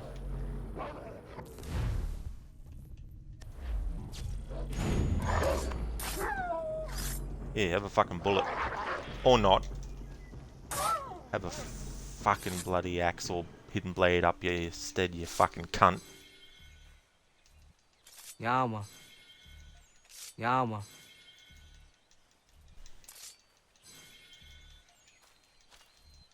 Yama. I didn't want to investigate the clue. The clue is right next to the Yama. killed wolves, and I want to get their pelts. Yama. And to do that, you press the same button that you press to investigate shit. Zereth, they want to wolf you down. Yeah, they sure do. That's actually a glitch that isn't that bad, really, in terms of, like, sometimes you'll get 10 wolves attacking you. Which I don't remember that ever happening in the original version. Plus, if you're hunting bears, sometimes you can find 6 bears in the same little area. I don't think that was in the original either. Yama.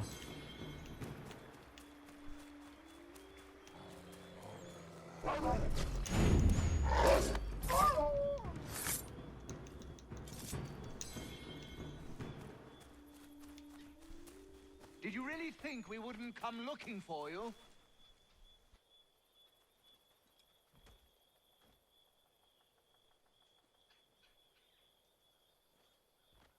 Call yourself a soldier?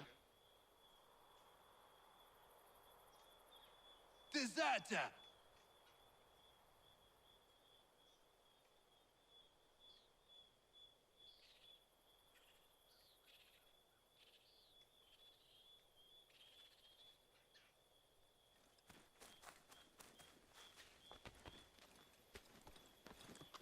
Get out of here, mate. Another tough guy, boys. Take him down!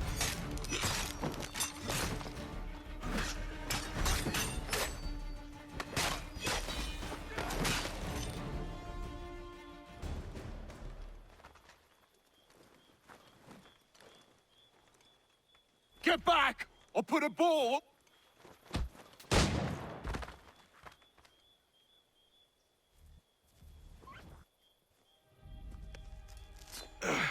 Are you hurt? Nothing that won't mend. Thank you, stranger. What were they doing? This lot was dragging me through the countryside trying to make an example of a deserter. Sorry now, who are you? Connor. A deserter, you say? Don't much agree with the fight, and I love this country. So there you have it. The name's David Walston. My friends call me Big Dave.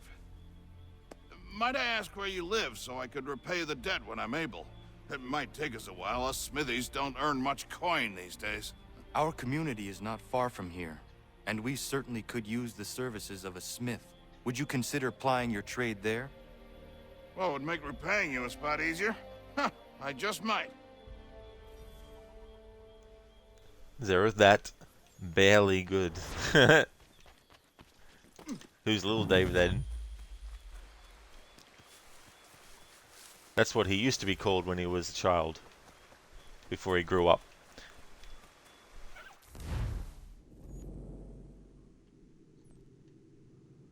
Alright, so go back to the homestead now and see what else might have unlocked. Alright, so that was Big Dave.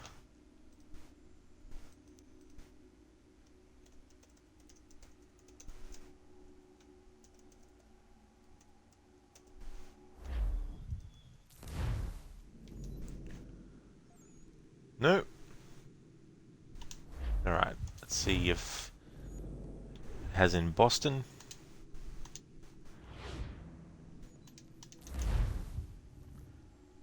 And if not, we'll jump back into the main story.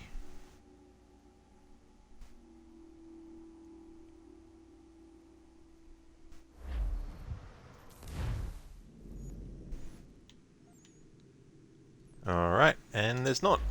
Alrighty then.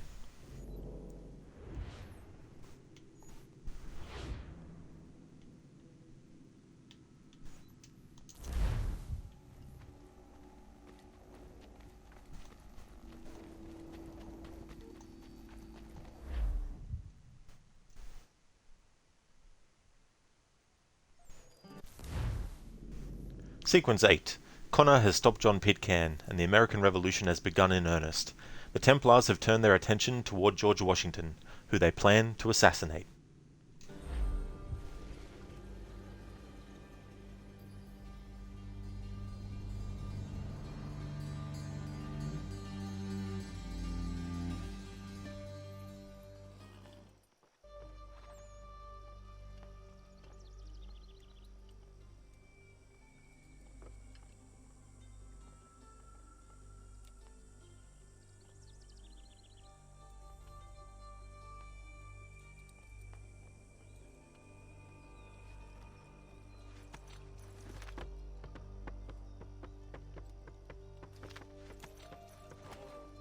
So what is your stake in all this? Same as yours. Peace, stability. A land in which all might live side by side. Free and equal. Why not join the Brotherhood, then? My father was an assassin. Quite good at his job, too, as I understand it. But I hope to have children someday. It's hard to live in two worlds at the same time. So, I chose to live in one. I understand. I still contribute as I can. That's why we're here now.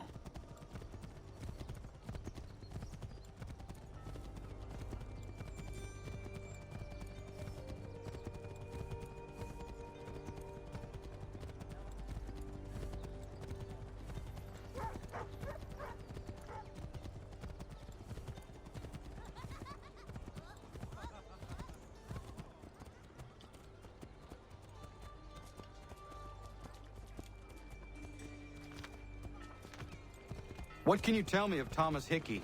He has been running a counterfeiting ring in the city. Locate the source of his operation, and we can have him arrested. He cannot harm the commander if he is in prison. Do you know where he is? Not exactly, but I have an idea where we can begin the search. Thanks for the lurk, Zereth. Templar.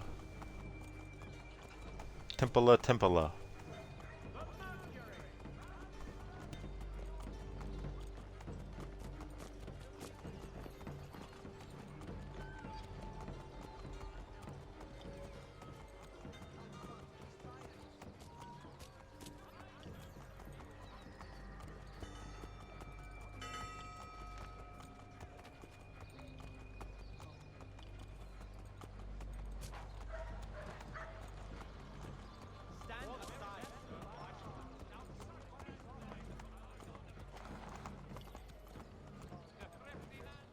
There are rumors of bad bills being circulated here. No doubt they come from Thomas.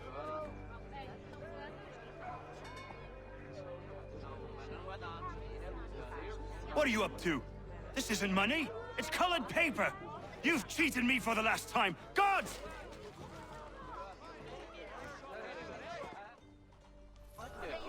Colored paper, it's Monopoly money.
Daniel, let's put them bills away. The guards is onto us. How? What happened? Dan Shopkeep caught me out. Brought the guards, but I gave him the slip. Boss is gonna be mad. Not so mad as if I'd gotten caught. Besides, we've got most everything we need for the job now anyway. Best go tell him. I'll warn the others.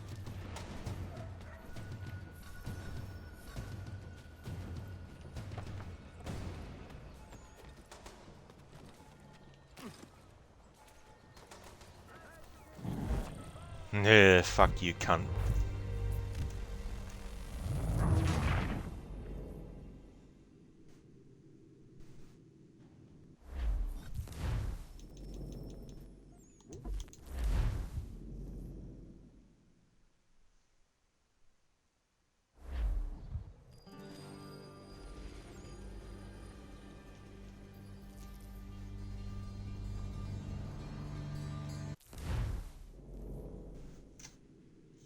I could snap your neck, you know.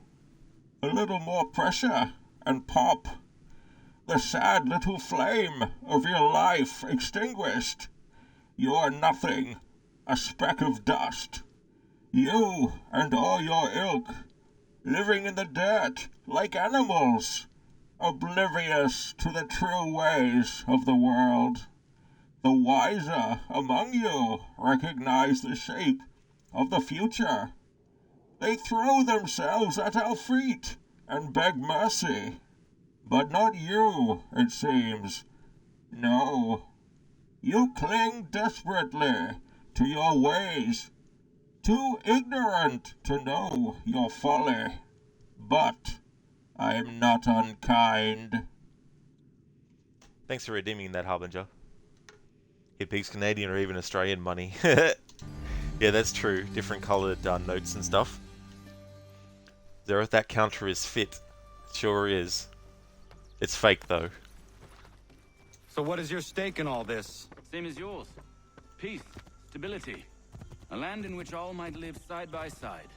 Free and equal. Why not join the Brotherhood, then? My father was an assassin. Quite good at his job, too, as I understand it. But I hope to have children someday. It's hard to live in two worlds at the same time. So, I chose to live in one. I understand. I still contribute as I can. That's why we're here now.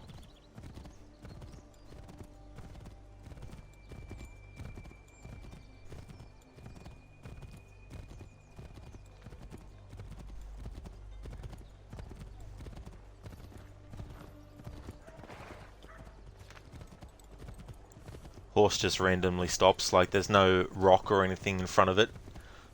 Another example of how fucking stupid the horse mechanics are in the original version and the remaster. What can you tell me of Thomas Hickey?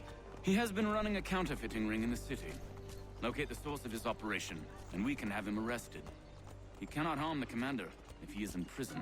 Do you know where he is? Not exactly, but I have an idea where we can begin the search.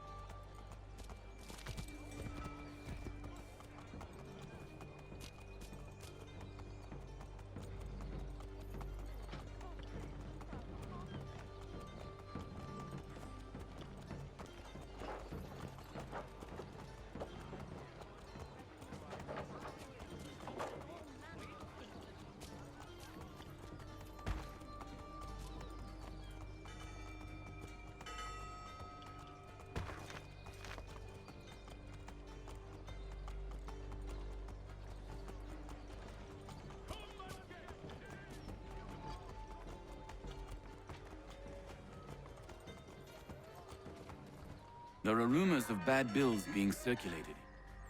No doubt they come from Thomas.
Oi, Daniel, best put them bills away. The guards is onto us. How? What happened? Damn shopkeep caught me out. Brought the guards, but I gave him the slip. Boss is gonna be mad. Not so mad as if I'd gotten caught. Besides, we've got most everything we need for the job now anyway. Best go tell him. I'll warn the others.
Harbinger, hooded figure among 4 civilians, certainly not an assassin.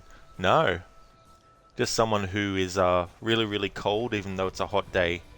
And they also just wanted to get the sun off the top of their head and back of their neck.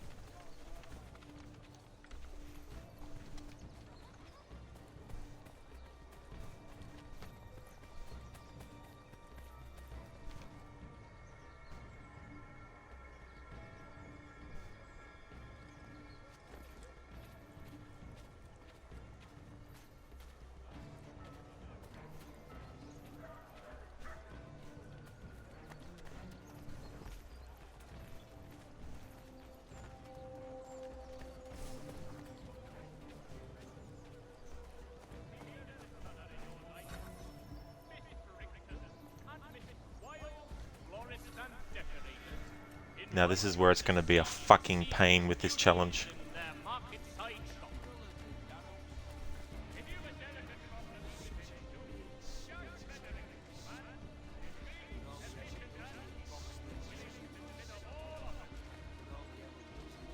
heard what happened at the market. Boss wants everyone back at the shop. Says we strike tonight. Be worried about that business with the guards. I'm telling you, it's nothing. Haven't had a spot of trouble since I slipped away. Of course, I'm taking care to keep my distance. Can't believe we're really gonna do this. We'll be heroes. The ones who ended all this talk of revolution. They'll set us up like kings, they will. Huh? Revolution. Bunch of troublemakers looking to upset the apple cart.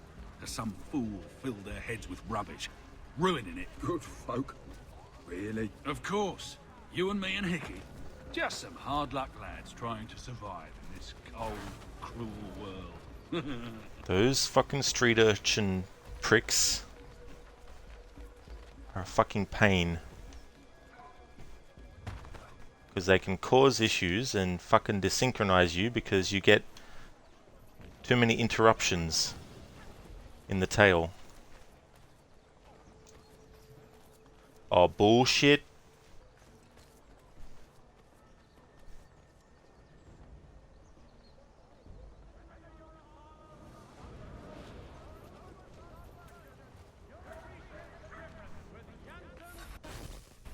Ah, optional objective failed. Probably, knowing my luck.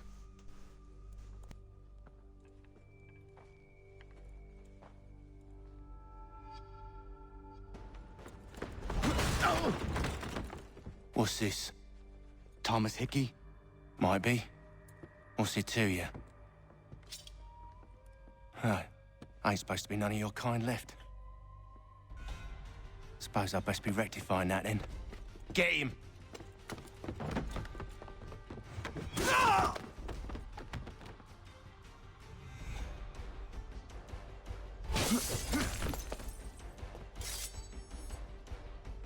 There's another one! Grab him!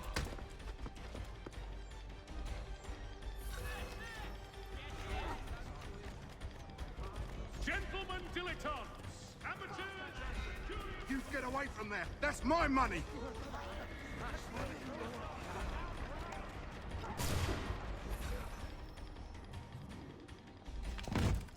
Be still. You will do no more harm. You're a right fool meddling in affairs you know nothing about. Washington's the only thing keeping the Continental Army together. You kill him, you end all hope for freedom. Wrong, boyo. With him gone, they'll have no choice but to promote Lee, and then... You are both under arrest! Oh, well, we were just having a scrap, officer. Ain't nothing wrong with two men settling their differences the old-fashioned way. Can't we come to a... Quiet! What are the charges? Counterfeiting! I had nothing to do with that. Course not! Listen, there are more important things at stake here. This man is planning to...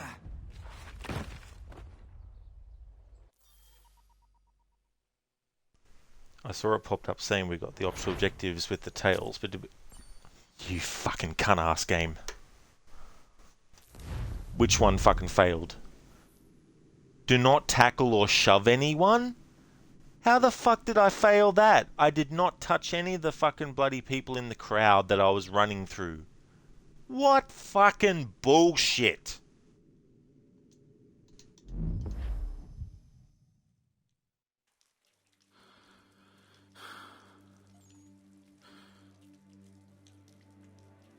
You You missed me, sweetheart. What? Nothing to say? If you are here, then Washington is safe. True, true. Thing is, I believe I've just been pardoned.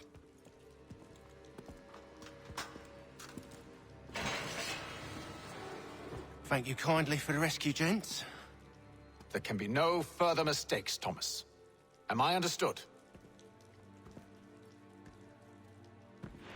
What about the assassin? Yeah, he's here. They put him in a cell right next to mine. Guess we didn't get them all, eh? Deal with this, Charles. At once, sir. What are we gonna do?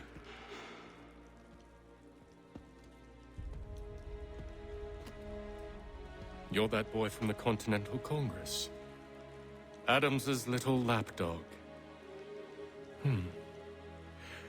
I think I have an idea. Yes. 2 birds with 1 stone. Do tell. All in good time. It's not like the assassin's going anywhere. For now, we should see about getting you better accommodations here. What are you on about? I thought I was getting out. I'm afraid you won't be leaving for a while, thanks to Benjamin Talmadge. He's been running his mouth, saying all sorts of things. You're being investigated for plotting to assassinate George Washington. What a bunch of bollocks. I thought you was gonna handle that. We'll discuss this elsewhere.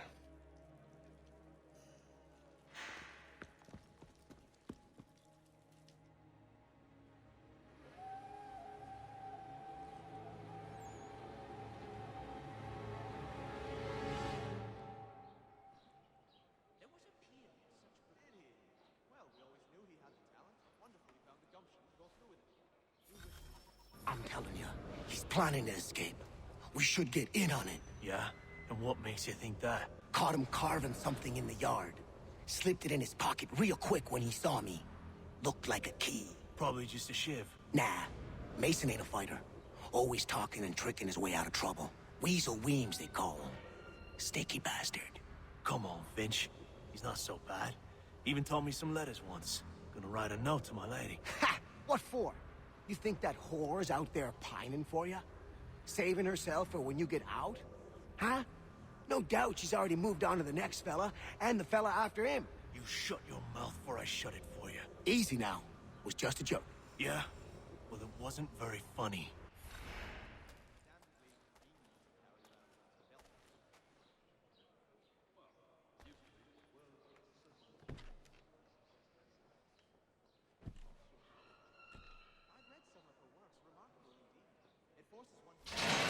Get up! Where are we going? Stay out of trouble or you'll wind up in the pit.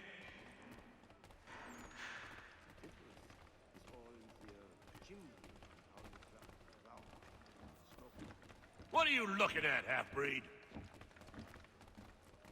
You not understand English? That it?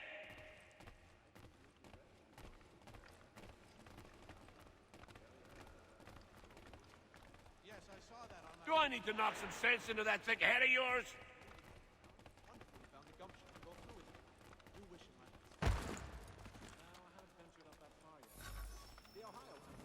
I should try and find this Weems fellow. If he intends to escape, perhaps he can help me. Mason Weems? Could be. I need your help. Oh? They say you know a way out of here. They say a lot of things. I do not have time for games. A shame, as I was hoping you might play one with me. Fine. Are you familiar with the rules?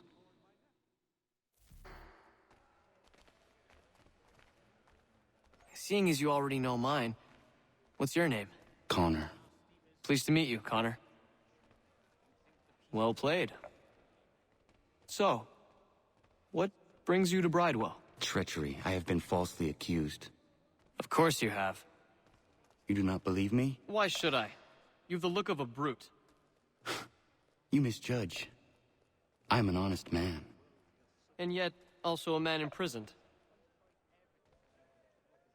Tell me how you found yourself in this place. It is a private matter. As is what you ask of me.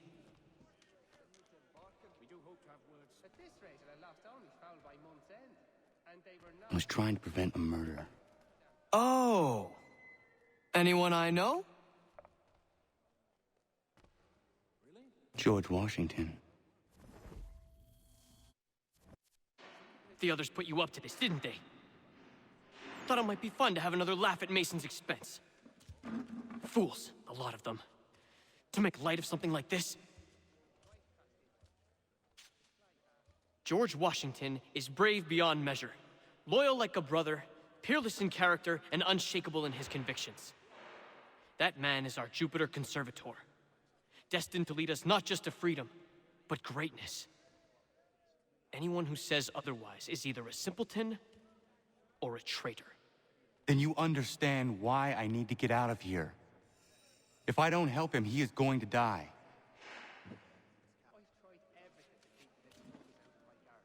You're serious, aren't you?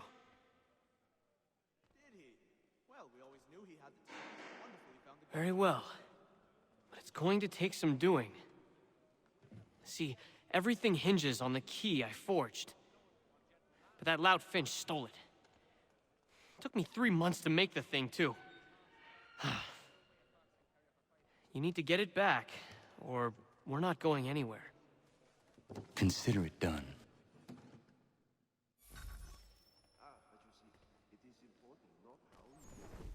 Yeah, that's true, Harbinger.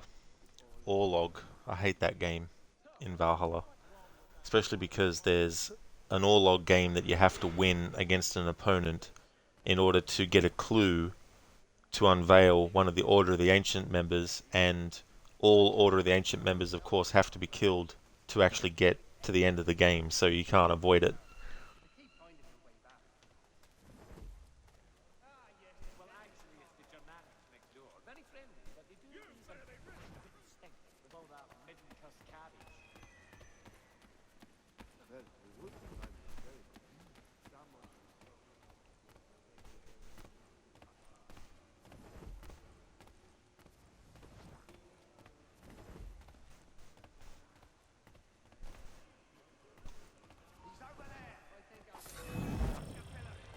You know, I'm not counting that because he's glitched. If any glitches prevent me from achieving things related to the challenge that I'm currently doing with a game, it doesn't count.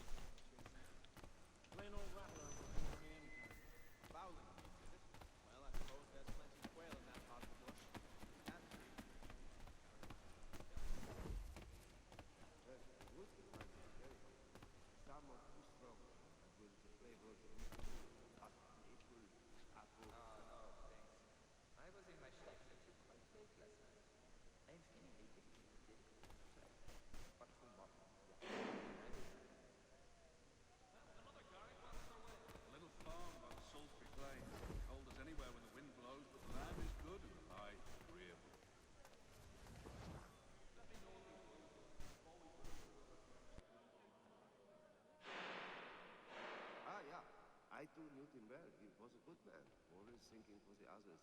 Very gross to giving. As you say, generous.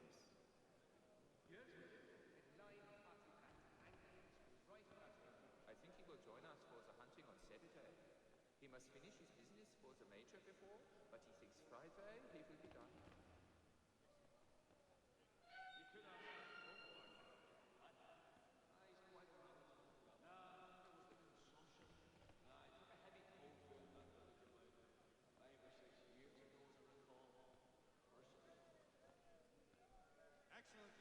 And to him he says, no, only... A little farm by the Salisbury Plains. Cold as anywhere when the wind blows, but the land is good and the life agreeable.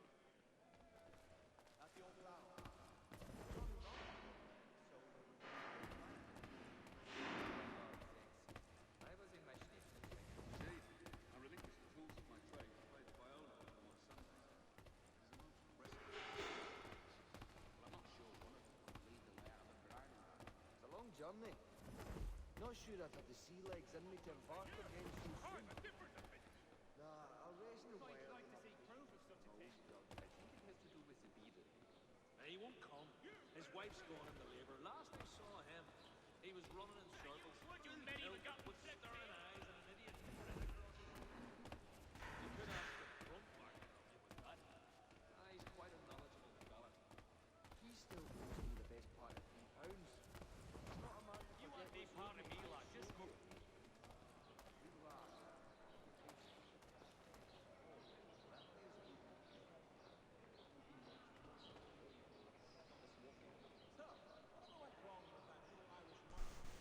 Look at the fucking idiot. He's glitched again.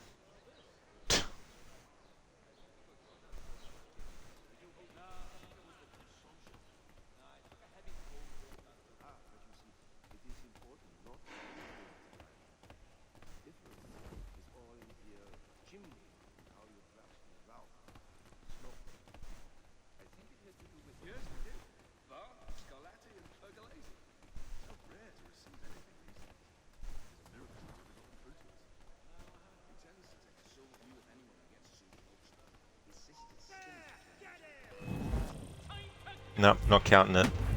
He's glitched and won't move out of the spot.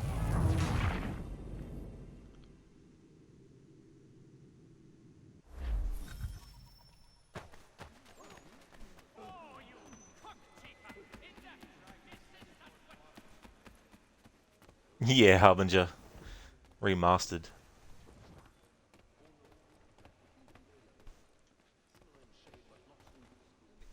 Yes, I saw that on my way through part. Terrible fire. It's incredible any part of the old hall remains standing.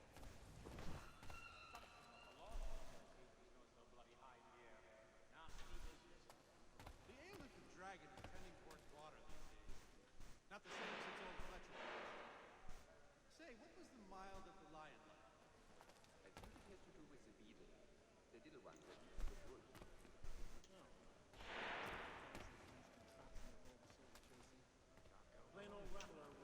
That son of a bitch.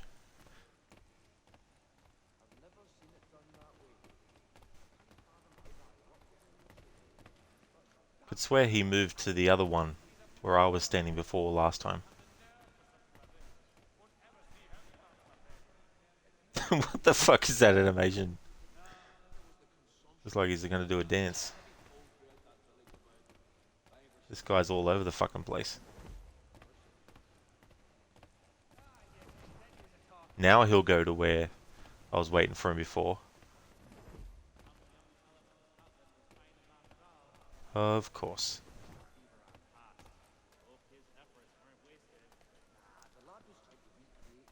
Harbinger, you're ending the Resident Evil Marathon after RE4. You're playing the games after that too.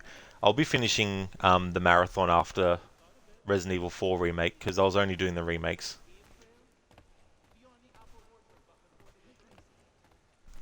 Because I need to free up Mondays, Tuesdays and Wednesdays for more Assassin's Creed days.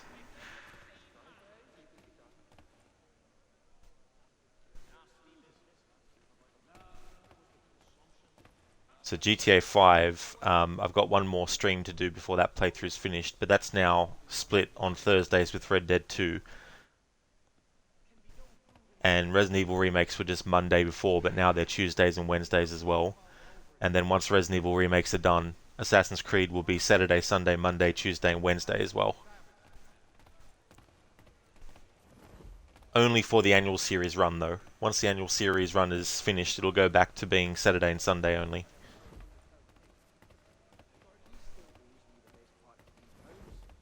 I'm not a man to forget what's owed me, I assure you. But he's a good lad. Be patient.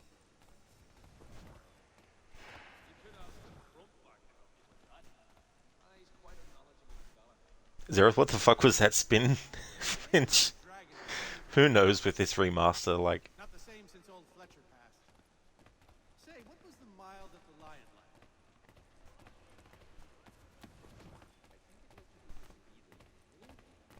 like? Now where's this fool going? Is he gonna go near here, or... not? No, this time he's going to go up this way. Of course. Trying to preempt where he's gonna go. So I can be waiting there for him, but keeps shifting his fucking bloody route.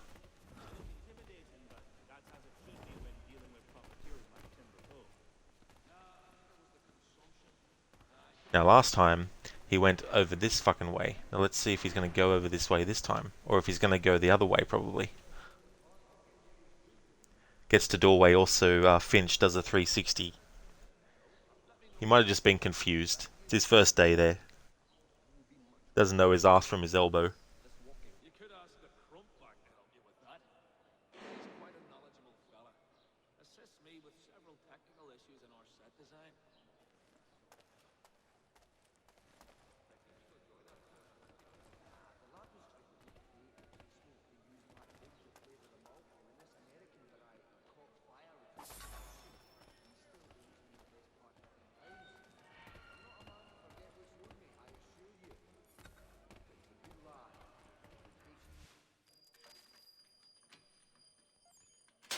This key is useless.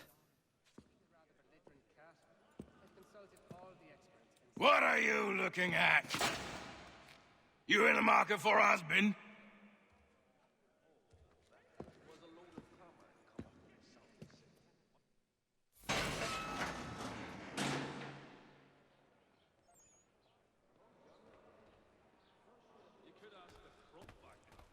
Oh, while we're on the subject, did you meet with success in your hunt for a new assistant? If not, I may go forward with it.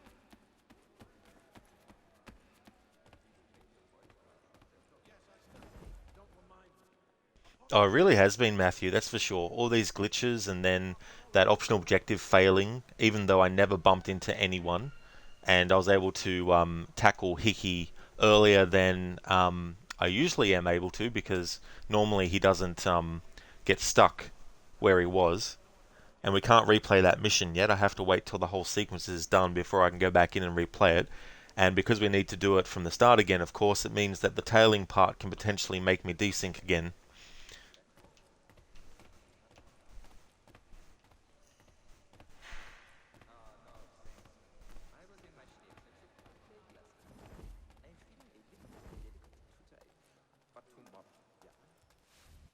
Your key is useless. What do you mean? It did not fit the lock. It's not meant to. You forged a key that does not work. Well, that all depends on what you mean by work. It'll get us out of here. Just not the way you expected. Then how? You're going to use it to get the real key off the warden. You have to swap yours for his. Why not just have me take the real key? Why all this extra work? He might notice if it went missing. This way, he'll be none the wiser. And when he tries to use it? He won't. That's why we're targeting him.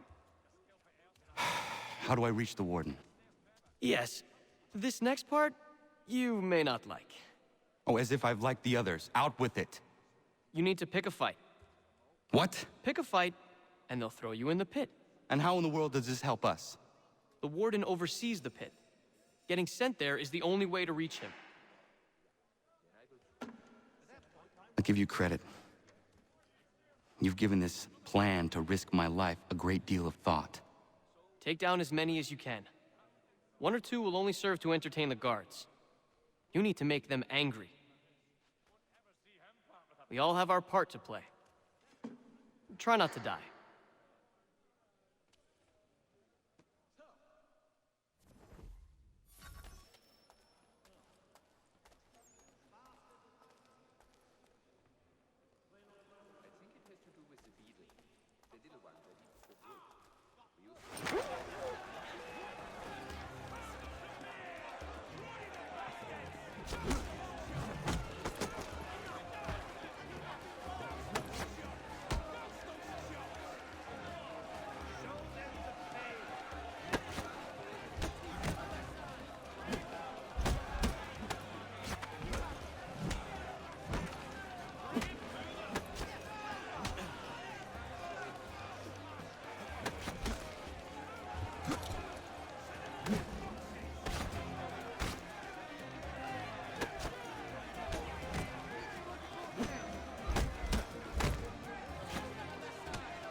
Fancy yourself a troublemaker, eh?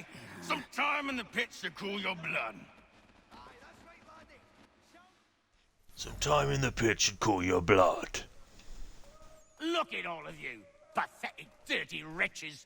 You're not but swine, suckling at the teats of civilization. Thieves and scoundrels all. And do you acknowledge this? Do you repent and beg forgiveness? No. You elect...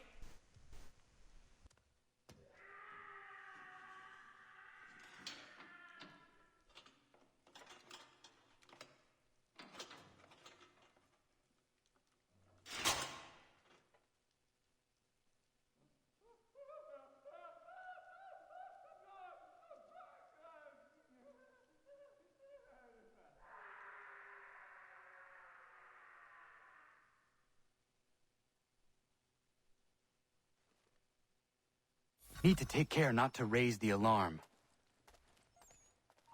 You, stop. He's licking it.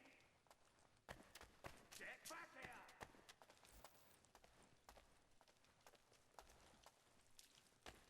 Give over. He's vanished.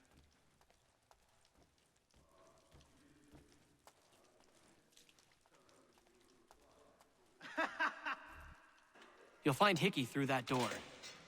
It's where they keep the important prisoners.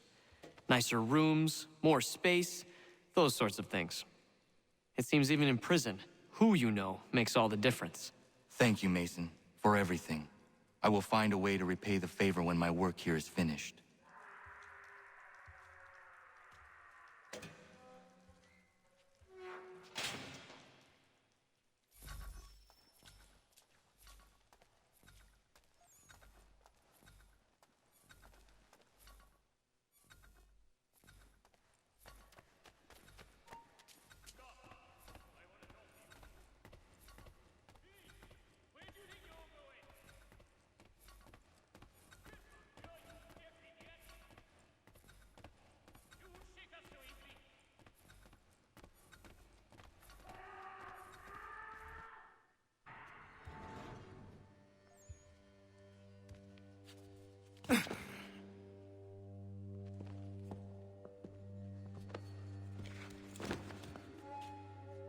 Not who you was expecting, am I right? What have we here?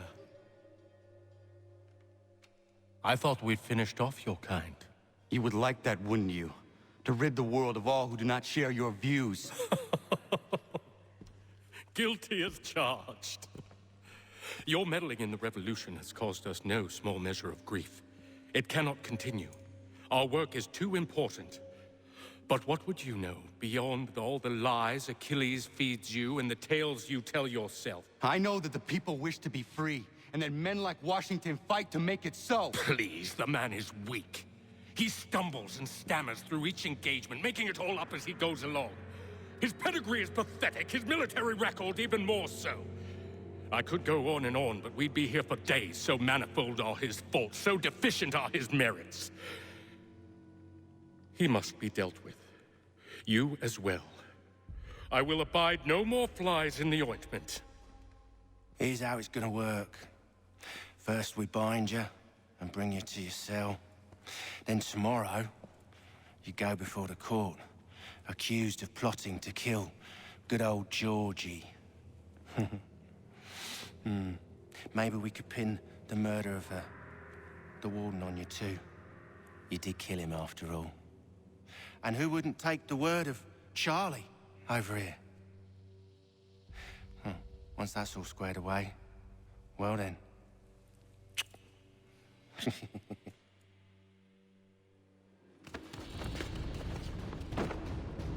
All those years ago, the child in the forest was you. I said I would find you. And so you have. But not quite as you had expected, am I right? You know, all of this might have been avoided had you only done what I asked. But what's done is done.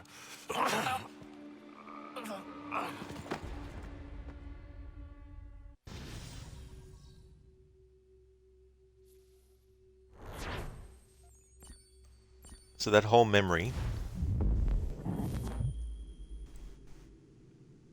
was pretty long. So if I had to actually restart, there was a lot of time that I would have had to do over again just to get back to where I might have desynced.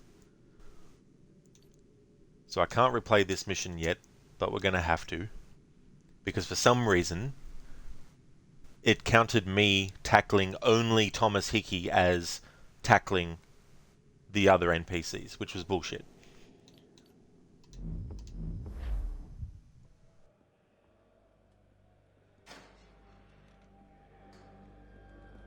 Up!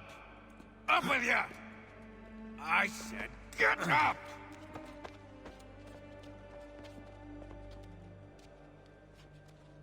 Walk!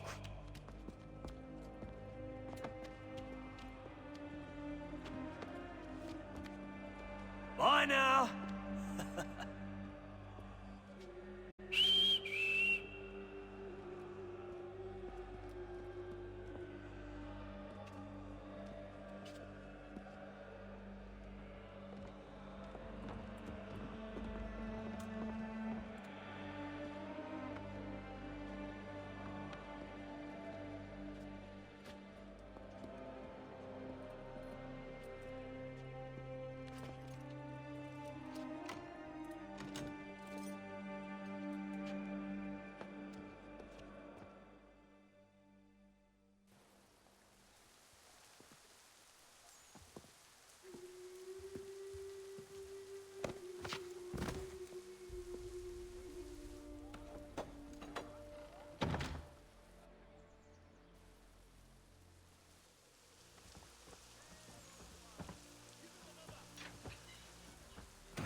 Hello, Connor.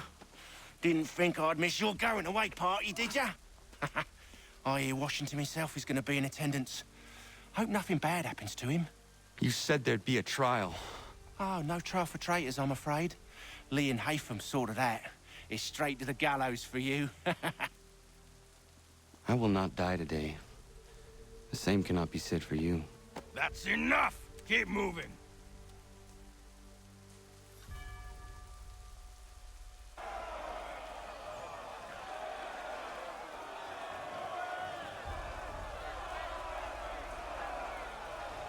I love how you see assassin recruits helping.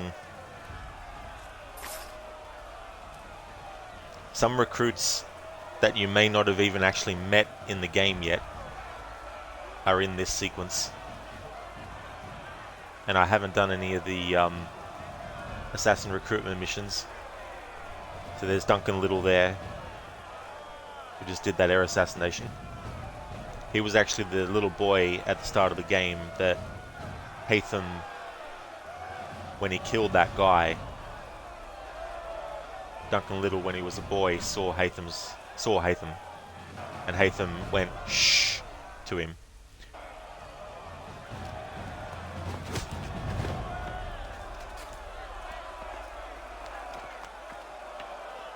You are not alone. Only give a cry when you need us. Forget about me. You need to stop Hickey. He's... Up you go. Don't want to be late now, do we? You just had to be an hero, didn't you?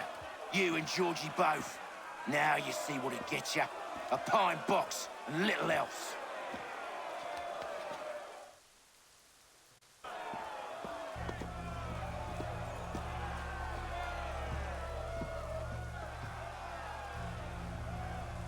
Brothers, sisters, fellow patriots. Several days ago, we learned of a scheme so vile, so dastardly, that even repeating it now disturbs my being. The man before you plotted to murder our much-beloved general. Indeed, what darkness or madness moved him, none can say, and he himself offers no defense, shows no remorse. And though we have begged and pleaded with him to share what he knows, he maintains a deadly silence. If the man will not explain himself, if he will not confess and atone. What other option do we have but this? He sought to send us into the arms of the enemy. And thus we are compelled by justice to send him from this world. May God have mercy on your soul.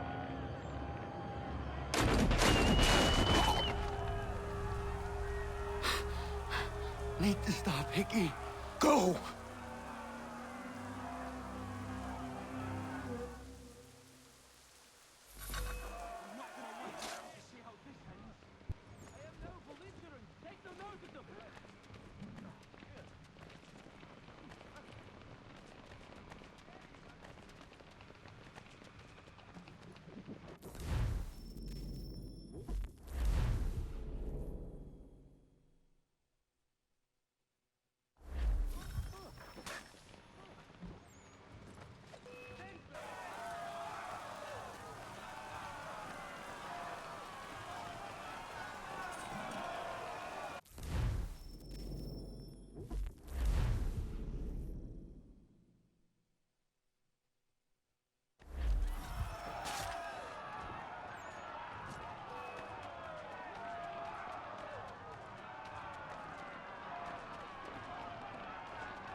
Hey there, Mr. Goatee. So for those who are wondering why the fuck I keep reloading the checkpoint, I need to not let Washington's bodyguards die and kill enemy militia before Hickey kills his bodyguards And even though it's going in slow motion, Hickey actually runs faster than the game lets you run, and he gets a head start on you as well.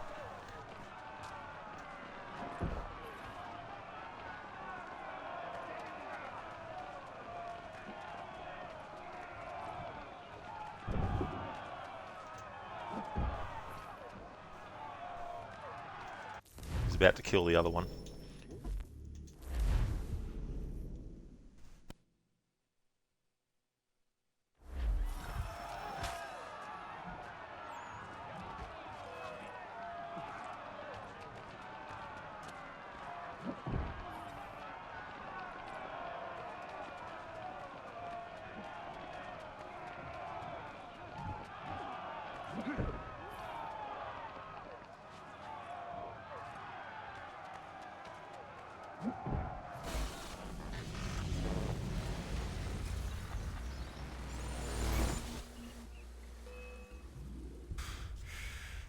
Damn it.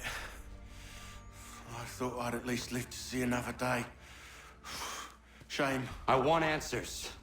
Why did Johnson try and buy my people's land? Why was Pitcairn targeting Adams and Hancock? What purpose would Washington's murder have served? Why does your order support the British? How should I know? The Templars, Lee, the big man, Haytham, they has the money. They has the power. That's the reason I threw him with them. That's the only reason. Sure, they have some sort of vision for the future too. I didn't give a damn about any of that. They can sing their songs about mankind and its troubles. They can make their plans and spring their traps. Don't bother me none. They paid me, so I said yes. Didn't bother to ask who, or how, or why.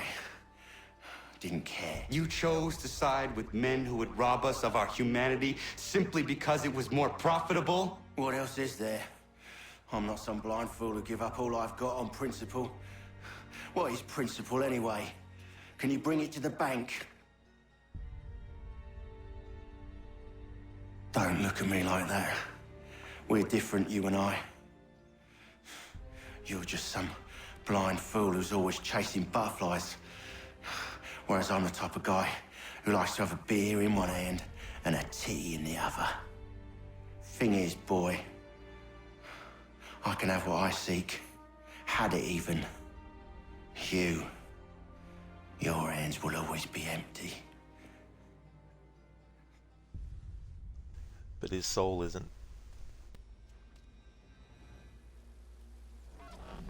At ease, men!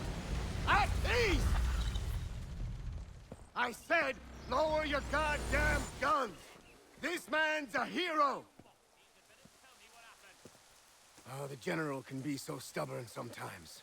Piffle, he said, when we warned him something like this would happen. Piffle! Stop. He wanted to kill the commander. Nearly killed you as well. He was a scoundrel. But still a man. You're nothing if not consistent. Where is Washington? I need to speak with him. Bundled off as soon as your execution went sideways. He's likely on his way back to Philadelphia by now. And so am I. Something wrong? He is still in danger. Hickey did not act alone.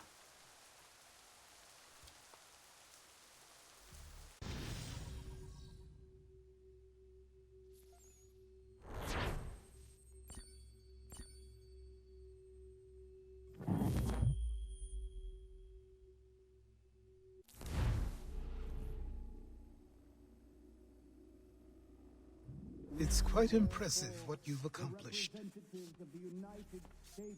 Is that a compliment? Now, don't misconstrue. I'm sure the whole endeavor will end tragically.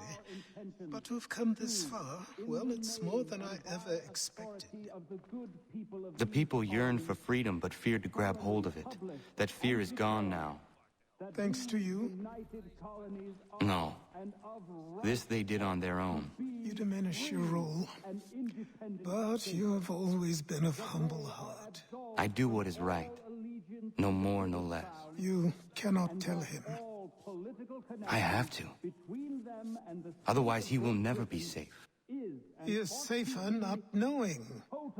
By planting the seeds of doubt, you threaten to topple his entire endeavor. If Washington is paralyzed, Charles Lee will strike. You'll cause the very thing you aim to prevent. Hunt the Templars, as is your duty. But do not drag these men into it.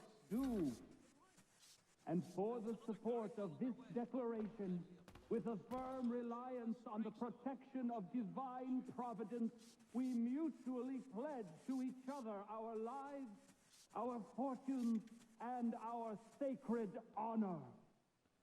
Can't pronounce half the bloody names. We must now all hang together. Yes, we must indeed all hang together. Or most assuredly, we shall all hang separately. You are once more our savior. I must speak with the commander. He's gone to try and hold New York. The British intend to take it. I fear we'll need to recall our men from Quebec as well. It's one thing to declare our independence. Now, my friend, we must make it so. The ones in Quebec are too busy fighting dragons right now. Sorry, Samuel Adams. Dragons, cyclopses, medusas, krakens.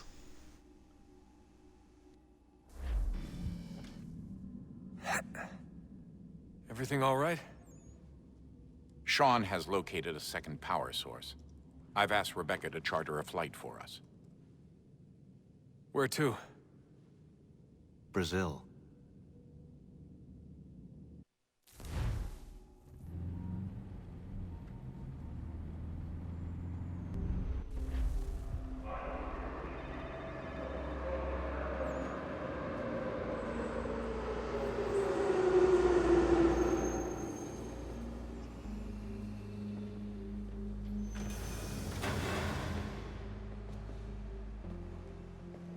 You there, Rebecca?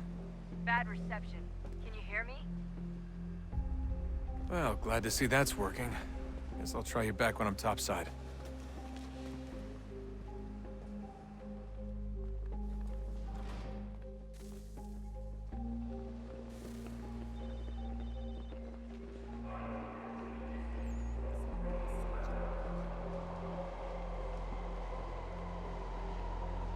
Hello there, Senny. Good day to you, dude. Welcome on in. How's the search for Charles Lee faring? It's going not too badly, however there's been a lot of annoying damn glitches in this game. And the memory where you have to chase Thomas Hickey and you have to make sure you do not shove or tackle anyone. He threw the money down at the start of the chase, or as early as possible, and the crowd went for it. I actually slowed down, went around the crowd. Meanwhile, there was like a carriage going, and Thomas Hickey was slowed down by the carriage, so I went around the carriage, not hitting anyone. And then, when I got on the other side of the carriage, he was running at me, so I tackled him. And then the game failed me on the optional objective of not shoving or tackling anyone. I'm like, what the fuck? So I couldn't go into the memory straight away and replay it because it was considered a exclusive memory, and I wouldn't have been able to go back into the memory until finishing sequence 8, which we just did. So that was really annoying, so I'm going to have to go and replay that memory and get that again. And within the same memory, I actually desynced from failing a tailing part, so potentially having to replay that memory again to get that optional objective, and I have to get all of them too as well in one attempt. Doing all that is increasing the probability of more desyncs in the same mission. So it's like, ugh. And now Japanese monsters as well. I would not be surprised if in the game set in Japan that there'll be a sequence where there will be literal Japanese demons or monsters from their mythology that you fight. And, you know, they won't try and make it a dream sequence. They won't make it a hallucination or anything. They'll literally make it as a real thing, probably. You know, I'd be very surprised if they don't have anything like that in it. Sounds like a remastered experience. It really is, you know, like, then there was a glitch earlier with the horse on the mission where you have to get to the certain destination quickly, and then there's a person you can save, and I killed the attacking soldiers, and then I ran off, but the markers for the dead guards were still there, and it wouldn't count it as the civilians were actually saved. So that fucked up. But then I couldn't get off the horse, no matter how many times I pressed the dismount button. Wouldn't let me get off the horse to save the civilian. And there was also a glitch in the prison part where one of the where the dude you have to pickpocket got stuck on a walking cycle behind an NPC, and that happened twice, but I didn't count the desyncing that happened because it was as a result of the glitch. So yeah, there's been quite a few glitches in this remaster that have popped up, and it's like, fucking hell. You know, they had so many years between the original version's release in 2018. Xerath and 360s. That's it, exactly. Xerath saw them do a 360, which I didn't actually notice myself because I was so engrossed in stuff, but just had, you know, so much weird stuff happening.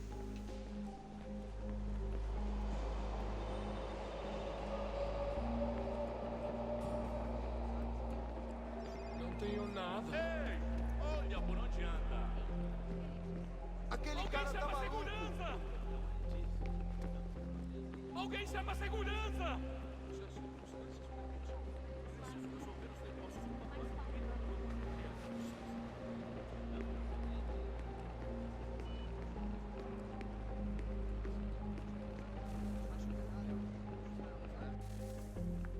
You copy now? Loud and clear. What's the plan? According to our intel, the power source is being worn as a bracelet by some tycoon's trophy wife. We're working on pinpointing her location, but she's most likely inside a VIP booth on the stadium's upper level. I'll update you when I know more. Now to find a ticket. We don't have time to play nice. Steal someone else's. Bit of a dick move, don't you think? Well, I guess you could try and sneak past security instead.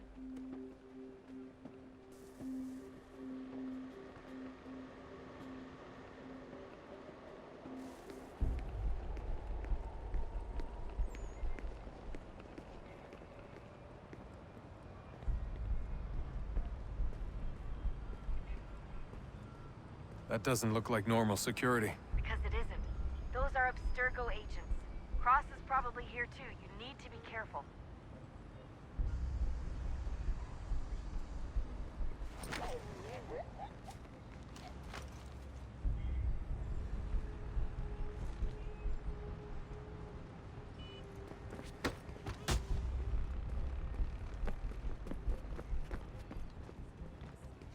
Your target's definitely in the VIP area. The entrance is Você at the end viu of esse this homem? concourse. Chame a segurança imediatamente, Philby.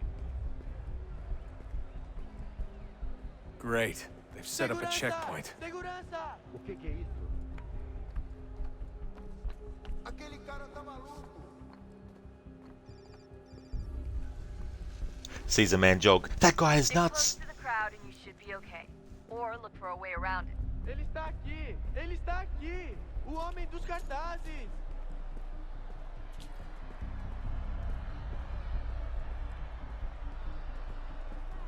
Looks like I'm close. Shit! Another checkpoint. You're gonna have to find another way around. Security's too tight. Se não me deixar entrar, vou perder o emprego. Temos que verificar sua identidade. Qual é o seu problema? Como assim? Trabalho aqui há 15 anos e nunca vi nada como isso. Olha, aconteceu, só isso. A gente não queria que acontecesse. Watch your back, you're Só on it. aconteceu. Sinto muito. Sente muito! Ela é minha! Fundo de Martinho. Passam 20 minutos simulando Almost sexo there, anal e Dustin. fatura She's milhões. just on the other Eu side quebro of as the costas stadium. trabalhando Other 80 horas por side? semana para tirar 100 pratas e olha lá. E agora tenho que ficar aqui para ser insultado por um brutamonte de terno.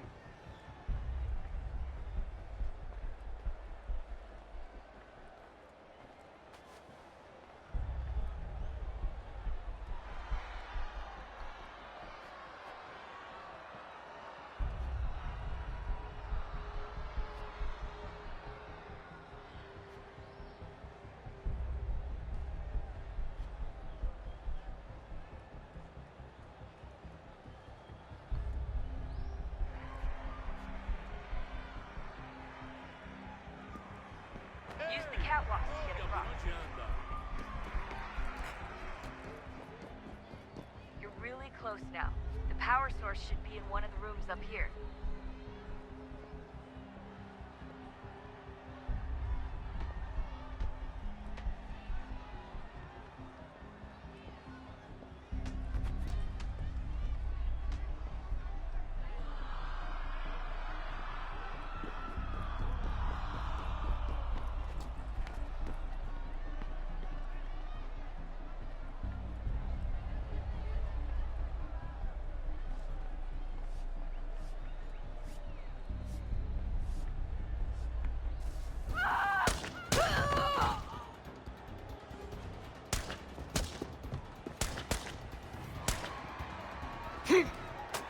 Hey!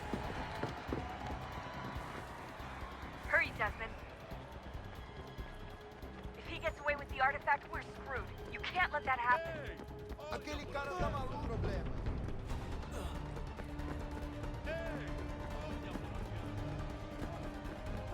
Aquele problema. Alguém chama a segurança! Qual é o problema?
Ali está!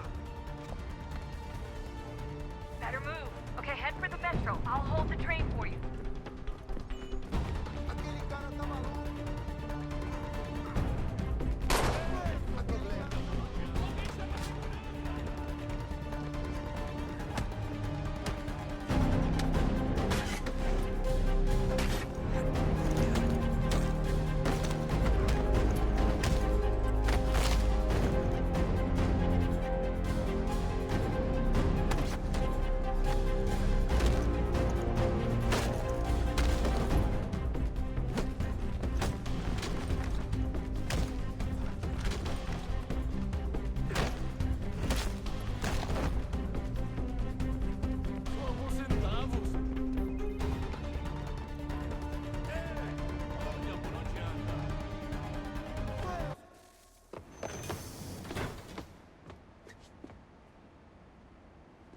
I was gonna run off, but I'm like, fuck you.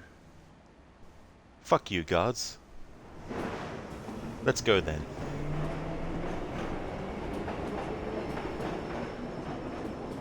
They could have gone home without any bruises, without any aches and pains, if they had just let Desmond run off. But no! They had to try and subdue him. We can get back to Connor whenever you're ready, Desmond. Unless you want to plug in the power source first. Up to you.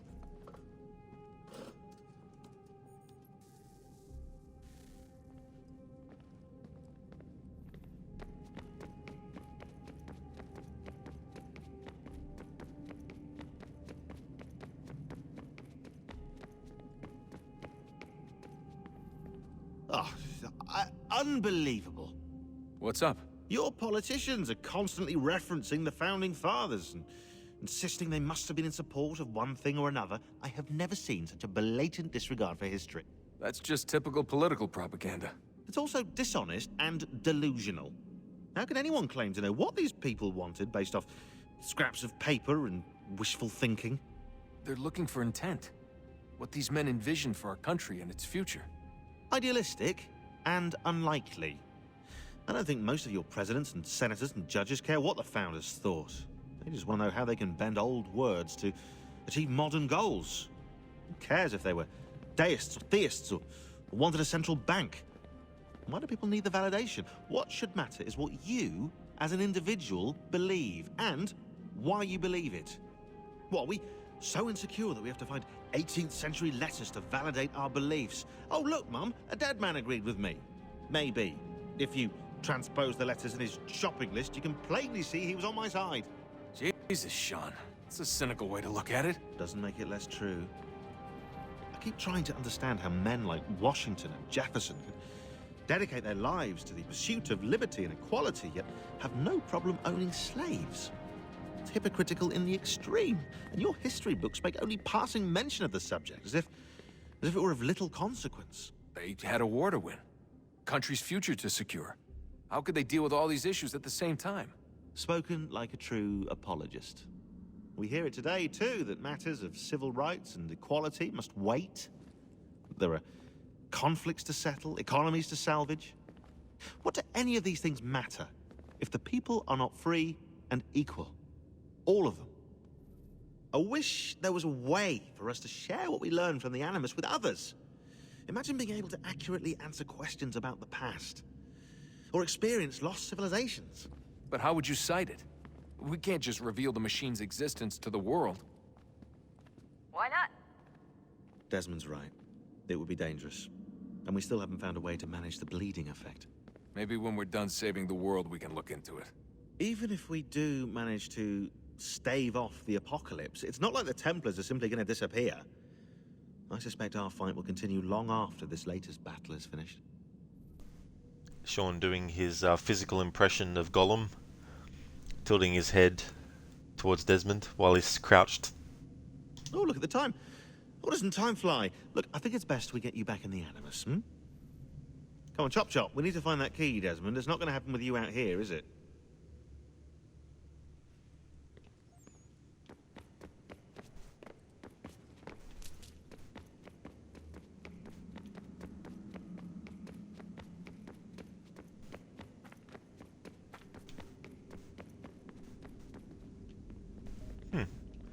No new dialogue with William Miles. Don't know whether that's supposed to happen, or whether it's just another glitch in the remaster.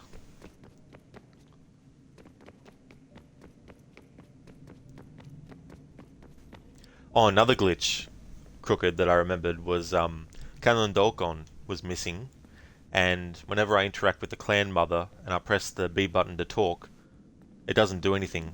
The prompt just disappears quickly and then reappears each time I press it, and I'm like, ugh.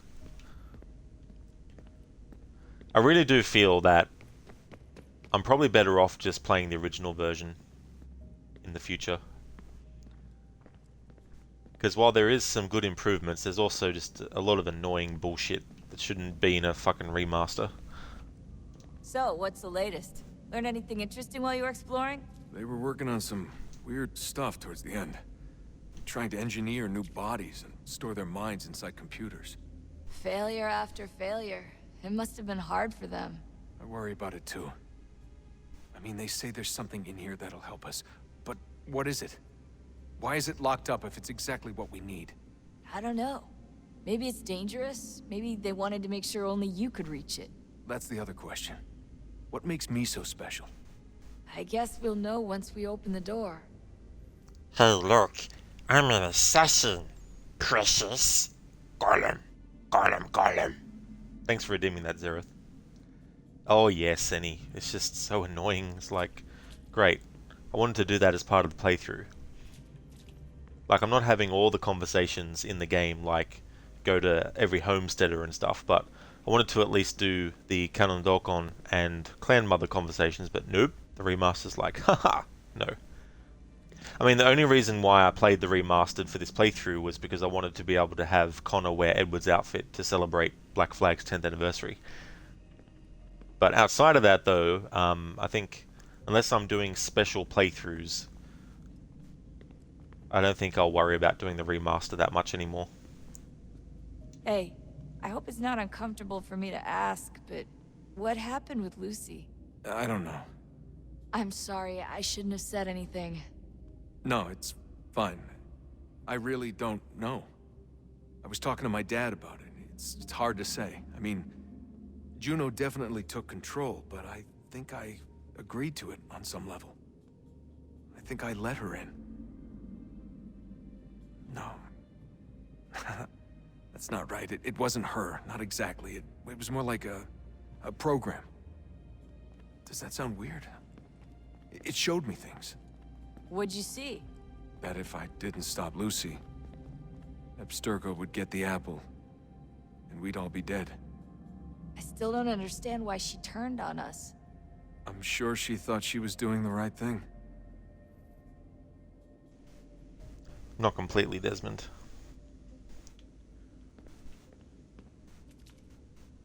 Might have felt like the right thing, but leaving someone you're supposed to protect and help to actually lead them out to, you know, to their fate. It's like if someone's drowning, but to save face against the people that you're trying to, you know, impress or whatnot, you let the person drown, even though it was your job to, you know, save them. It's kind of like the situation with Lucy and Clay. He was supposed to find out what they wanted to do with the Animus, get the information, and Lucy was supposed to actually help Clay escape the facility so that he could take that information to the assassins. But instead, by that point, she had long become a Templar, and she basically said, "Fuck you" to Clay, and left him there, and of course, events transpired where he eventually committed suicide, and all that kind of stuff related to that, writing on the walls in blood before he died, and all that kind of thing. But yeah, I'm sure Lucy thought she was doing the right thing by doing all that stuff. But good, yeah, it was a struggle for you to decide. Ultimately, you wanted to have all missions available. I'm pretty sure some of the peg leg ones would be missing on the original for you, and cutscenes always changing to the default outfit is annoying too, but overall the classic version seems more stable. Yeah, that's the thing, right? And, you know, they also do some good stuff in the remaster with things like the lockpick minigame isn't as kind of like frustrating. You know, not having to keep tapping the right trigger while you're holding the left and right sticks in without moving them. You know, it's better in the remaster to just tap it once, for example. But yeah, there's just so much other stuff that is just like, really? Like, you had so many years between the original version and this version. You know, from 2012 to 2018, you know, it's almost like they just did 6 months of work on it and called it a day, you know?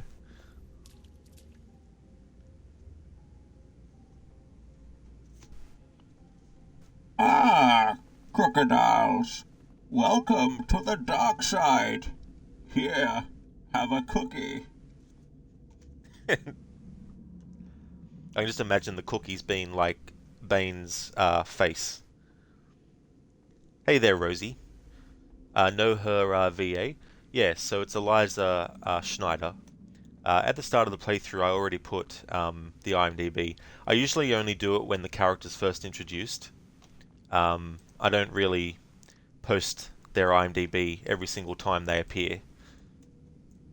But here's the IMDb for Eliza Schneider, who voices Rebecca.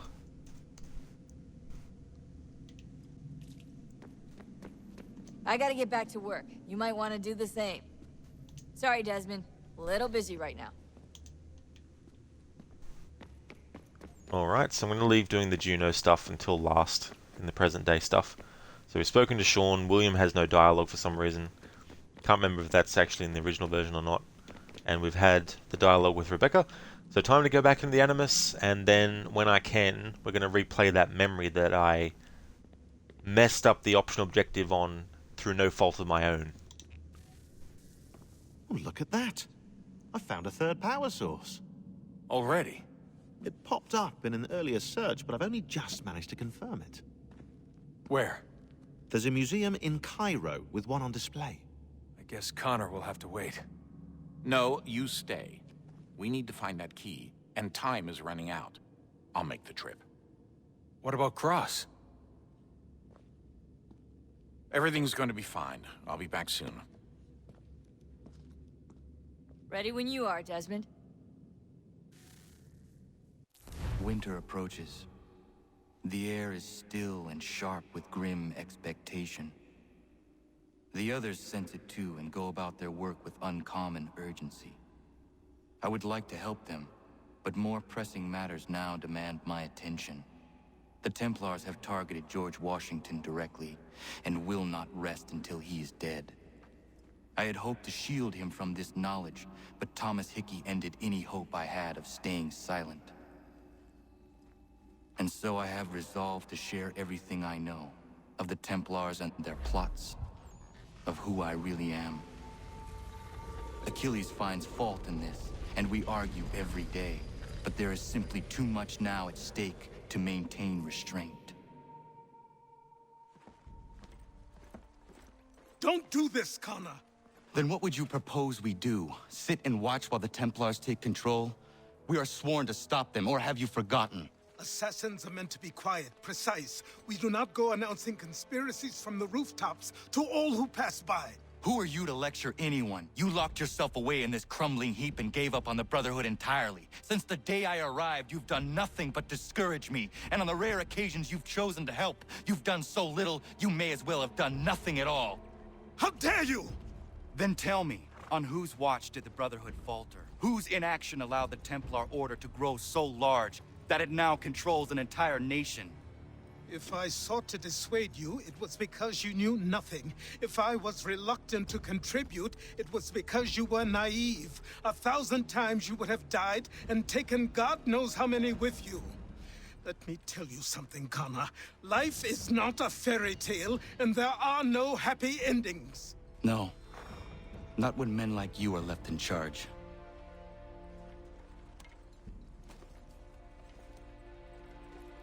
In your haste to save the world, boy, take care you don't destroy it.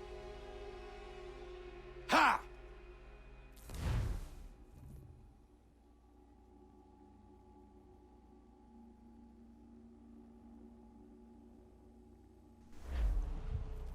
So while the story wants us to go ahead and jump into the next part of the main story, I'm going to actually look at the DNA tracker because I need to go and replay that memory now that the game will let me. Do not tackle or shove anyone. Even though I didn't tackle or shove anyone, the only person I tackled was the target that we had to tackle. Yet the game was like, oh no, you tackled and shoved, you know, the other people. Fuck off. Alright, I'm still pissed about that. Okay, so let's replay this memory.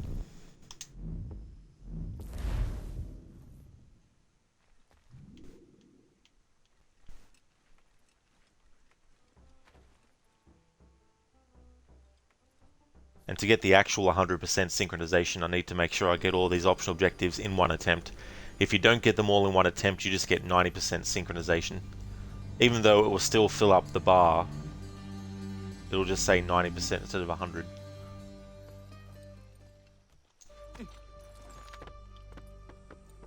So I'll be skipping cutscenes and stuff like that in this memory. So what is your stake in all this? And having to replay this means that I could potentially have to add more desyncs to the counter if I desynchronize. Free and equal. Why not join the Brotherhood then? My father was an assassin. Quite good at his job too, as I understand it. But I hope to have children someday. It's hard to live in two worlds at the same time. So I chose to live in one. I understand. I still contribute as I can. That's why we're here now. Thank you, Stowe.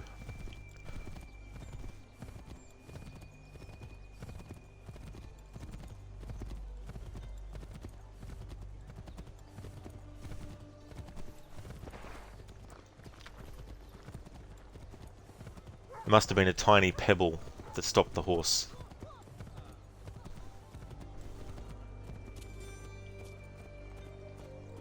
That's the other thing, like there's that memory where you're with Paul Revere. What can you tell me of and Thomas Hickey?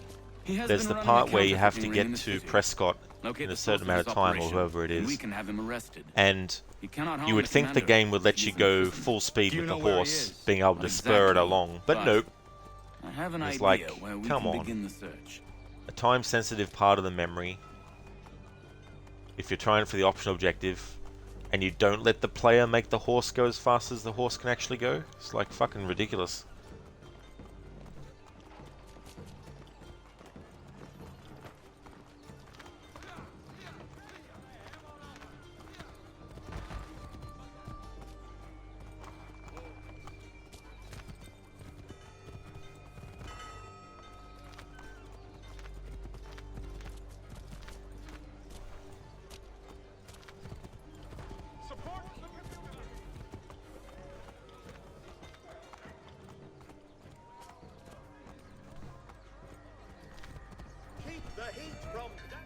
There are rumors of bad bills being sick.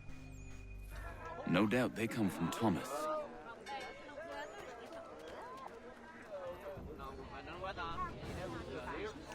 They come from Thomas the Tank Engine.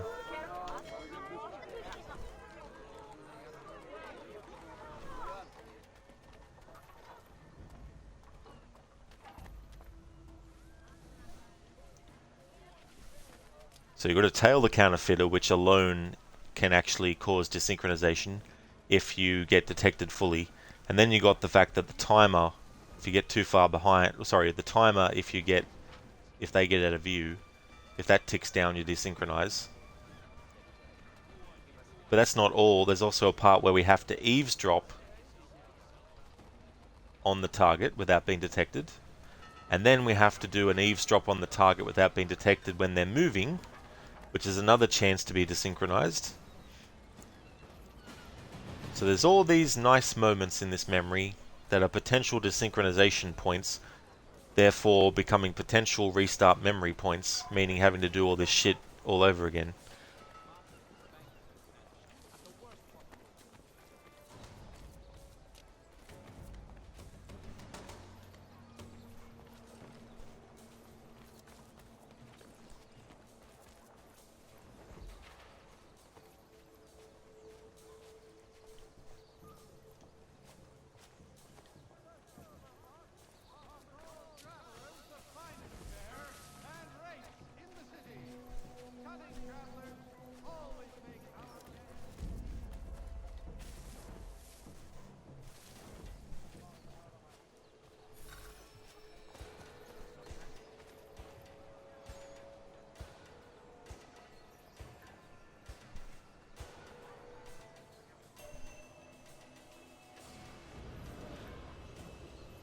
Oi, Daniel, let's put them bills away. The guards is onto us. How? What happened? Damn shopkeep called me out. Brought the guards, but I gave him the slip. Boss is gonna be mad. Not so mad as if I'd gotten caught. Besides, we've got most everything we need for the job now anyway. Best go tell him. I'll warn the others.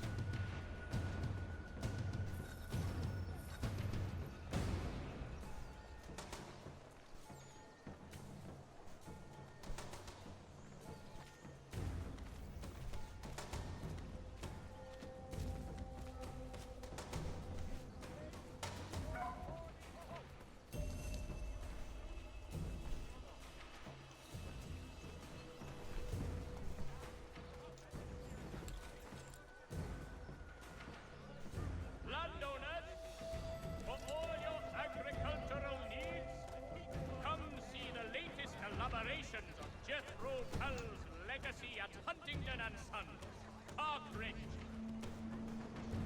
Notice to all citizens that the Mill Pond Bridge has been... And when you're doing the eavesdrop and moving at the same time, these little street urchin, these kids, can run in and cause trouble and get you detected as well.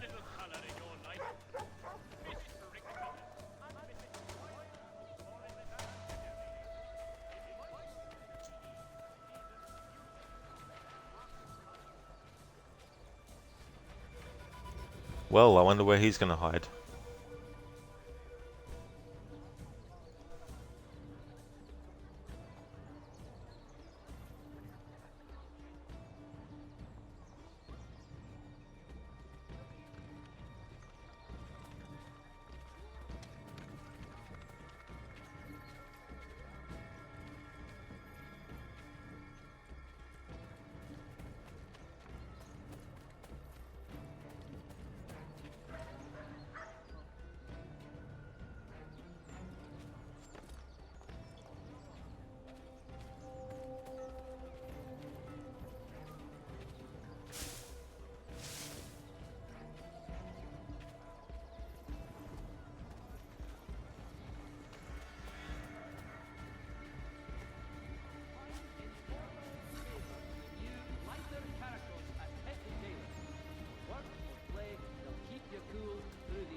Heard what happened at the market. Boss wants everyone back at the shop. Says we strike tonight. Be worried about that business with the guards. I'm telling you, it's nothing. Haven't had a spot of trouble since I slipped away. Of course, I'm taking care to keep my distance. Can't believe we're really gonna do this. We'll be heroes. The ones who ended all this talk of revolution. They'll set us up like kings, they will. Huh? Revolution. Bunch of troublemakers looking to upset the apple cart. To some fool. Good folk. Really? Of course. You and me and Hickey. Just some hard luck lads trying to survive in this cold, cruel world.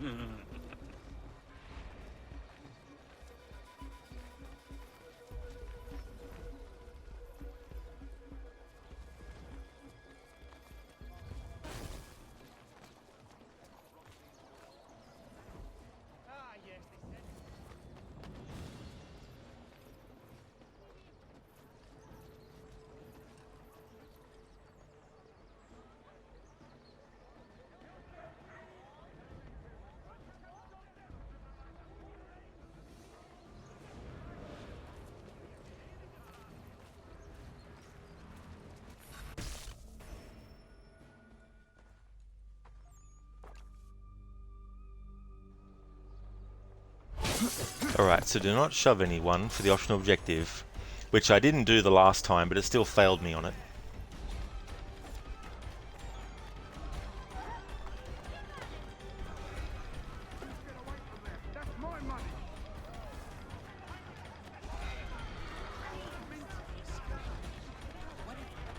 Haven't bumped anyone, haven't tackled anyone.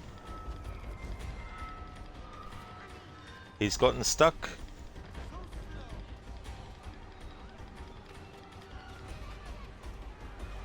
You fucking idiot of a fucking remaster. What the fuck? Like, seriously.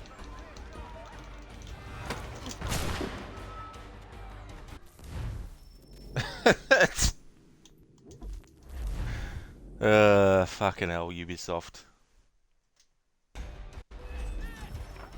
And people want a remaster of Assassin's Creed 1.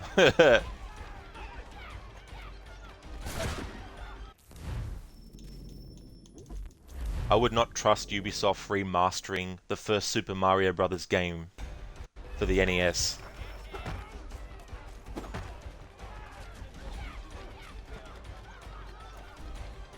Get away from there. That's my money. I wouldn't trust Ubisoft to remaster a piece of toilet paper. And I'll kill you.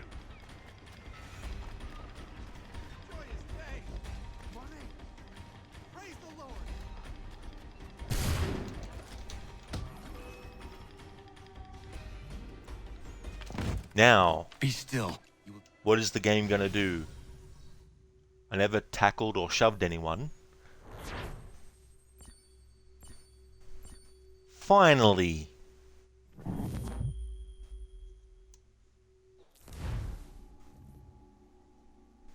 Alright.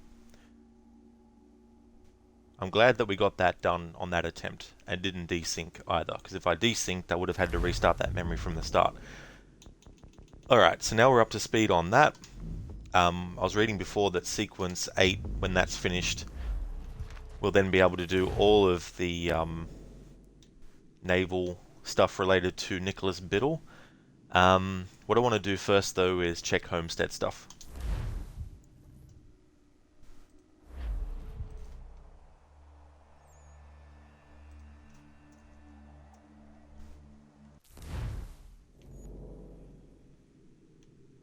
Oh, something else I'll be able to do is get the rest of the peg leg trinkets as well. Now that New York is explorable now.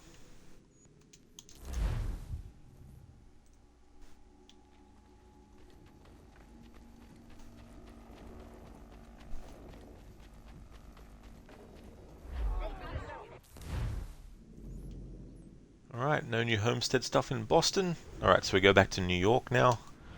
And since we can fully explore it, we can do any homestead missions that are here.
Hey there, Bottle Cap.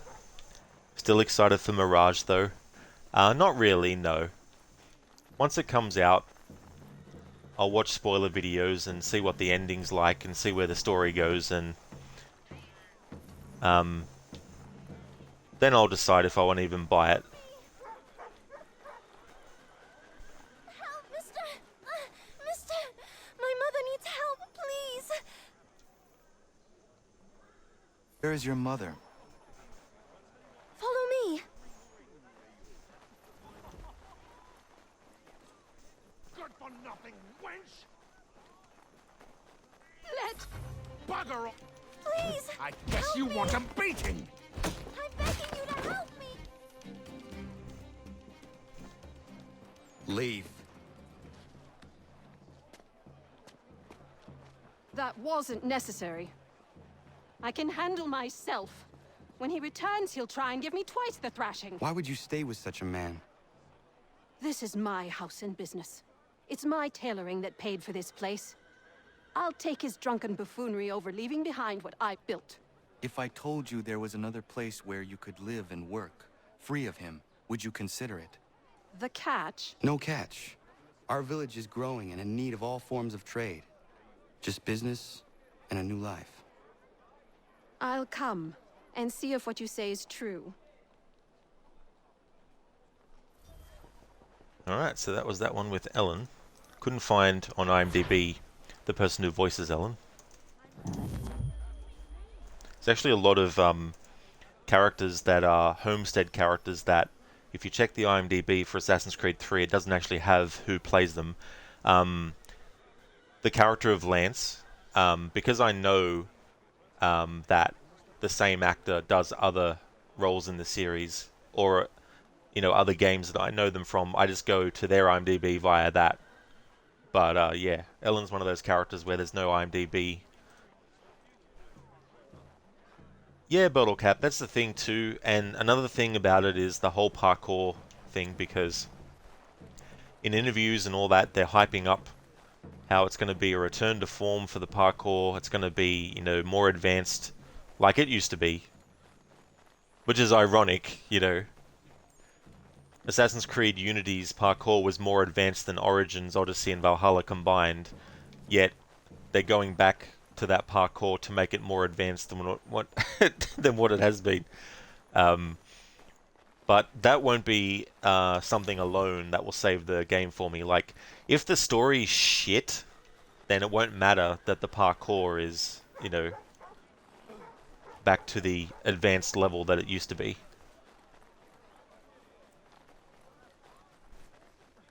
But then also, if the game story is great but the parkour is shit, then I'll probably wait till the game is on sale and cheaper than release price.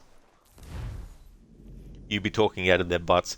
Yeah, well that's it. They want to make sure that their pre-orders stay. It is funny though, like they announce the game, they have the cinematic trailer, then they open up pre-orders, and not just, a pre-order for the base game, it's also a pre-order for this special collector's edition as well. And they're hoping that people will just be hyped by the cinematic trailer alone, which, some are, understandably, because it is a great cinematic trailer, but not everyone's going to simply use that as a reason to just get it anyway. And they haven't shown gameplay yet, and there's been some rumors saying, yeah, they're going to show stuff in June, which is all well and good, but if they'd been teasing stuff with different snippets of gameplay for the past few months, then that would be at least something positive, but to wait so long to show any gameplay footage is just ridiculous. I mean, it was announced in September last year. October, November, December, January, February, March, April, May. If they're showing gameplay in June, that's quite a lot of time between cinematic trailer reveal and gameplay reveal.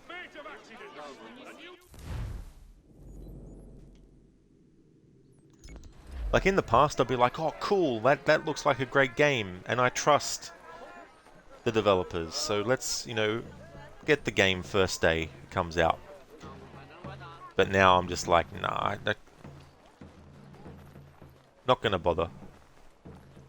And the thing about wanting to find out all the spoilers is, if the game ends up being great, and it's an amazing game, the parkour's awesome, the story's great, then yeah, I will have sacrificed experiencing the story on my own for the first time, but it's just not worth spending the money to find out whether or not the story is going to be what I want it to be.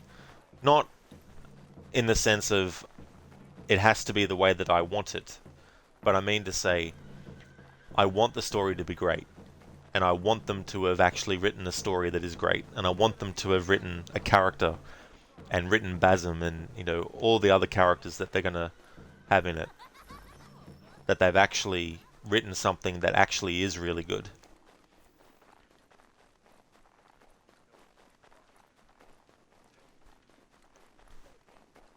Bottle cap, so we know nothing, potentially low effort. Yeah, and the other thing is too, like, saying that they're going back to the roots, yet I don't remember ever having a companion eagle until Origins in 2017, 10 years after the first Assassin's Creed. So if they're going back to the roots, then you wouldn't have a bird companion in Mirage. And apparently Basim will have traditional eagle vision, but he'll also have the companion eagle. But it's just basically obvious that they don't want to let go of that gameplay mechanic that they've had since Origins. Well, in the series since Origins. I didn't actually realize until I saw Crooked play it actually that Far Cry Primal actually had the Eagle Companion. So it wasn't even something that they came up with for Assassin's Creed Origins. It was something they had already done in one of their other franchises and brought it over. Now, I don't have anything against it as a mechanic, outside of the fact that I think for Mirage, if they're going to go back to the roots, get rid of the Eagle Companion.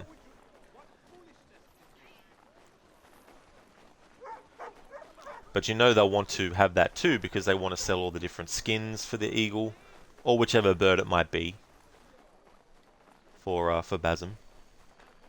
They want to have it for that purpose, and different mounts. Like they'll probably still sell mounts. I mean, you even look at the pre-order bonus, you get the Prince of Persia Sands of Time outfit for Basim, and you also get a horse. Now, obviously, the prince in Prince of Persia doesn't necessarily have a signature horse, but we do see him on horseback, of course.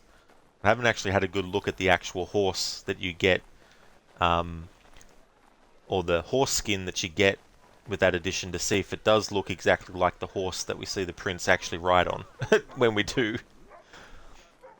But you just know that if they're including a different skin as a bonus and a different outfit, they're going to have outfits that you can buy. Mister, please, can you help me?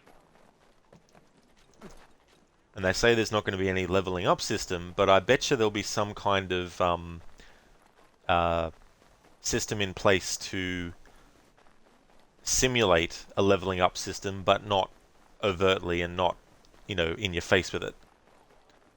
Although I guess overtly and in your face with it are pretty much the same thing. If you could spare a bite for us, we'd be in your debt.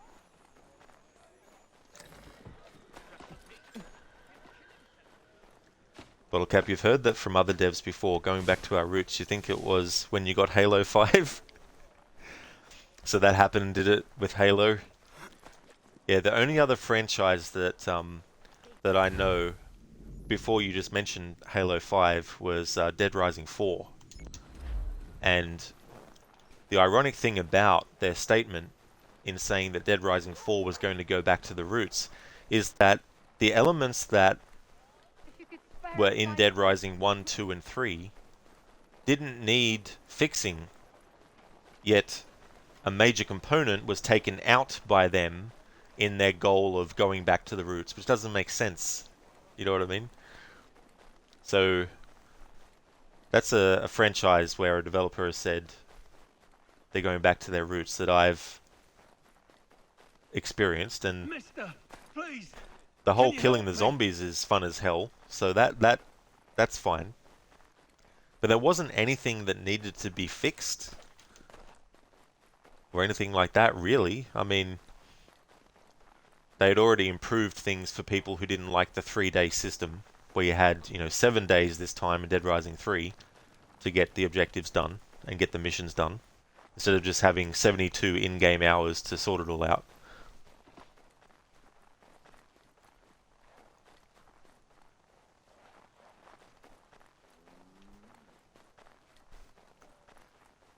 Mister, please. Can you Sorry, help me? civilian.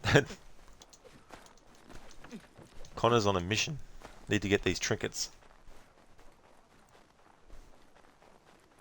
But yeah, I really hope Mirage is good for the sake of, if they have done a great job, I hope it's successful. Because the last thing I want to see happen is the game is actually really good, but it doesn't make the money that Ubisoft might be expecting from it. Therefore, in their eyes, it's a failure, and what they would probably latch onto is the fact that Mirage isn't an open world RPG, 10 million collectible, 500 hour, 5-year add-ons experience, and be like, right. And then they go, well, we tried to go back to the roots of the series, but it wasn't what we were hoping to do. So we're going to go back to just doing RPGs now. Solely. Like, obviously they're still doing RPG Assassin's Creed games, but I hope that Mirage is successful so that they can still keep making those kinds of Assassin's Creed games while they're also doing these RPG ones. And the thing about the RPG games is, the ones that we've gotten definitely have had mixed reactions from multiple camps within the franchise and all that kind of stuff. But the thing about what Ubisoft does is they like to fill their games with so many collectibles, but they also like to put in activities, and then those same activities in terms of what you're actually doing, the actions that are required, and the result of your actions from doing those things. In the DLC, they just basically put them into the DLC, but they change the trappings of it. So in the main game you might be infiltrating forts and taking them over. But in the mythological stuff you might be overtaking a tower with all these, magical things happening. And once you actually get rid of those magical barriers, then you take over the tower. It's the same concept. You're still taking over something and getting the result of, hey, you took this thing over, now it's yours. Except they're just changing surface details, and they just slap that in their DLC content. And it's cool to get free content, because obviously they have the big DLC that you have to pay for, but then they have the content that just freely gets added. But if you start doing that for 2 years on after the game is released, and with the Japan set game, apparently they want to do 3 years of post-game content for that game. So 3 years worth of content. So if they release that game next year, 2024, then we've got 2025, 2026, and 2027 worth of content for that game, which will probably overbloat the damn thing, because the main game itself will probably be twice the size of what Valhalla's main game was, But you can't do 10 games in a row that size with that, sort of like content coming out. It just makes things too big. And the problem then is too, like, I imagine not every little bit of content is done by the same team. So then you get a different team's perspective and idea on what should be done, which might not be as effective as what was done, but they think they need to do something different, within that. And that just creates a situation where everything's just all over the place. So I think they should scale things back a bit, for a little bit.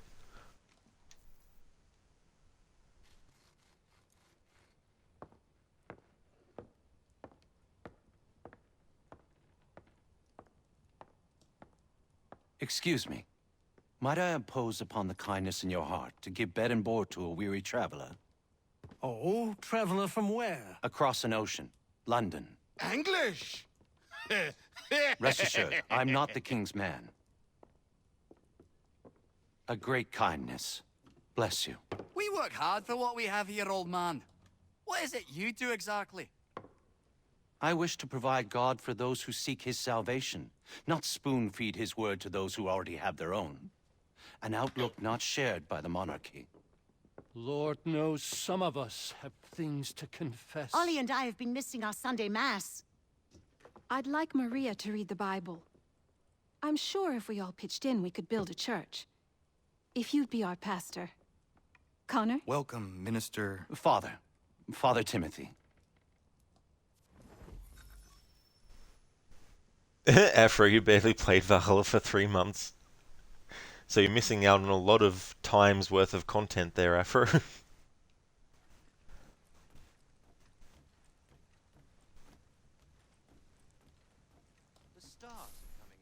Bless you. This will build a fine place of worship. I am most grateful. We are smiled upon. There we go. That's that done. So that becomes available after sequence 8 is done.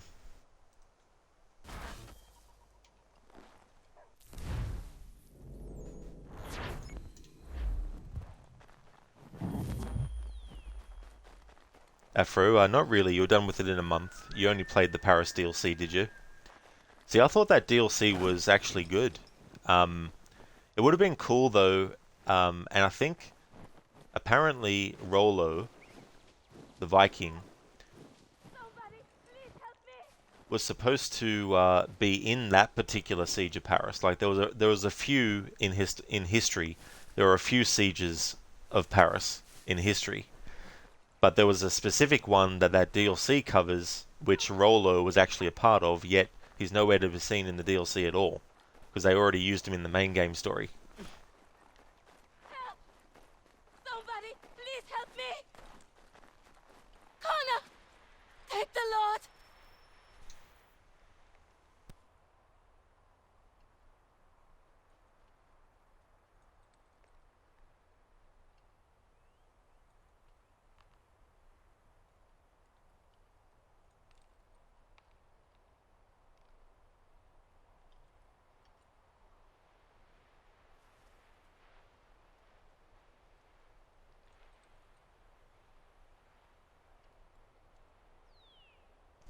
The remaster is nodding off, it seems.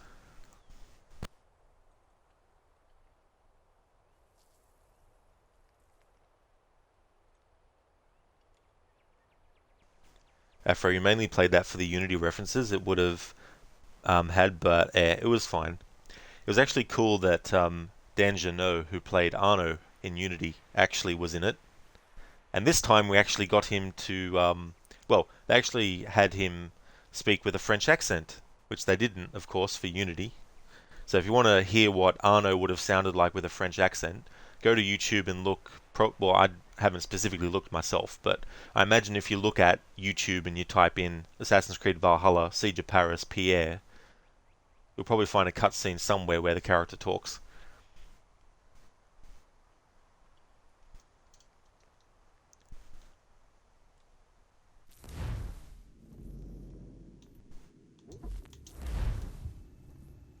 Let's see if this helps the game. I'll tell you what, it's been a very glitchy playthrough.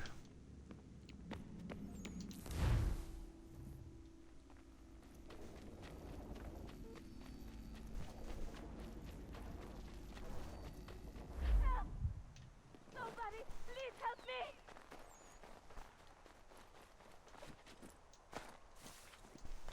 Connor! Take the Lord!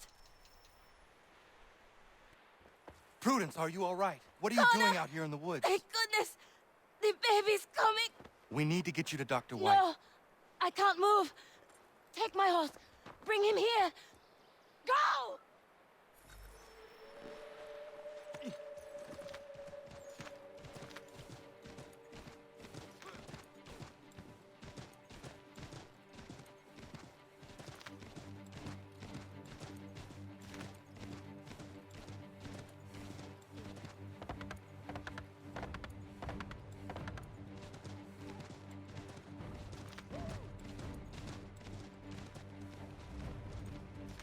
Dr. White, come with me now. What's wrong? Prudence is in labor in the forest. In the forest? What in bloody hell is she doing out there? Does not matter. We need to get Warren. Now? Yes!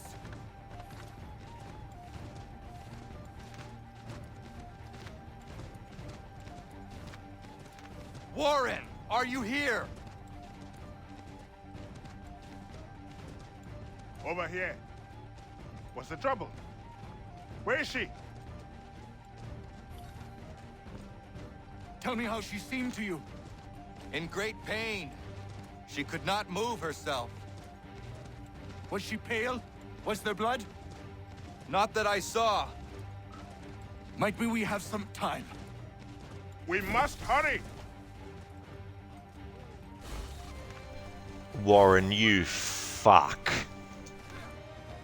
Come on. I hate when this glitch happens. It wasn't even him. I didn't actually realize we weren't waiting on Warren because I'd already moved the screen away from seeing him and I just assumed it was him. Hey there, Colt. Welcome on in. So annoying when that happens. Oh, well, at least we get to hear this awesome music extended. Stay close to allies. If my allies would fucking bloody ride. Oi! Dr. Lyle White, get your fucking ass over this way.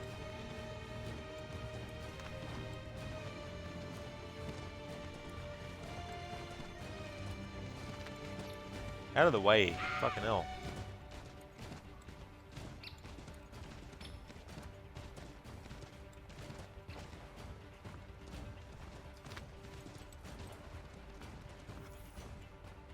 Hello, Doctor. I think I can manage at the moment. Is she all right, Doctor? No, she's not all right. She's having a baby, and here, by the looks of it.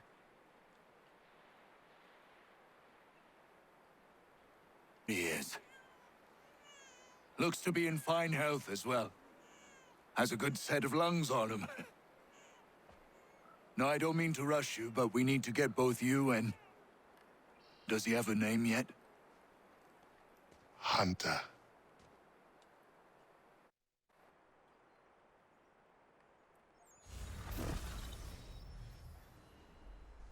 Colt, how much leeway do you have with this time? Apparently quite a lot.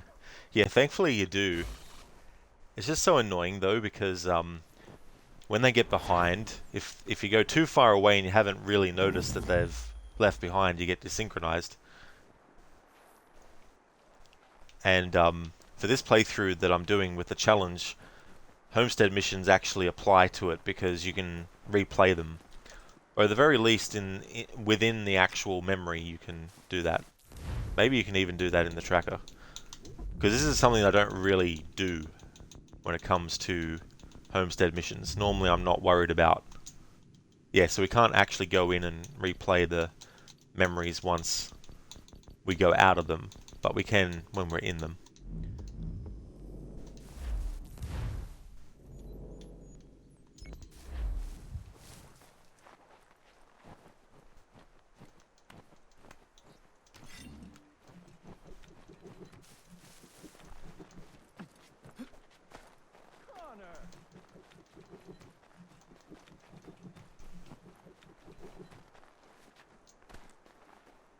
A folding chair.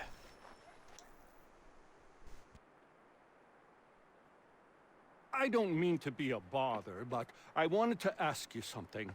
When my cart went up in flames, I lost most of my tools. I've got some spares back at my shop in Boston, but as you know, I'm not really welcome around there. I thought if it wasn't too much trouble, you could help me retrieve them?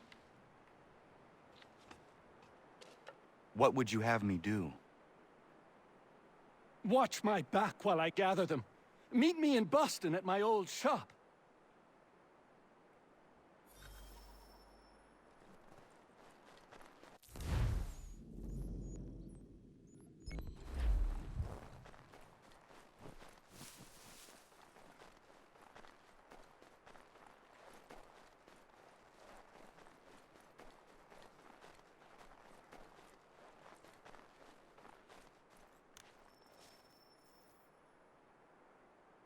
day, Connor.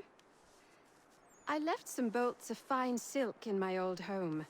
They are very valuable, but I don't think it wise I return there. Someone might wind up dead. I was hoping you could retrieve them for me if you had time.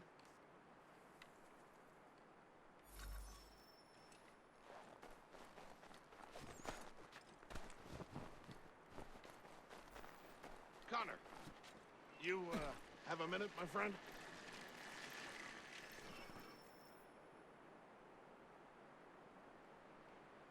Is it coming, Big Dave? You make any progress on the knife?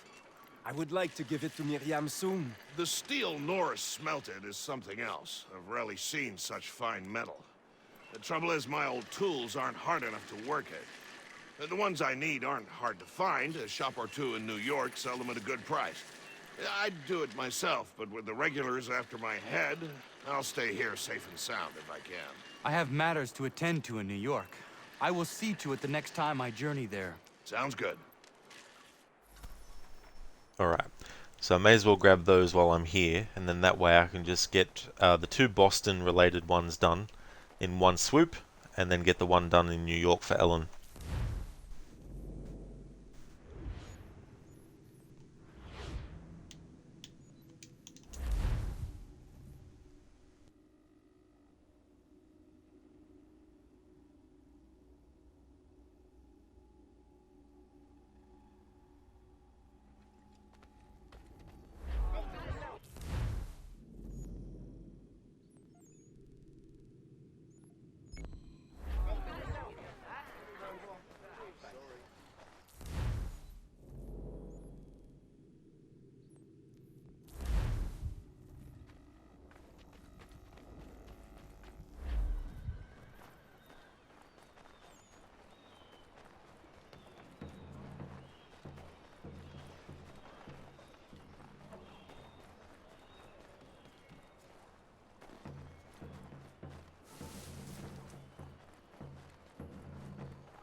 Connor, good to see you.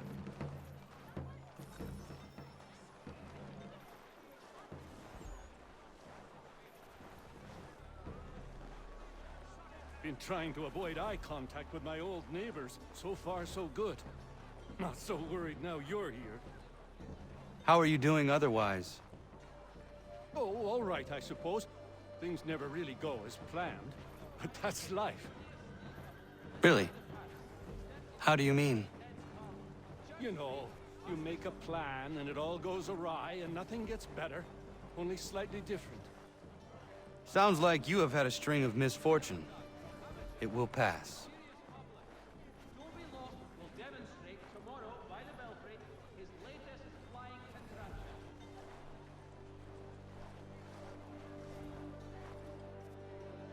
What are you doing here? Sweeping my steps, if it please you. Since when are these your steps? Since I bought them 3 weeks ago. From who? The owner, via his apprentice. Owner shipped off out of town. What's it to you? I am the owner? Not anymore, mate. Sorry. Better sort things out with your apprentice. He's often at the pub over there, but I'm sure you already knew that. Patrick.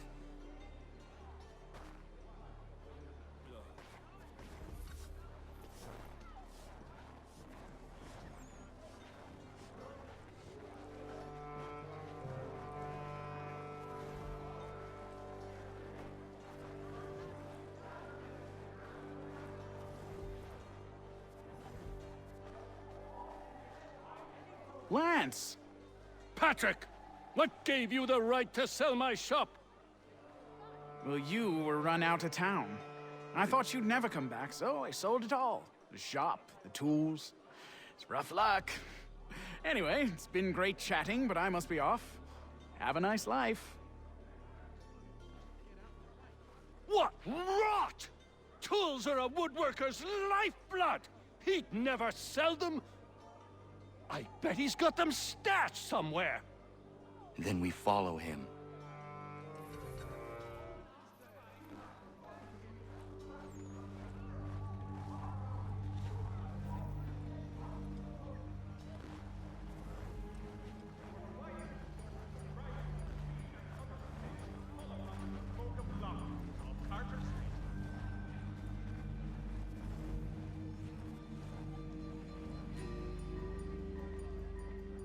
Support the community.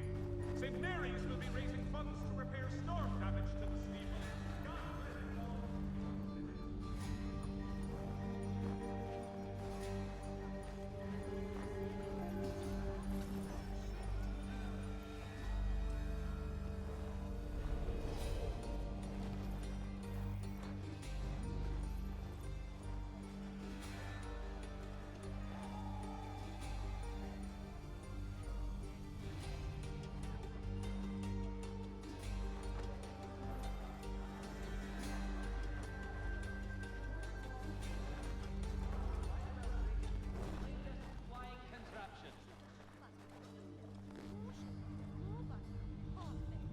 All the news you need. Today's Boston Weekly Advertiser.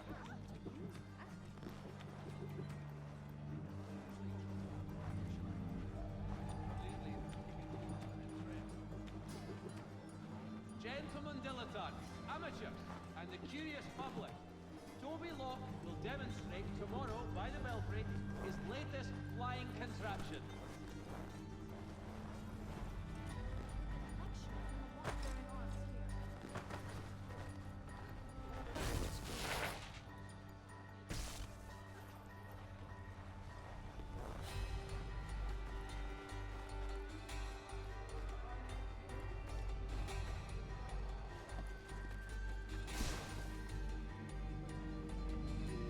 I'll load these in the cart come nightfall and be in New York, free of this rubbish for good before the month is out. I didn't know Lance was trained like an assassin, jumping into a stack of hay / leaves. God, this feels like a reflection of Connor's story. Oh, you mean this particular homestead mission?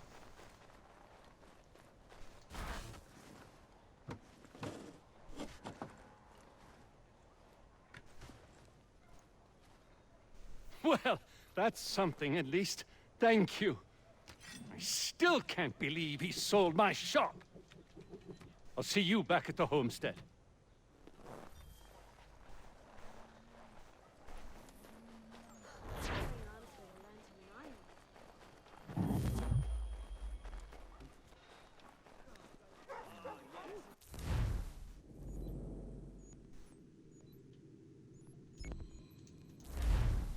Now we get the stuff for Dave, and then we go to New York to take care of the Ellen stuff.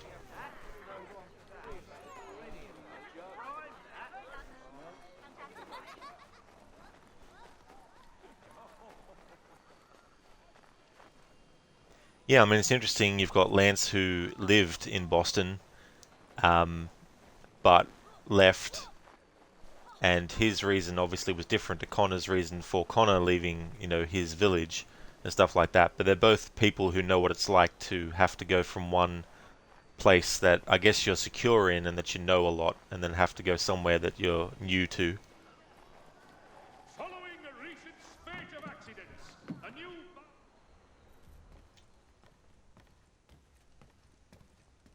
Mein Herr would like... Let's sell what stuff I have while I'm in here. Oops. Accidentally pressed the escape button too many times.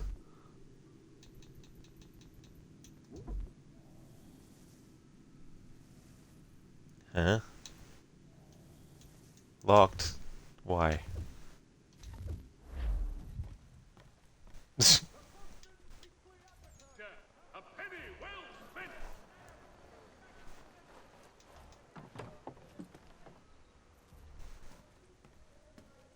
What do you need, my friend?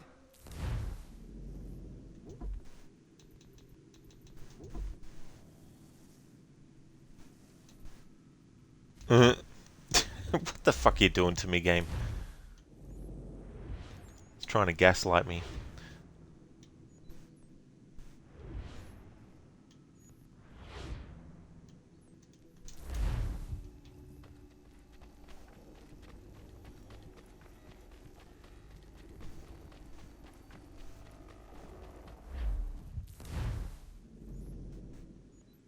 Maybe I got it wrong. It was New York, probably. Of course it was New York, that's right. Fuck. I got it mixed around. For some reason, I thought there was 2 in Boston and 1 in New York. But it's the other way around. It's funny, though, that they even have them listed as citizen mission items in Boston if you have to go to New York to actually buy them.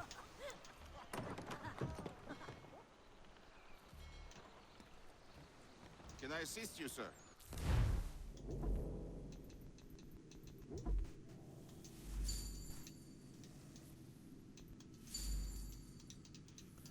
Alright, so that's Big Dave's...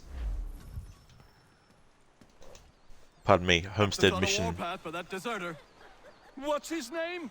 Big Man or some such thing? Big Dave. Did in a whole unit escaping, they say. Dave's in for a rough ride, seems to me. We've done his homestead mission up to that part. There's more to it, of course, but...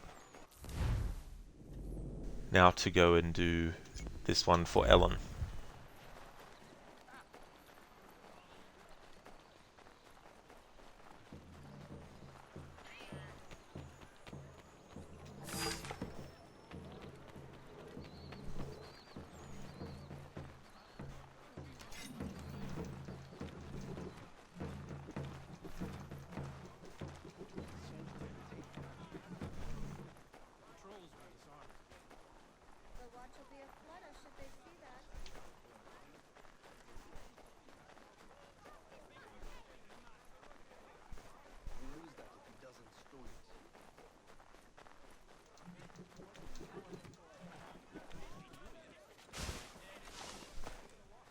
So many things in that chest we looted.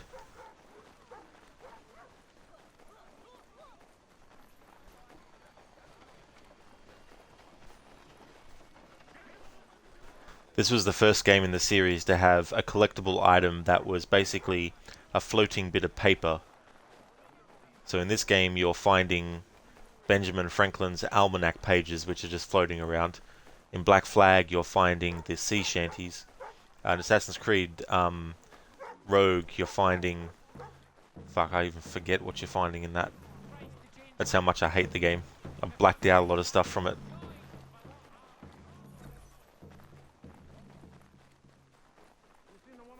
And then in Valhalla you have tattoo designs.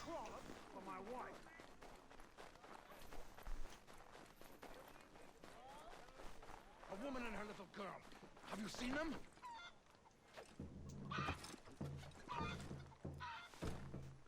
Surprise, motherfucker. Oh, no. Not you.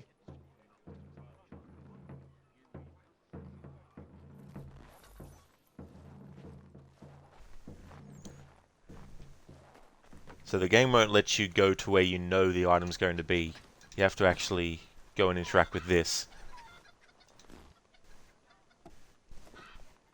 And then this will be in the game environment. Even though he's already thrown this over the fence, Connor's seeing it in flashback mode. So where that lands is over here, but the character model for it was not there until you interacted with that crate.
I found your bolts. Wonderful. I hope it wasn't too much trouble. Your husband was there, speaking ill of you. He ran off when he saw me. Oh my. That dirty, rotten bastard of a man would do something like that. At least you were able to come away with the only thing of value that remained there. Thank you, Connor.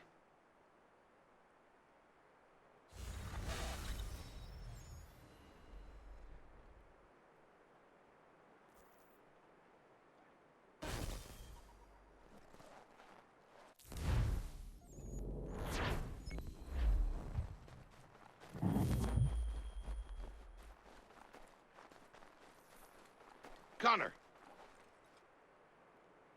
I have the tools you requested. Ah, excellent. I'll get right to work. Norris has been hanging around pestering me about his knife. I thought you should know I overheard some regulars talking. They are looking for you. I imagine they are. I'll have to face them sometime or another.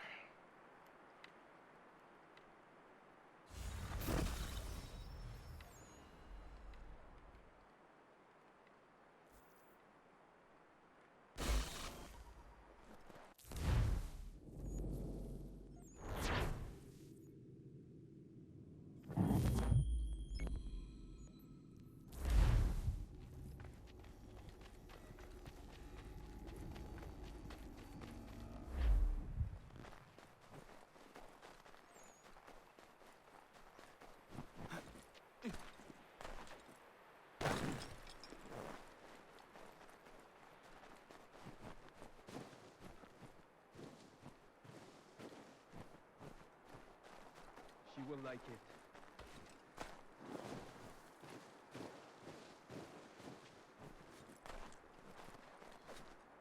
Connor?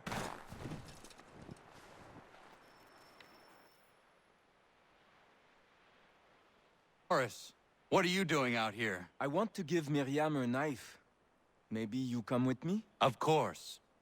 What is keeping you? I am nervous. I am certain she will love the blade you made for her. What am I doing? Giving a woman a knife as a gift? It's so stupid. This is something she will appreciate and use. Ugh. I made the stupid thing. I might as well give it to her. Just make sure you actually hand it to her with the handle end, Norris.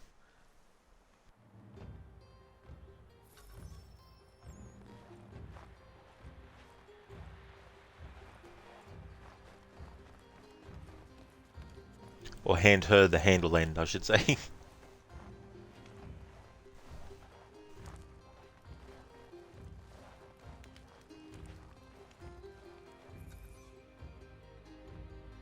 Hello, Miriam. Hello, Norris. Hello, Connor. I'd love to stay and chat, but I promised Ellen a bale of furs this week, and I'm not even close to making good. I need to get out into the bush right away. 2 hunters are better than 1. I can help if you like. Would you? I'd be much obliged. I bring something for you. Maybe it will help? I really must get moving. I will thank you properly when I get back. Until then... meet me at my northernmost hunting blind after you take your first skin. Norris is like, I'm not going to wash this cheek.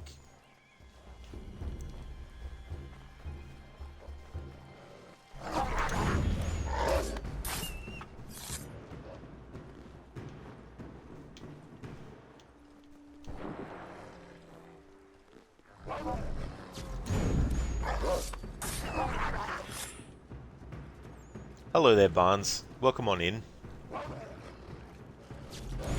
How's things?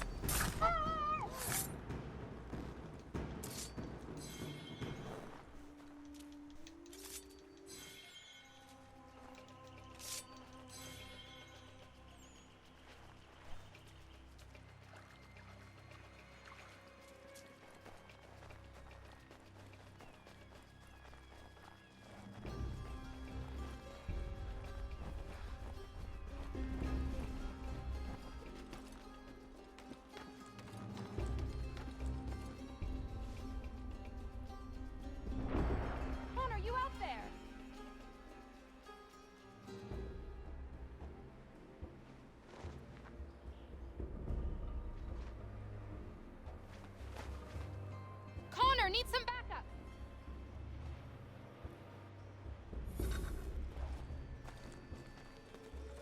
Connor, you out there?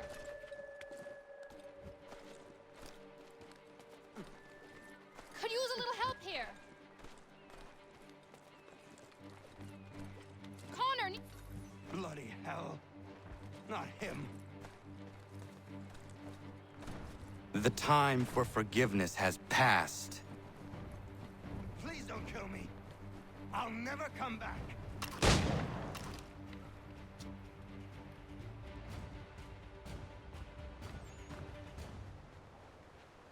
if I hadn't had this blade, that lickspittle might have gutted me. A timely gift from Norris, it would seem. Indeed. I must make sure to thank him properly. Oh, that's great, Barnes. Glad to hear that. We've been doing some homestead missions at the moment. I'm up to sequence 9 of the story, and some more homestead missions became available, because I've been doing them as I've gone through. And we also have the naval missions to go after the Templar target, Nicholas Biddle. So I'll be doing that as well, once I clean up this, and got to go, and I think I still need to get some trinkets. Or not, I've got all of them, so that's good. Got all the trinkets that I can give to Pegleg, so I can do all the Pegleg missions. So probably, I'd say it'll probably take me, I think another stream to finish the playthrough. But that'll work out well, because it'll give me time to actually do up the About Me page, the image that I'll be having for Liberation, which is the next game I'll be playing. Get that sorted, and I'm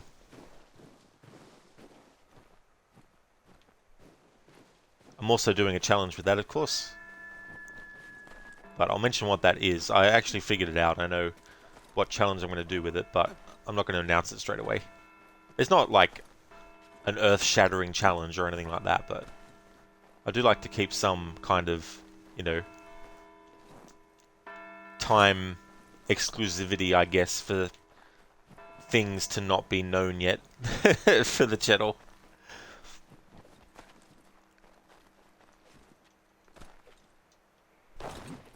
It's not like, you know, finish the game while you're standing on your head or something in one sitting.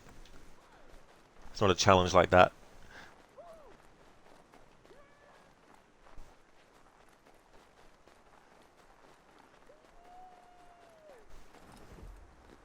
Terry and Godfrey. Not going to worry about those conversations, though. It is funny, though, when you have those conversations after you've done all the homestead missions, because a lot of those conversations are the characters meeting Connor for the first time. Connor! Connor! Connor! Ellen's dullard of a man is trying to break down her door with his mates. We're on our way to stop it. Be gone with you! Yeah, get out here. I'll gut you! Yeah, get out here. I'll gut you! I'm sick of waiting. If you come near her, I'll tear you apart!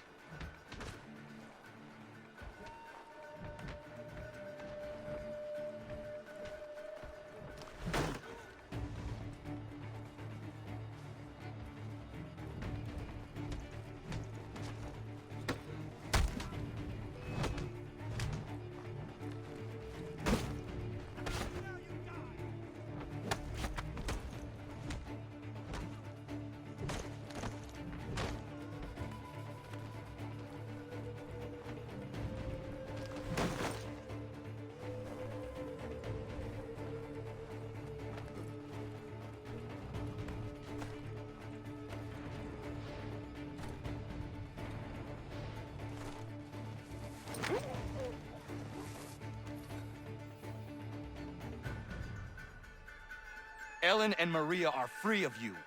I say so. The people behind me say so. Believe me when I tell you, if I ever see you on this land again, I will end you. You can have them.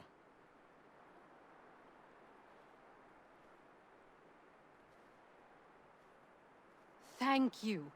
All of you. Nobody has ever stood up for us before.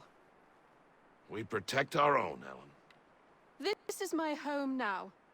I'll find a way to show my gratitude to you all. I promise.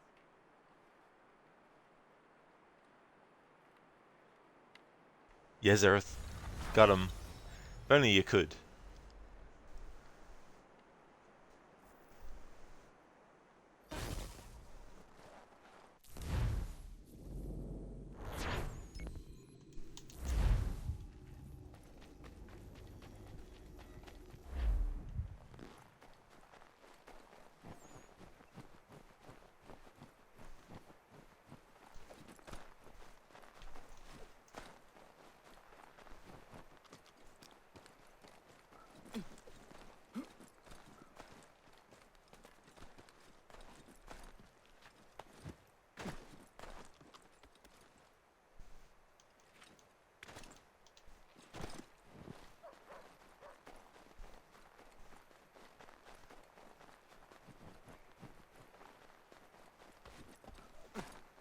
Time to lend me a hand?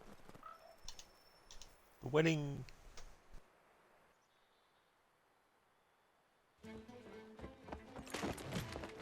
My friend! Norris, what are you doing? She said yes! Marion? We are getting married! I told you not to touch him, Norris. Is it true? Yes! So now that you've been told, might I have a word? We have much work to do. Of course, what would you have me do? Accompany me to the inn. I have business there. Norris is a stickler when it comes to tradition. Miriam knows not where her father is, and they were hopeful that you might act his part at the ceremony. I am not familiar with colonial wedding customs. It means you will walk with her during the ceremony, and give her to Norris as her father would. I would be honored. Wonderful! On to other business. Our weddings are complex beasts and require many hands working together to execute. We'll need Warren and Prudence to provide food, Ellen to make them appropriate clothes, Big Dave to smith wedding bands, me to conduct the service, and Oliver and Corinne to host a banquet. That is a lot. We'll start here.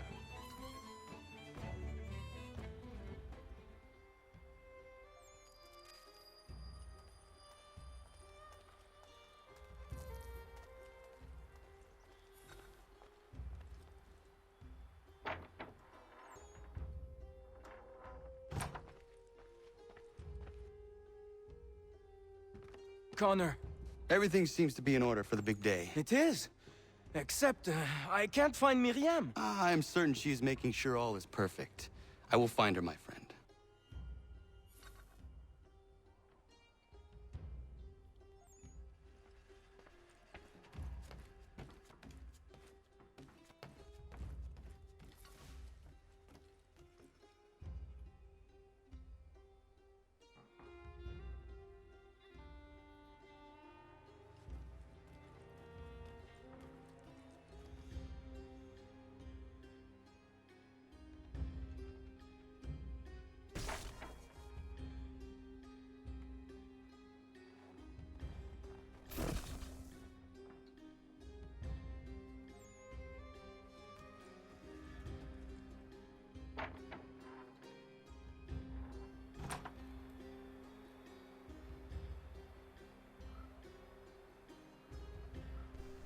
That's actually a good question, Barnes. I don't actually know, because the actual sound effect volume isn't any lower than I've had it.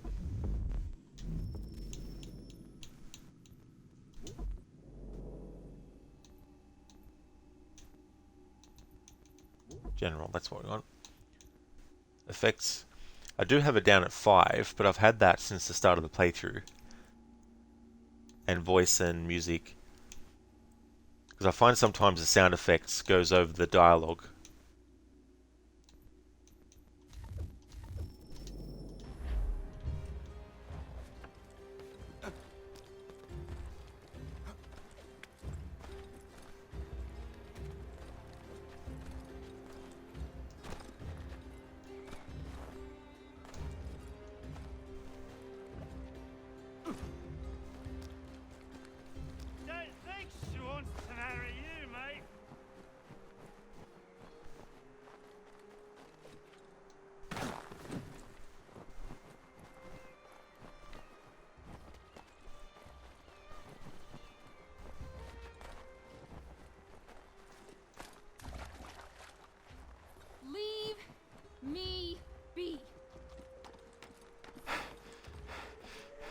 Why do you run?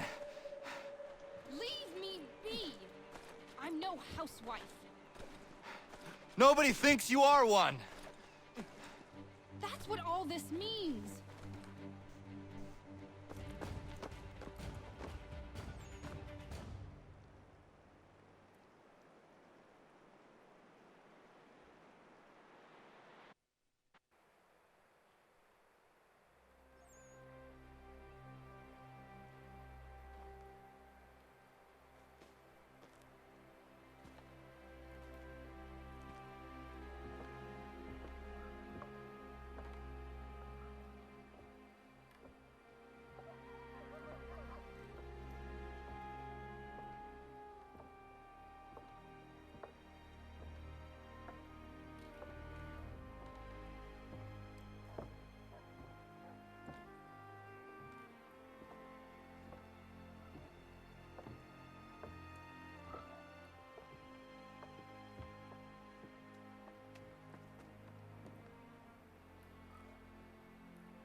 You may kiss your bride.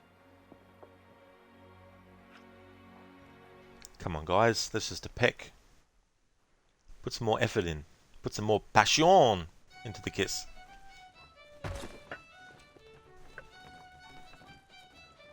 That's okay, Barnes. Yeah. There's no worries at all to point it out, because sometimes when you have the in-game volume versus how it's coming through on stream, it's not always the same volume. So I definitely don't mind double checking and stuff. Hello, Connor. Enjoying yourself? I am. It is nice to see everyone together and happy. Look at those two kids. It's a lovely sight. Norris is one of my best friends, and he couldn't have found a better woman. Proud of him. Sometimes people are just right for one another. Norris and Miriam are a match made in heaven. Or a match made by Connor. Isn't that right? I only helped Norris muster his courage. The rest came naturally. Earlier, Achilles says to Connor that he's always been of humble heart. Like, he diminishes his role, and he's always been of humble heart. That's another example there where he's kind of like, it wasn't really me that was the reason why Norris actually, did what he did and all this kind of stuff. I just had to, gently push him in the right direction, and the rest was his, sort of thing. So he gives the credit to Norris, not taking the credit for himself and being like, oh yeah, they wouldn't have met if it wasn't for me, that kind of attitude.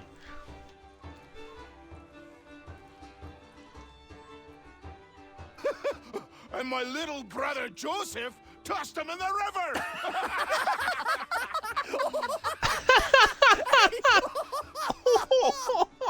Connor, we were just recalling our weddings. Spirited events, I take it. Spirited? More like brawls than unions they were. Calling Joe Little is like calling me Big Terry. Boy's a bloody mountain. My younger brother had a blow-up with one of Terry's cousins. A minor disagreement about some lass's dance card. I'll just say Terry's cousins sobered up right quick when it was over. Poor boy. Sitting there sopping wet on a stump while Joseph spun around with the object of his affection. It was good for him. Thought good things don't come easy. Excuse me, everyone. Thank you. I won't keep you long. I would like to present something to Connor and you all. I once said I'd find a way to show my gratitude for your courageous actions in my defense. And this is what I give you today.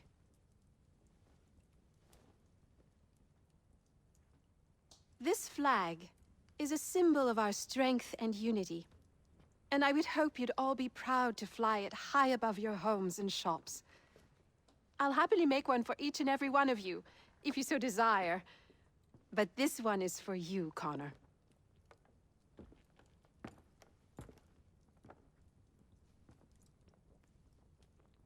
Thank you. The way Achilles looks at Connor with so much pride, almost as if, or giving the kind of look that Achilles would give his own son if his own son was actually still alive and doing something that made him proud.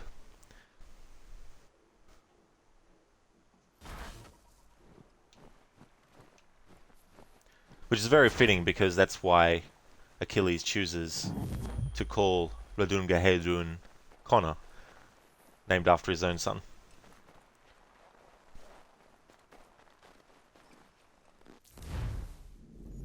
And in that, as well, Achilles becomes more of a father to Connor than his own actual biological father could ever even, hope to be. Not that he hopes to be that, or would ever. Yeah, Colt, that was so funny when that was fluttering around like that. There's definitely been a lot of visual glitches that have been happening in this playthrough of this game, like the remastered version. They must have had the front door of the structure open or something. Either that or the windows.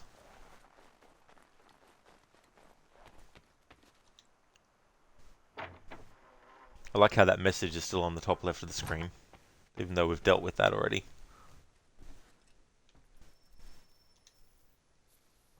It is beautiful, old man.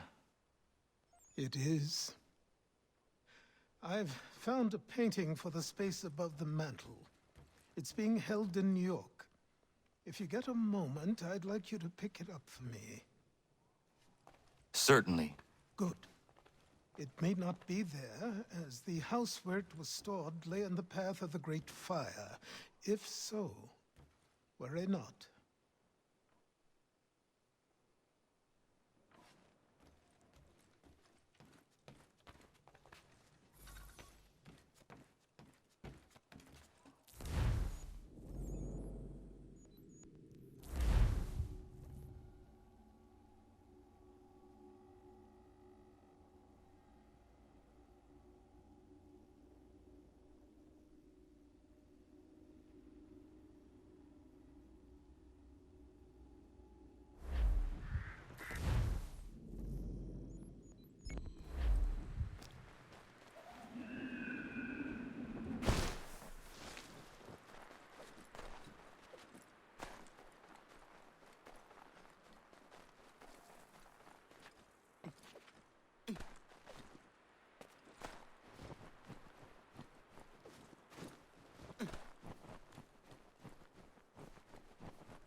Connor! What is happening? Found this guy skulking around the inn. I pressed him, and it turns out he's looking for a deserter. Goes by the name of Big Dave. Says he's alone. Isn't that right? I am! I'm alone! I swear it!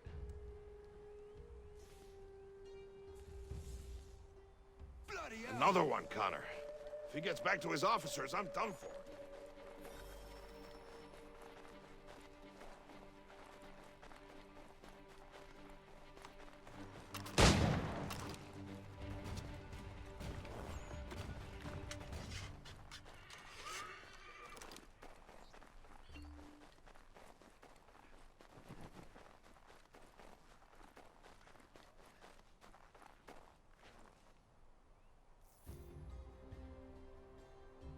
Where is he? Coward kicked me in the gingamabobs, then threw sand in Dave's eyes.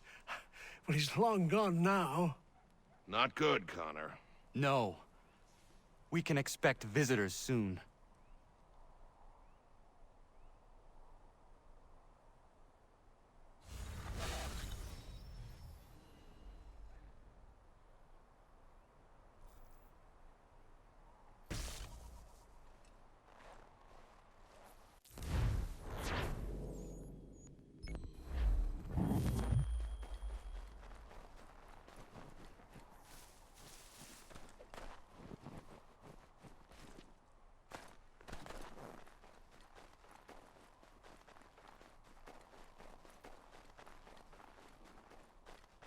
Yeah, Barnes. Hurt, and he'll also be feeling sick for a little bit too. Sick in the stomach.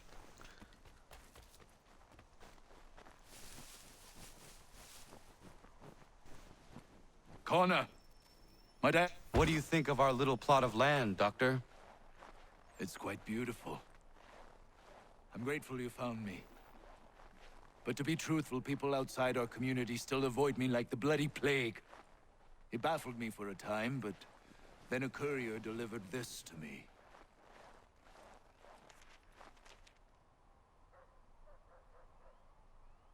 Before you found me, the British had demanded I not treat patriots nor their supporters.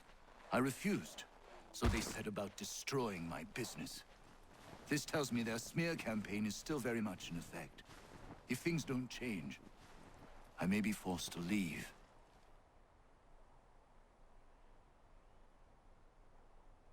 We need you here. I will do what I can to end this defamation. You might start by finding the courier who brought this to me. He works out of Boston.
I am here on behalf of Dr. White. It is time the campaign against him came to an end.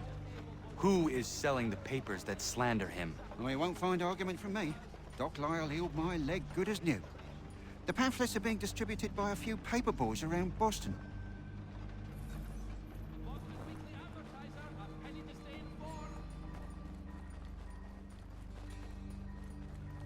Dr. Death! Get the news on Dr. Death!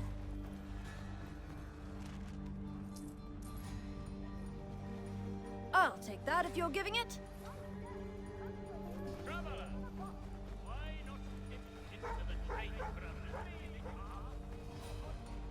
White Death, come for healing, leave in a box. Thanks, mister. It's less than I get for this, though.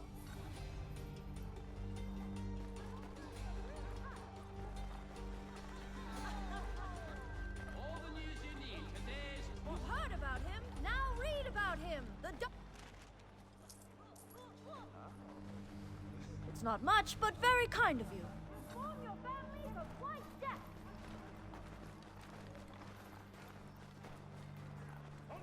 Inform your families of White Death.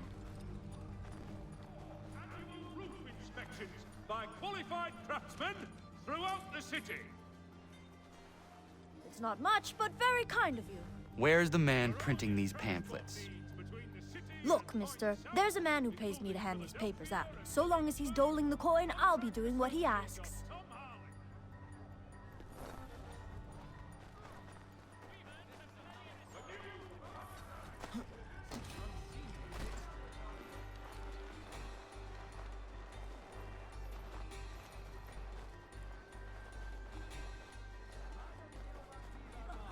One item every fashionable lady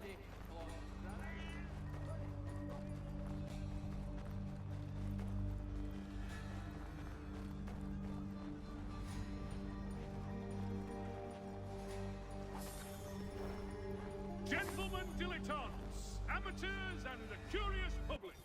Toby Locke's son Geoffrey will demonstrate tomorrow by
Barnes, so it's 346 kilometers from New York to Boston, is it?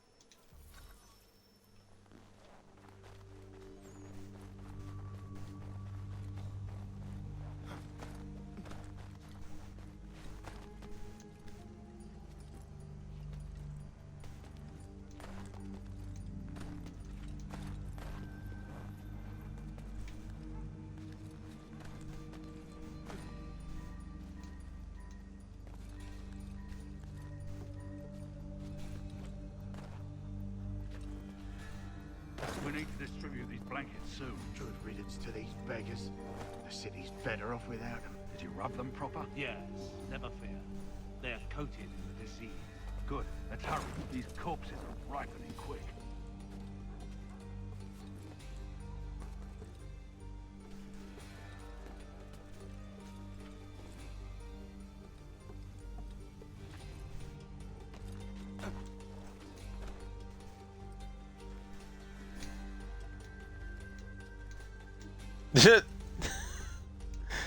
Connor, what are you doing? Drop. There we go. It would have burned had it not been here. Achilles will be pleased.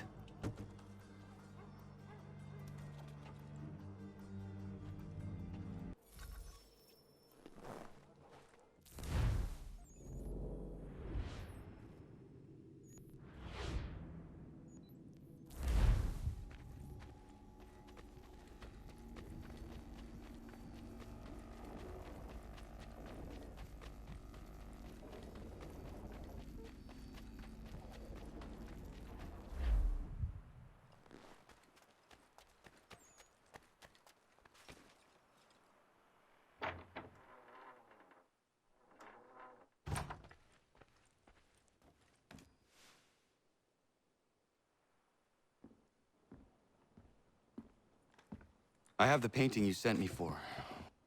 Would you like some help hanging it? Maybe not just yet.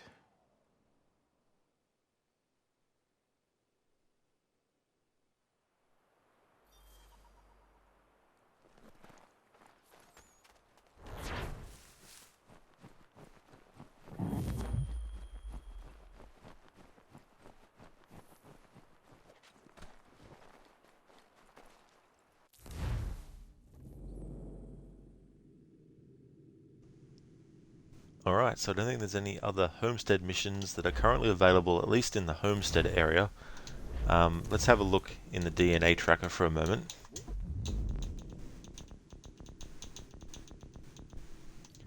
Alright, so there's 2 more Achilles related ones.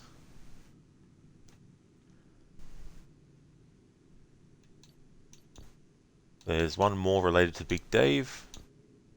1 more related to Lance. 1 more related to Dr. Lyle White.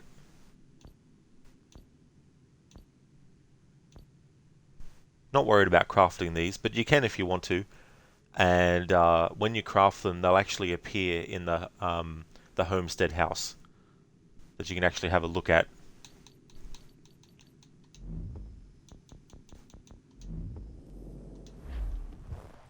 In any case, I think that's enough homestead missions for now. Anyway, even if there were more to do, but at this stage it looks like there's no more to do yet. But that's okay. Alright, so now what I want to do is actually go to the Harbour Master, and I just want to see what naval contracts are available now. But I might take another break before I actually do one of those.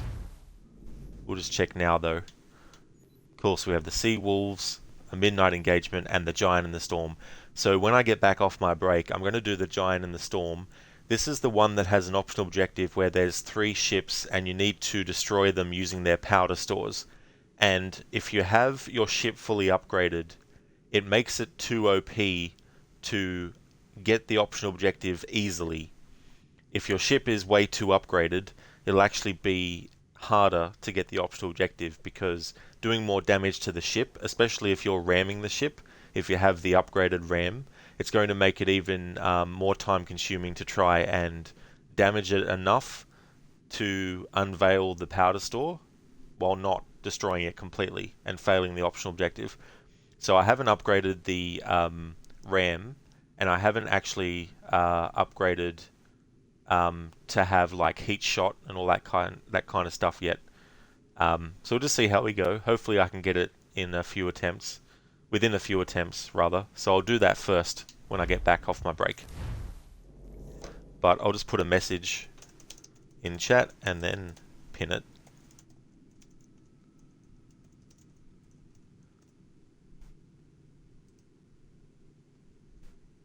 There we go. I will be back after my break.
Alrighty then, back from our break.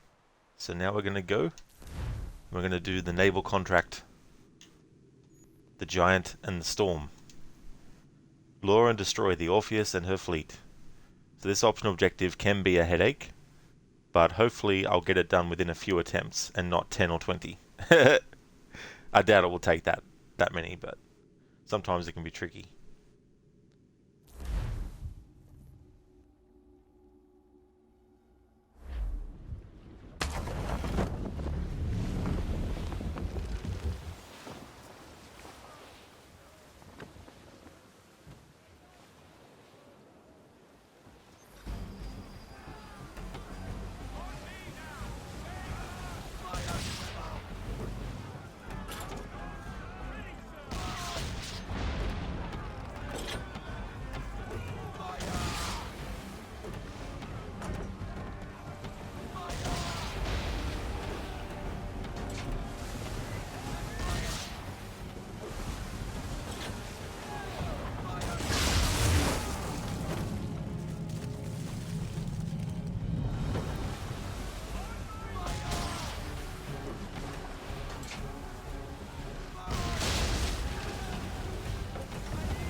Hello there, Senny. Yeah, fire! So we've got one ship destroyed by shooting its powder store. Rosie, your bones are raking, Annie. Are they? That really sucks. I hope you get some relief soon.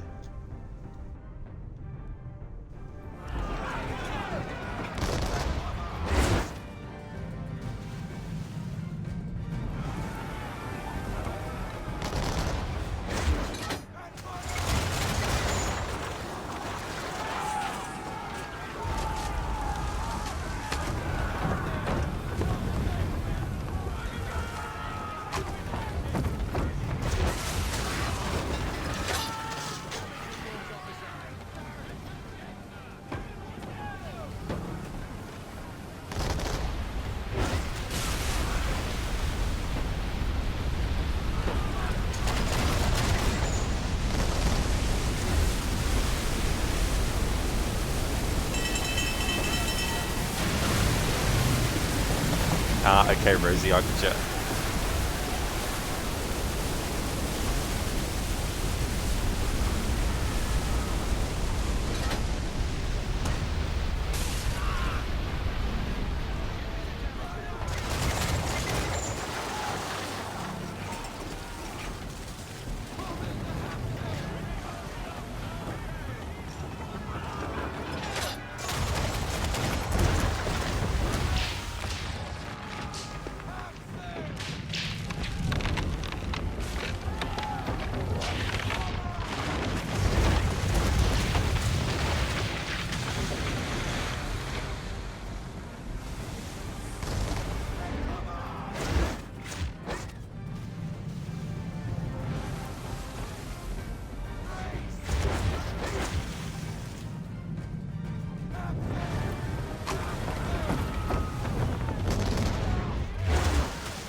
You can't wait for the secret channel point reward that will make Rod AC Rogue again. Play it, yeah. As I said, I think a few streams ago, when I become a billionaire, then I will. Until that point, I won't be playing it for a second playthrough.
Rosie, so you're saying it's a bit redeemed for 100 billion bits? No. Oh, bits, yeah. If that's what that... Well, I don't know what that would equate to.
No, there's no way I'm going to get it to reveal the powder store.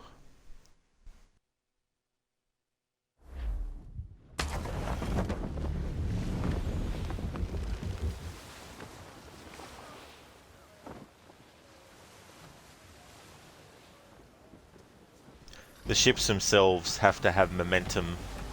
They can't just be sitting there with their masts all destroyed.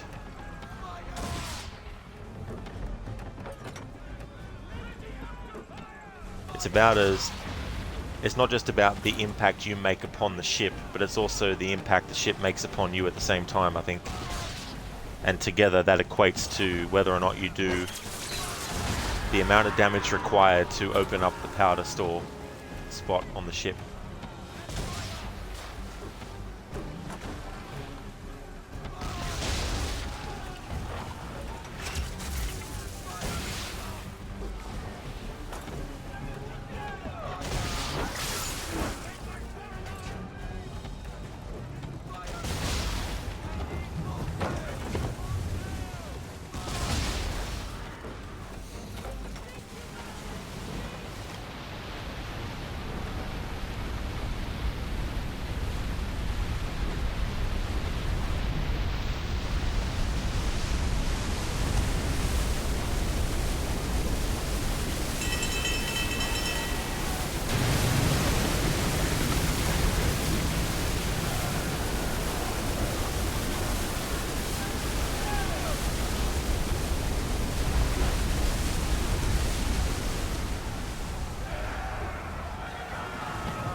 Need to restart because we destroyed a ship without using the powder stores, because the powder stores weren't revealed. This is why this can be tricky.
No point. We'll desynchronize before we get the powder stores revealed on the other two.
No.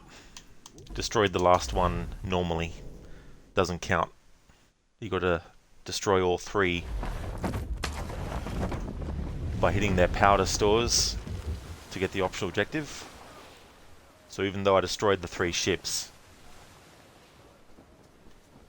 need to redo that.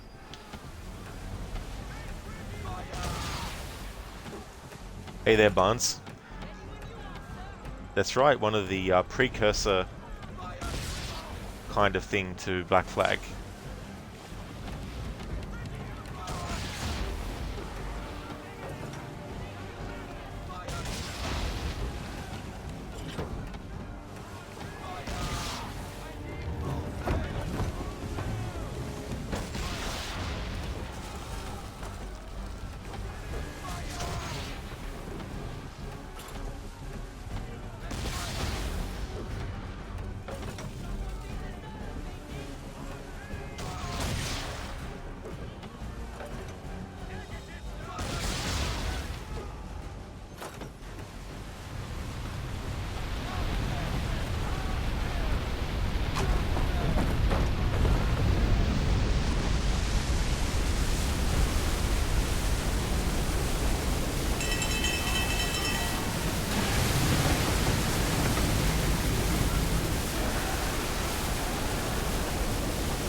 fucking...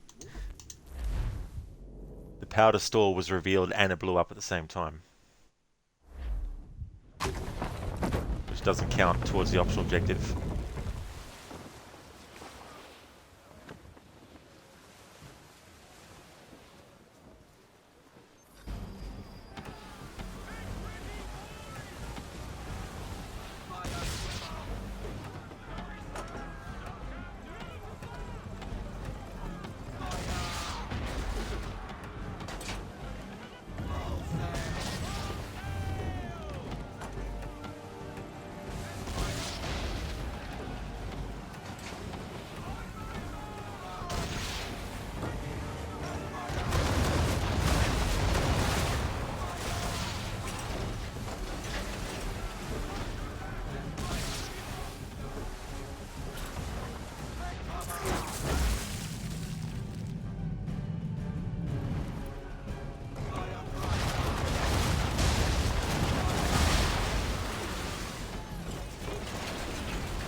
For all that run up on both sides, it was a love tap.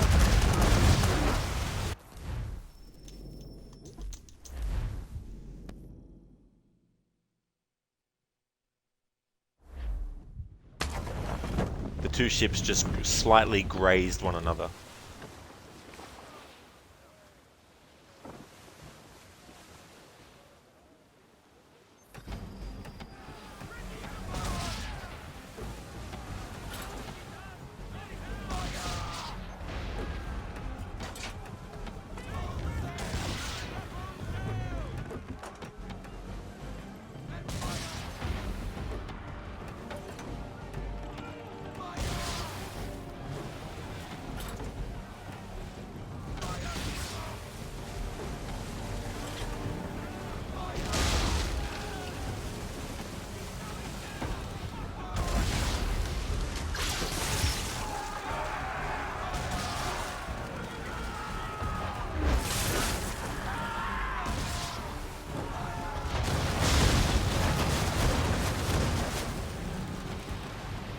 Hello there, Jonas. I hope it's going well.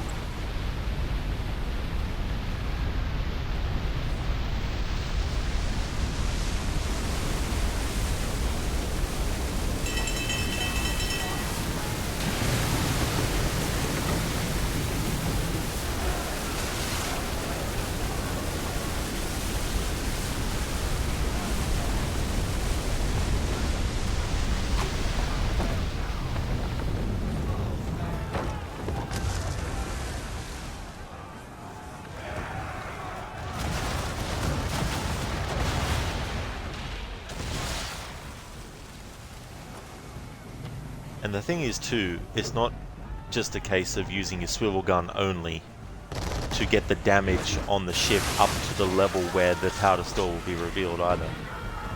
Because I could keep on shooting the ship with just the swivel gun, and it'll take a while, even with the swivel gun fully upgraded.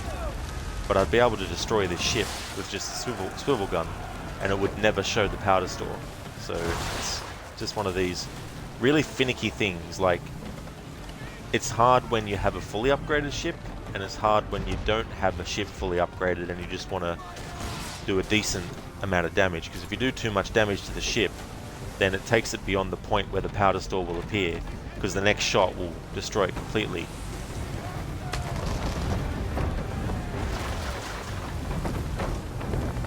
So what they really should have done, they should have made it based on where you actually hit the ship, regardless of whether or not the ship itself that you're hitting is enough momentum, or whatever the case may be.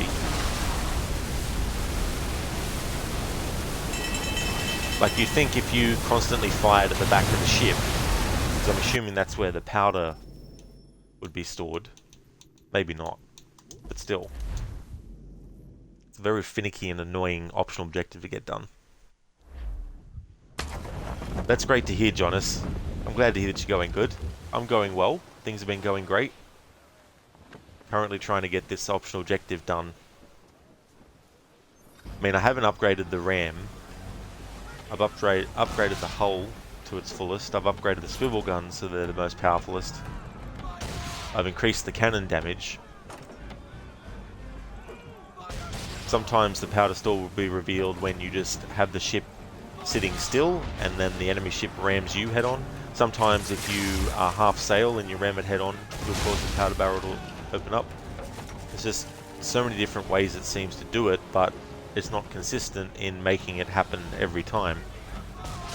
And if it is, then I don't know what planetary alignment I need it to be for it to work for me.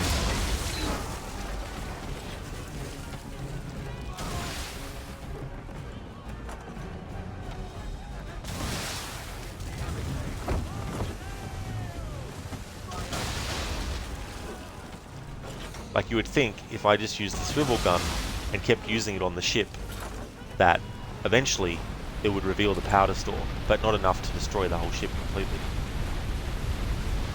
Not yet, Jonas. No, I've got Claire's campaign to continue on with and finish. And starting this week, the streams for that will be Mondays, Tuesdays and Wednesdays. And then once those Resident Evil remakes are done, then Assassin's Creed streams will be Saturday, Sunday, Monday, Tuesdays and Wednesdays until I get this annual series finished, and then we'll go back to weekends.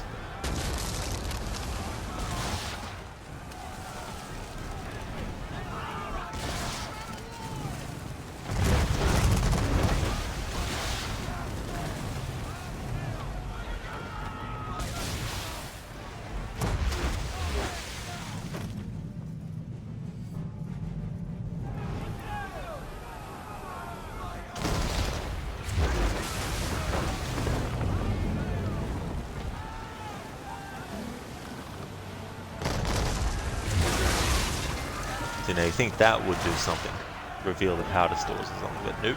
Even though sometimes it does. It's very inconsistent.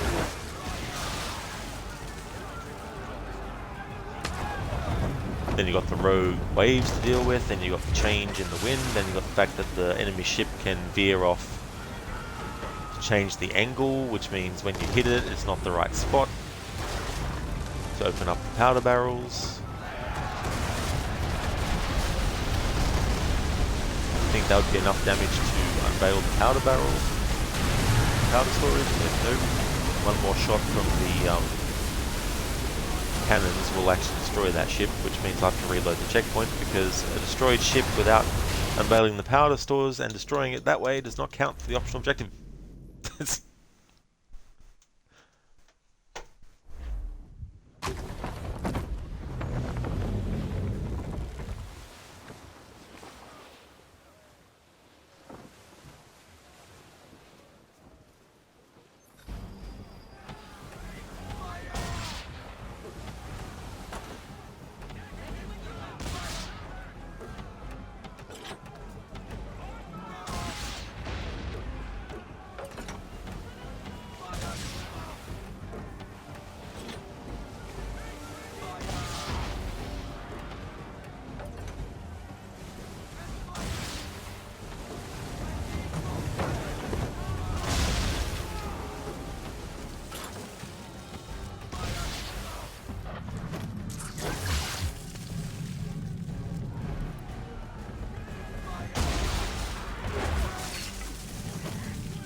Okay, gonna try something different.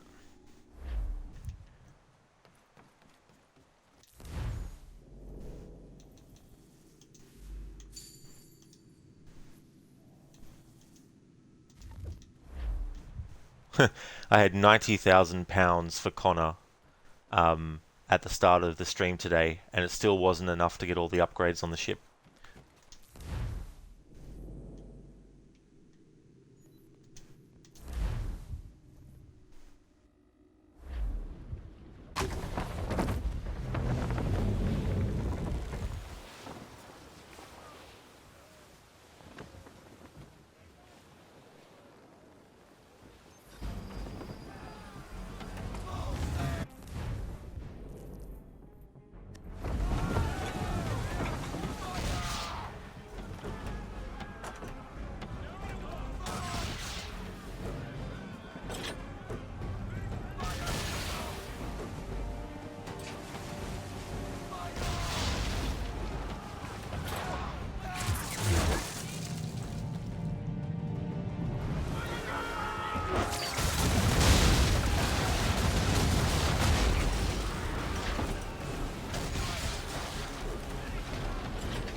Alright, let's see how much it costs to upgrade the RAM. Maybe the RAM has to be fully upgraded, I don't know. Changes every playthrough.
See? Fully upgraded RAM destroyed that ship by ramming it.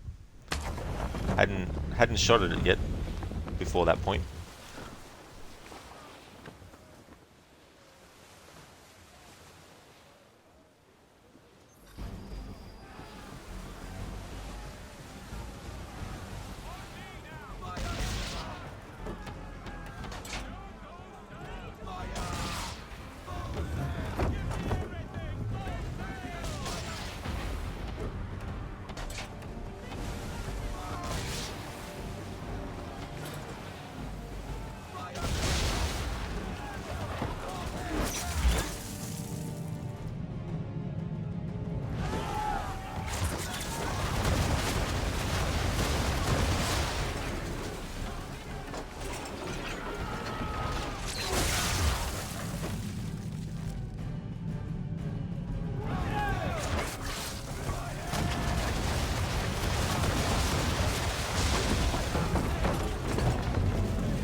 Hey, Mr. Goatee. I was joking before how it wasn't going to take me 20 or within 20 attempts to get this done, but I think I was jinxing myself.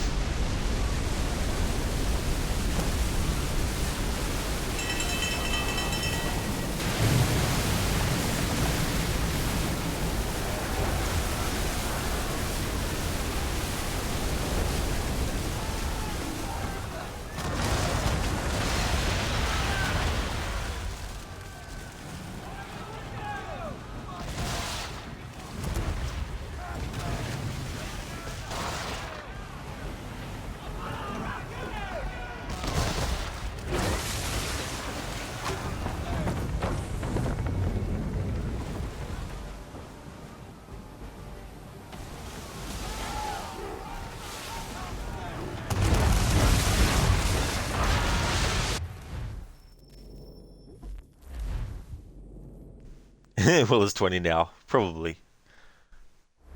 Yeah, if I wasn't worried about optional objectives for the playthrough, I would have got this done on the first attempt, but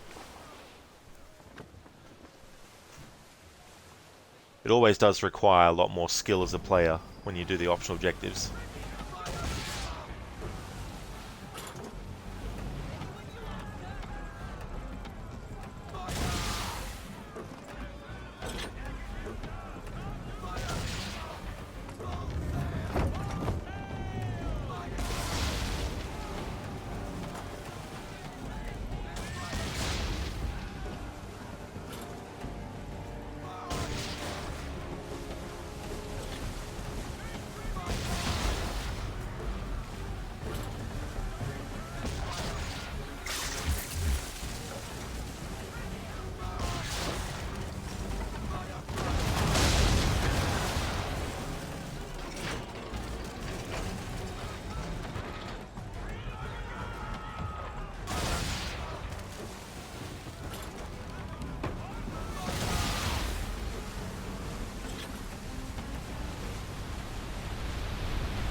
Hello, Lucinda. Good morning to you.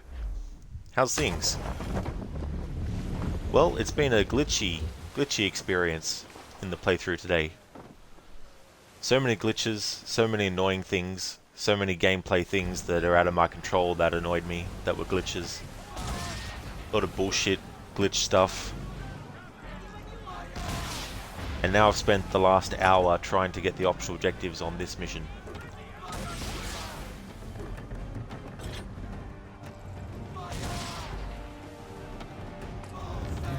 It's one of those situations where you need to have the planets aligned properly. The tides need to be a certain thing. Same with the ant colonies on the planet. They have to be doing a certain thing in their life cycle. Has to be a certain year in the Chinese calendar. It has to be a certain planetary alignment in the universe.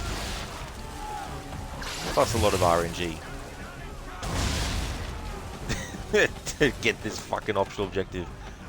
It's hard to get it with a low quality ship, and it's hard to get it with a slightly upgraded ship. It's hard to get it with a fully upgraded ship, because the game likes to decide when it wants to open up the powder store on the ship.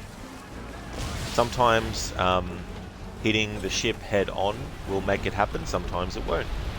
Sometimes it'll make it happen if you are stopped and the ship hits you. Sometimes it doesn't. Sometimes it happens when you're at half sail. Sometimes it doesn't. Sometimes it happens when it's at full sail. Sometimes it doesn't.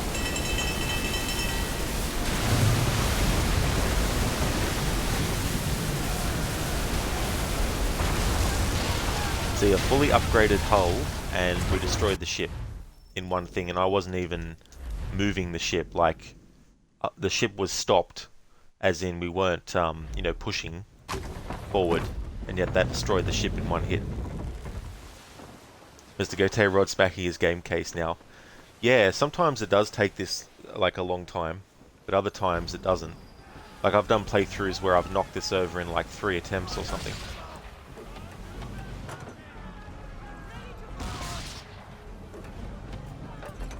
Thanks, Lucinda. Just one of those annoying things with this game and this particular mission. You go online and people say, oh yeah, you just ram the ship with a non-upgraded ram, and then some say, oh no, that doesn't matter, you just have to do this, and it's like,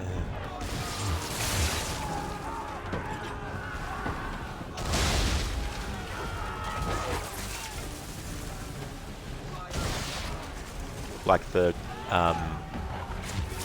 swivel gun that I'm using is fully upgraded, and I could literally just use that against the big ship and it still wouldn't make the powder store come available. So I don't know the programming behind when the game accepts a certain parameter has been met, or a set of things has been met to allow the game to be like, right, you've done just the right amount of damage to make the powder store appear. Not too much, not too little. Who knows? Mr. Gote, no, you do it like this, no, you do it like this, followed by 300 word how to do it. Exactly. I mean, I've had it happen where I haven't even been trying to get the optional objective, and it just so happens that the powder stores have opened up.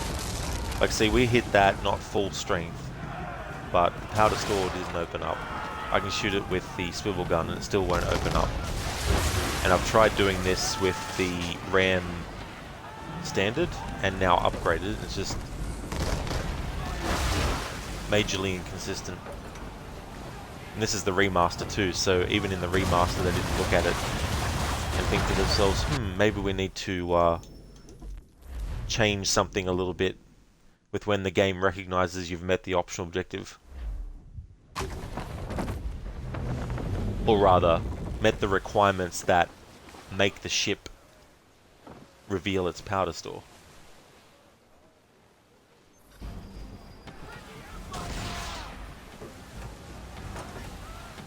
But it's not just what you're doing with the ship. You've also got the waves and the wind, which changes, and then you've got the rogue waves which come along. And at the last minute, the enemy ship can change course, therefore you won't be hitting it head on. And hitting it head on could have made the powder store open up. You just don't know, of course, for sure, but potentially it could have. I even changed to the heat shot, thinking that maybe if I shot at the back of the ship with a heat shot, maybe one shot with that does enough damage to reveal the powder store, but no.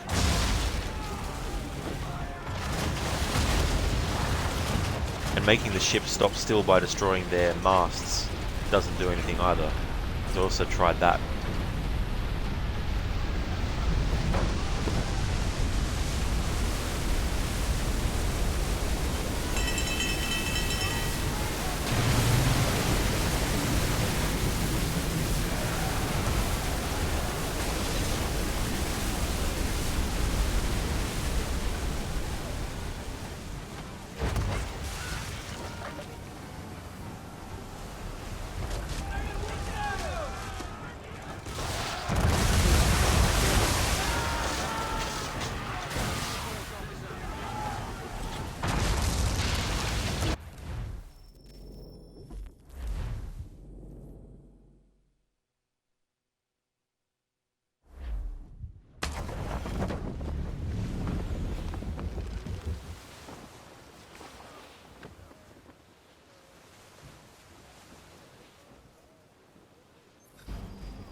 That's okay, Lucinda. That's absolutely no worries at all. Best of luck with that. I hope it goes well. Thanks for stopping in and chatting for a bit. Highly recommend people check out Lucinda's channel. Is doing a Resident Evil marathon, playing through the remake. Played through the original recently. Is also playing through Resident Evil 5, 6, 7, 8, and also the 2 Revelations games as well. Not in that order, but they're the remaining games after the remake of 4 that Lucinda will be playing as part of her marathon. And is also a fan of The Evil Within, as well as the Dishonored series, so likes some stealth stuff as well as some of the Bioshock games, so I highly recommend. And Lucinda, that's no worries at all for the shout out. Thanks again for popping in, and thank you, I will. Yeah, aside from the glitch stuff, it's still fun to play this game again and experience the story, but yeah, these glitches today in this game are just being like, Urgh! Homer Simpson strangling Bart kind of vibe. But yeah, we'll get there eventually. Even if I have to leave this till next stream and then just do some other missions. But thank you so much for popping in. I love that BTTV emote. I love that.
that first ship that crashed into me when I wasn't even moving revealed the powder store, and I was able to hit it. That ship hit me and I wasn't even moving, didn't do the same result. This is what shits me off about this optional objective. It's inconsistent.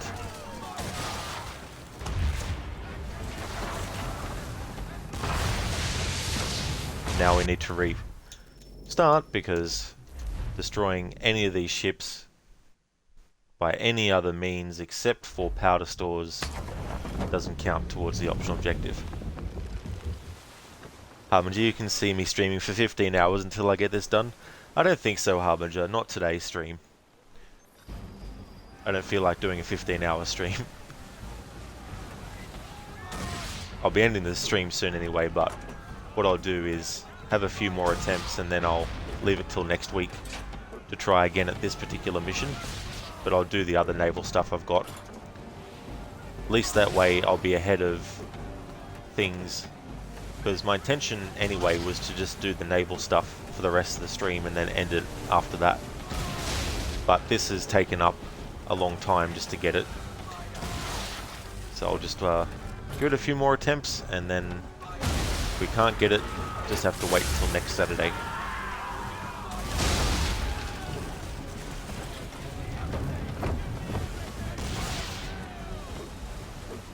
Plus, who knows what differences there are between the original and the remaster as well, you know.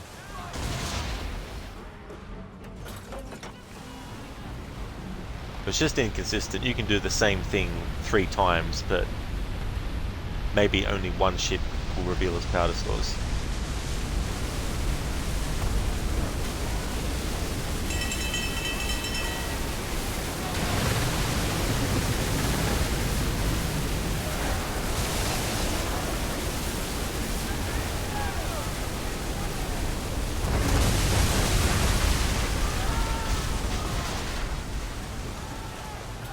Curious to know how much damage needs to be done, like as a number, on the ship before it will actually reveal the powder store,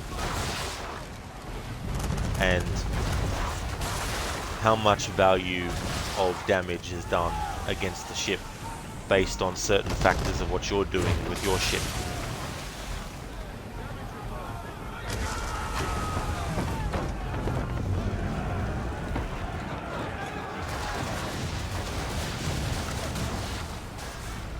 But you would think it was simple as just shooting like the back of the ship, doing a certain amount of damage, but not too much, but just enough for the powder store to appear.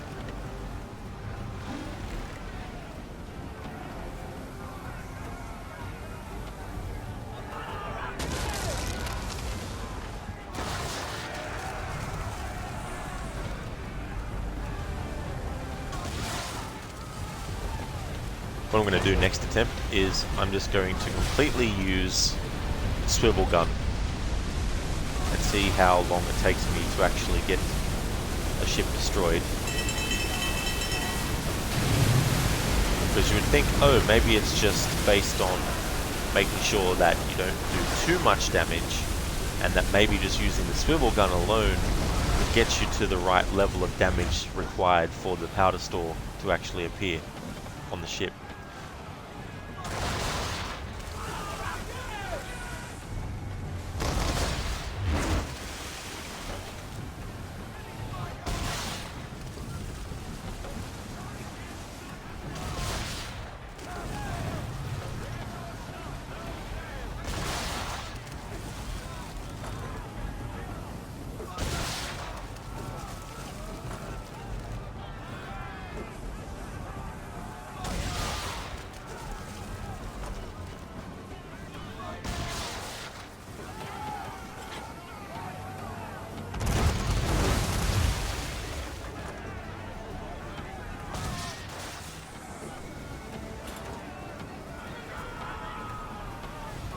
Also, there's a certain sound effect I think that plays when you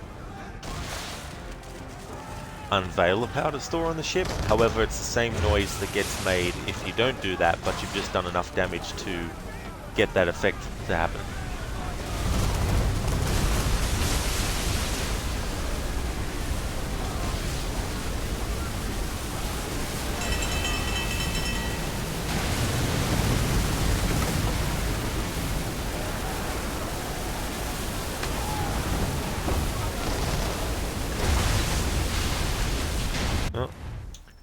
One more attempt, and then I'll do the other naval stuff I've got left, and then call it a stream.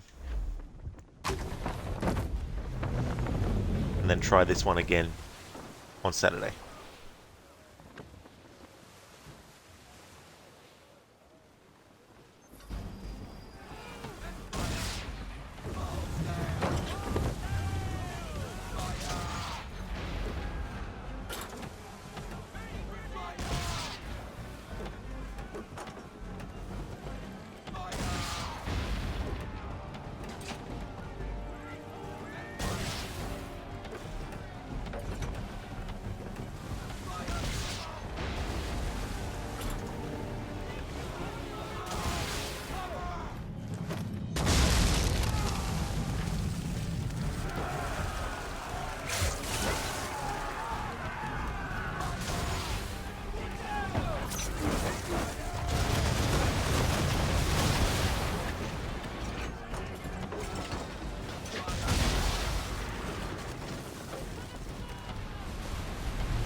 Now, I only shot that with the swivel gun and destroyed it.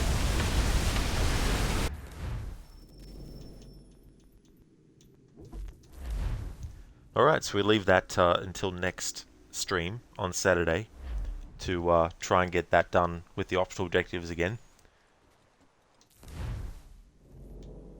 But let's do this one now, the Sea Wolves. Scuttle the fleet of the infamous Sea Wolves.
Another glitch happening. What the fuck, game? What the fuck? This is fucking ridiculous. This fucking remaster version. Don't remember these glitches in the original 2012 version versus a 2018 version where the advancements in graphics in video games had advanced quite a few years since 2012.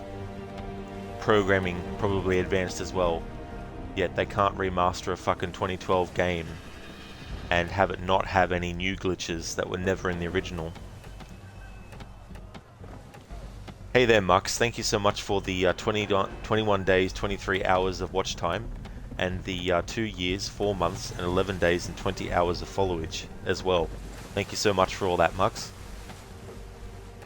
You've spent the last few hours asleep lurking. Well, thank you for the lurking as well. It's muchly appreciated. I hope you had a great rest. There's quite a lot of redacted that Ubisoft redacted should redacted.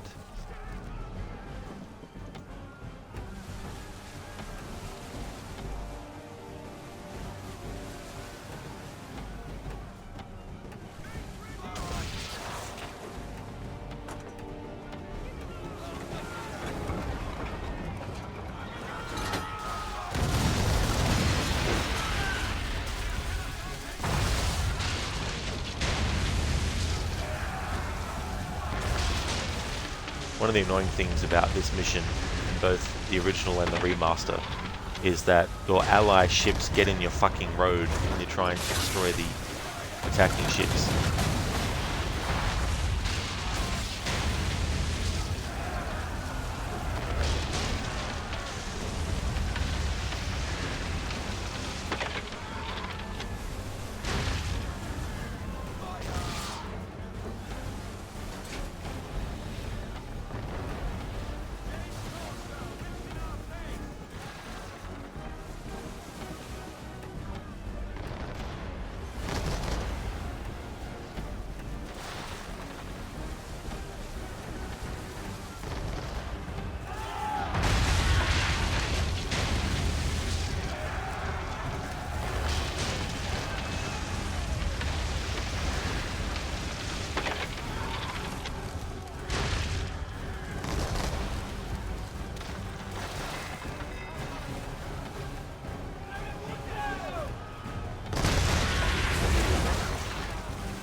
So I rammed that ship full strength with the upgraded ram, and it made the powder store on that ship open up. Whereas in that mission that I spent an hour and probably an hour and a half on to get the optional objective, that kind of stuff wouldn't reveal the powder store. Another example of how this is just all over the fucking place.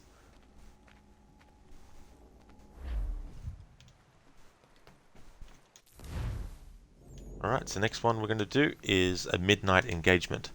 Chase and destroy the Greyhound and its fleet.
Alright, let's try that other one again. One more attempt this stream just for luck.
You motherfucker. Did a similar fucking thing that I did to that other ship and it revealed the powder store. Did a similar thing to that second one. Nope. Destroys it.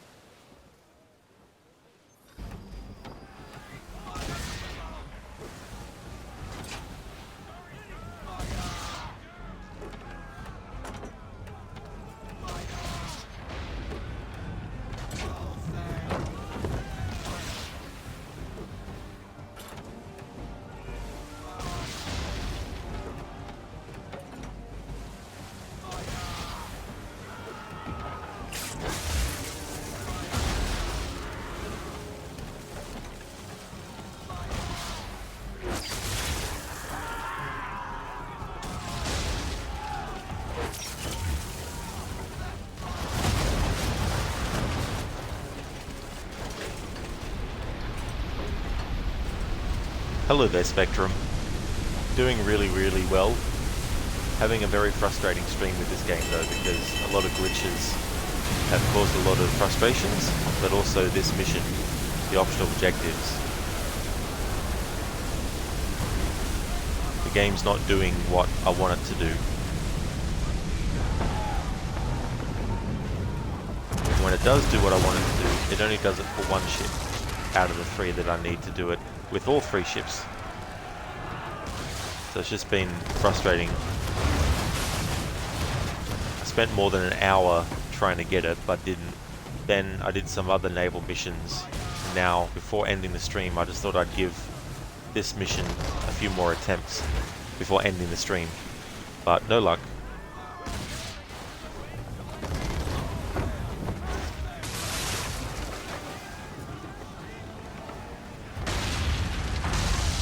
That's what I want to happen just for the other 2 as well. Come on game, just give me that. AC, Sea of Thieves, lol. Yeah, it's so funny too because the next game after this, if you're looking at the actual like...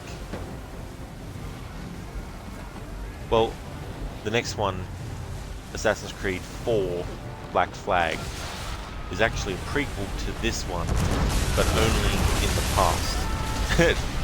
It's not a prequel present day. The present day story of 4 actually follows on from where it ends at the end of this game.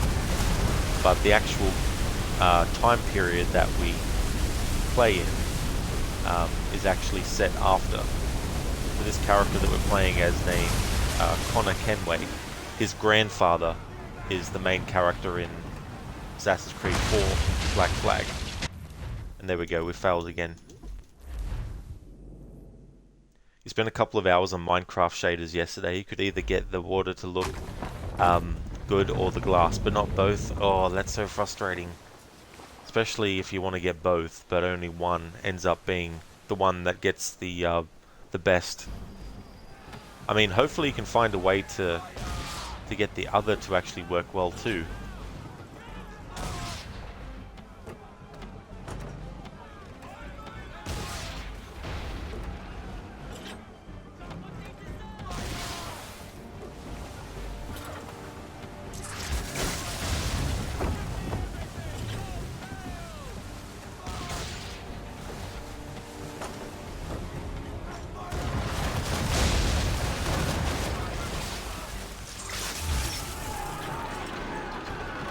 Other shaders just crashed the game, unfortunately. Oh, damn.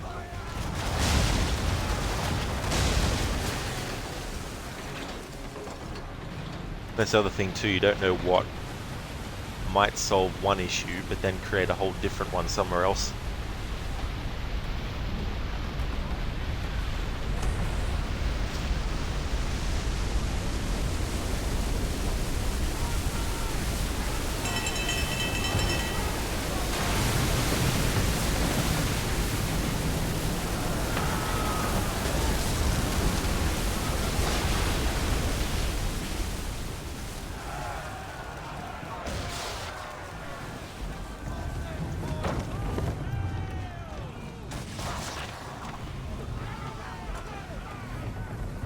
I think they should have programmed it that if you do enough damage on these ships to make flames appear on the side of it, that should open up the powder store.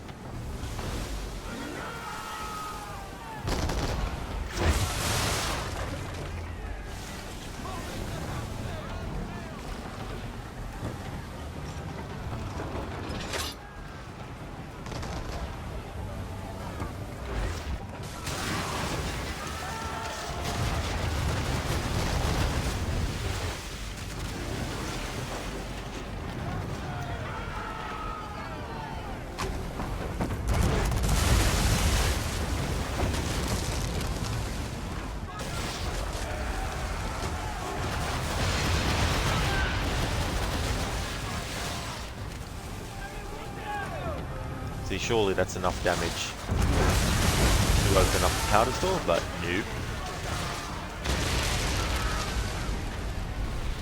Like, I'm starting to think that, let's say the ship has 100% health, right? I'm starting to think that the game randomizes how much health the ship has every attempt. So that the amount of damage that you do doesn't always take the same amount of damage, or does the same amount of damage rather on the ship, because it changes its overall health.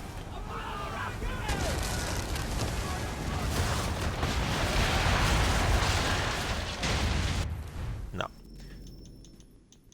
Alright, that's enough for today. We'll get back to this next stream, which will be on Saturday. But I just want to thank everyone for watching, especially those who stuck around just to see me do the same thing over and over and over again, trying to get through. But I got to get through it for the playthrough anyway, so if it's not this stream or not the next one, it'll have to be some stream in the future, even if the streams only consist of doing this. But I just want to thank everyone so much for watching. I really appreciate it. The next stream you'll see from me will be Resident Evil 2 Remake, and I might be finishing that tomorrow and then jumping into Resident Evil 3 Remake. So if you see me playing any Resident Evil remakes, you know it's become Monday for me. Starting this week, Mondays, Tuesdays and Wednesdays is Resident Evil remakes. Thursday I'll be doing a split stream of GTA 5 and Red Dead Redemption 2. GTA 5 I've only got one more stream left before I can finish the playthrough, and then Red Dead 2 will go back to being the only game on Thursdays. When I finish Resident Evil 4 Remake, which I'll be actually streaming on my PlayStation 5, once that playthrough is finished, the Mondays, Tuesdays and Wednesdays will be added on to the Assassin's Creed streams, which at the moment are just Saturdays and Sundays. So that's what's coming up for the channel. That's why I've swapped days around and given more days to the remakes, so I can then give more days to the Assassin's Creed streams and get through the annual series before July. If I could get through it before July, that'd be good, because then that way I can really dive into the Black Flag playthroughs to celebrate the game's 10th anniversary. But that's where I'm going to call it a stream. We're going to go and raid Saint Ravage, who's playing through Assassin's Creed Valhalla. However, if Resident Evil is more your thing, I'd highly recommend checking out Lucinda's channel. Lucinda's live right now playing Resident Evil 4, so also feel free, if you'd like, to actually jump over to Lucinda's. If you do, say hello to her for me. I'm going to be playing through the game myself, and even though obviously the story is not going to be that different from the original, I still want to experience the way that things look in the remake fresh. So I've just been checking out as little of the game as possible. But we're going to go and raid Saint Ravage, who's playing some Assassin's Creed. Spectrum, your plans for today are figuring out how to move your computer to a better place. Well, hopefully you can find that, and hopefully it's not like an hours upon hours process as well. Thank you, Spectrum, I definitely will. Harbinger, if you create a reward to change Jill's skin in Resident Evil, you redeem it. Yeah, I don't know what I actually have unlocked, to be honest, because I haven't played that for a while. I can't remember when. I'm just sorry, but the old one is ugly, or at least you think that Jill is her name. Oh, I know what you're meaning now. Yeah, with Claire, the 1998 character model. Oh no, I'll still have that.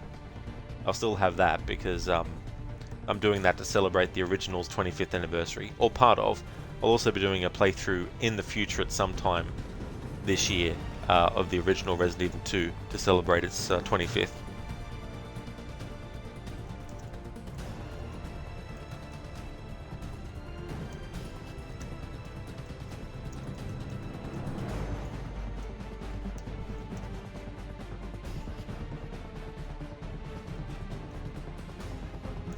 Would like to highly recommend people check out also Hitpigs as well as Mr. Gote. Hitpigs is doing the Mafia Definitive Edition. From time to time also does the Uncharted games. Mr. Gote is playing Resident Evil 4 Remake. He's also a fan of other horror games like the Outlast games, as well as the games by Supermassive like Until Dawn, The Quarry, the Dark Pictures games, and also a fan of Assassin's Creed. So I highly recommend checking out those two channels if you haven't before. Do you mean the pixelated in the remake? Yeah. Yes, Claire, sorry, not a Resident Evil game owner. That's okay, Harbinger. You were close.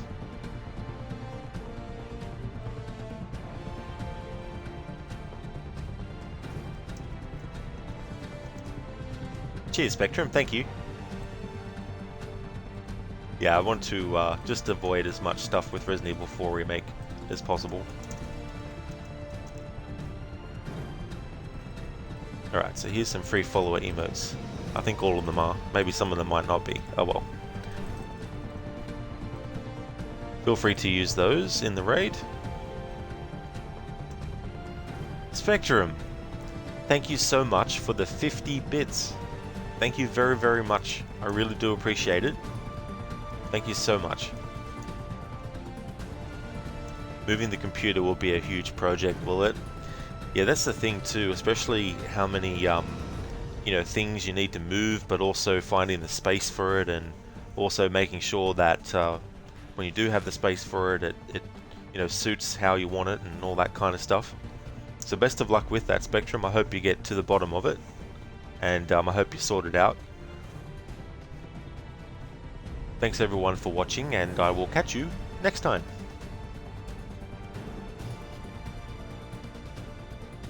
No worries, Spectrum. Thanks for stopping in as well. I hope you have a good one too. And catch you later. Catch you next time.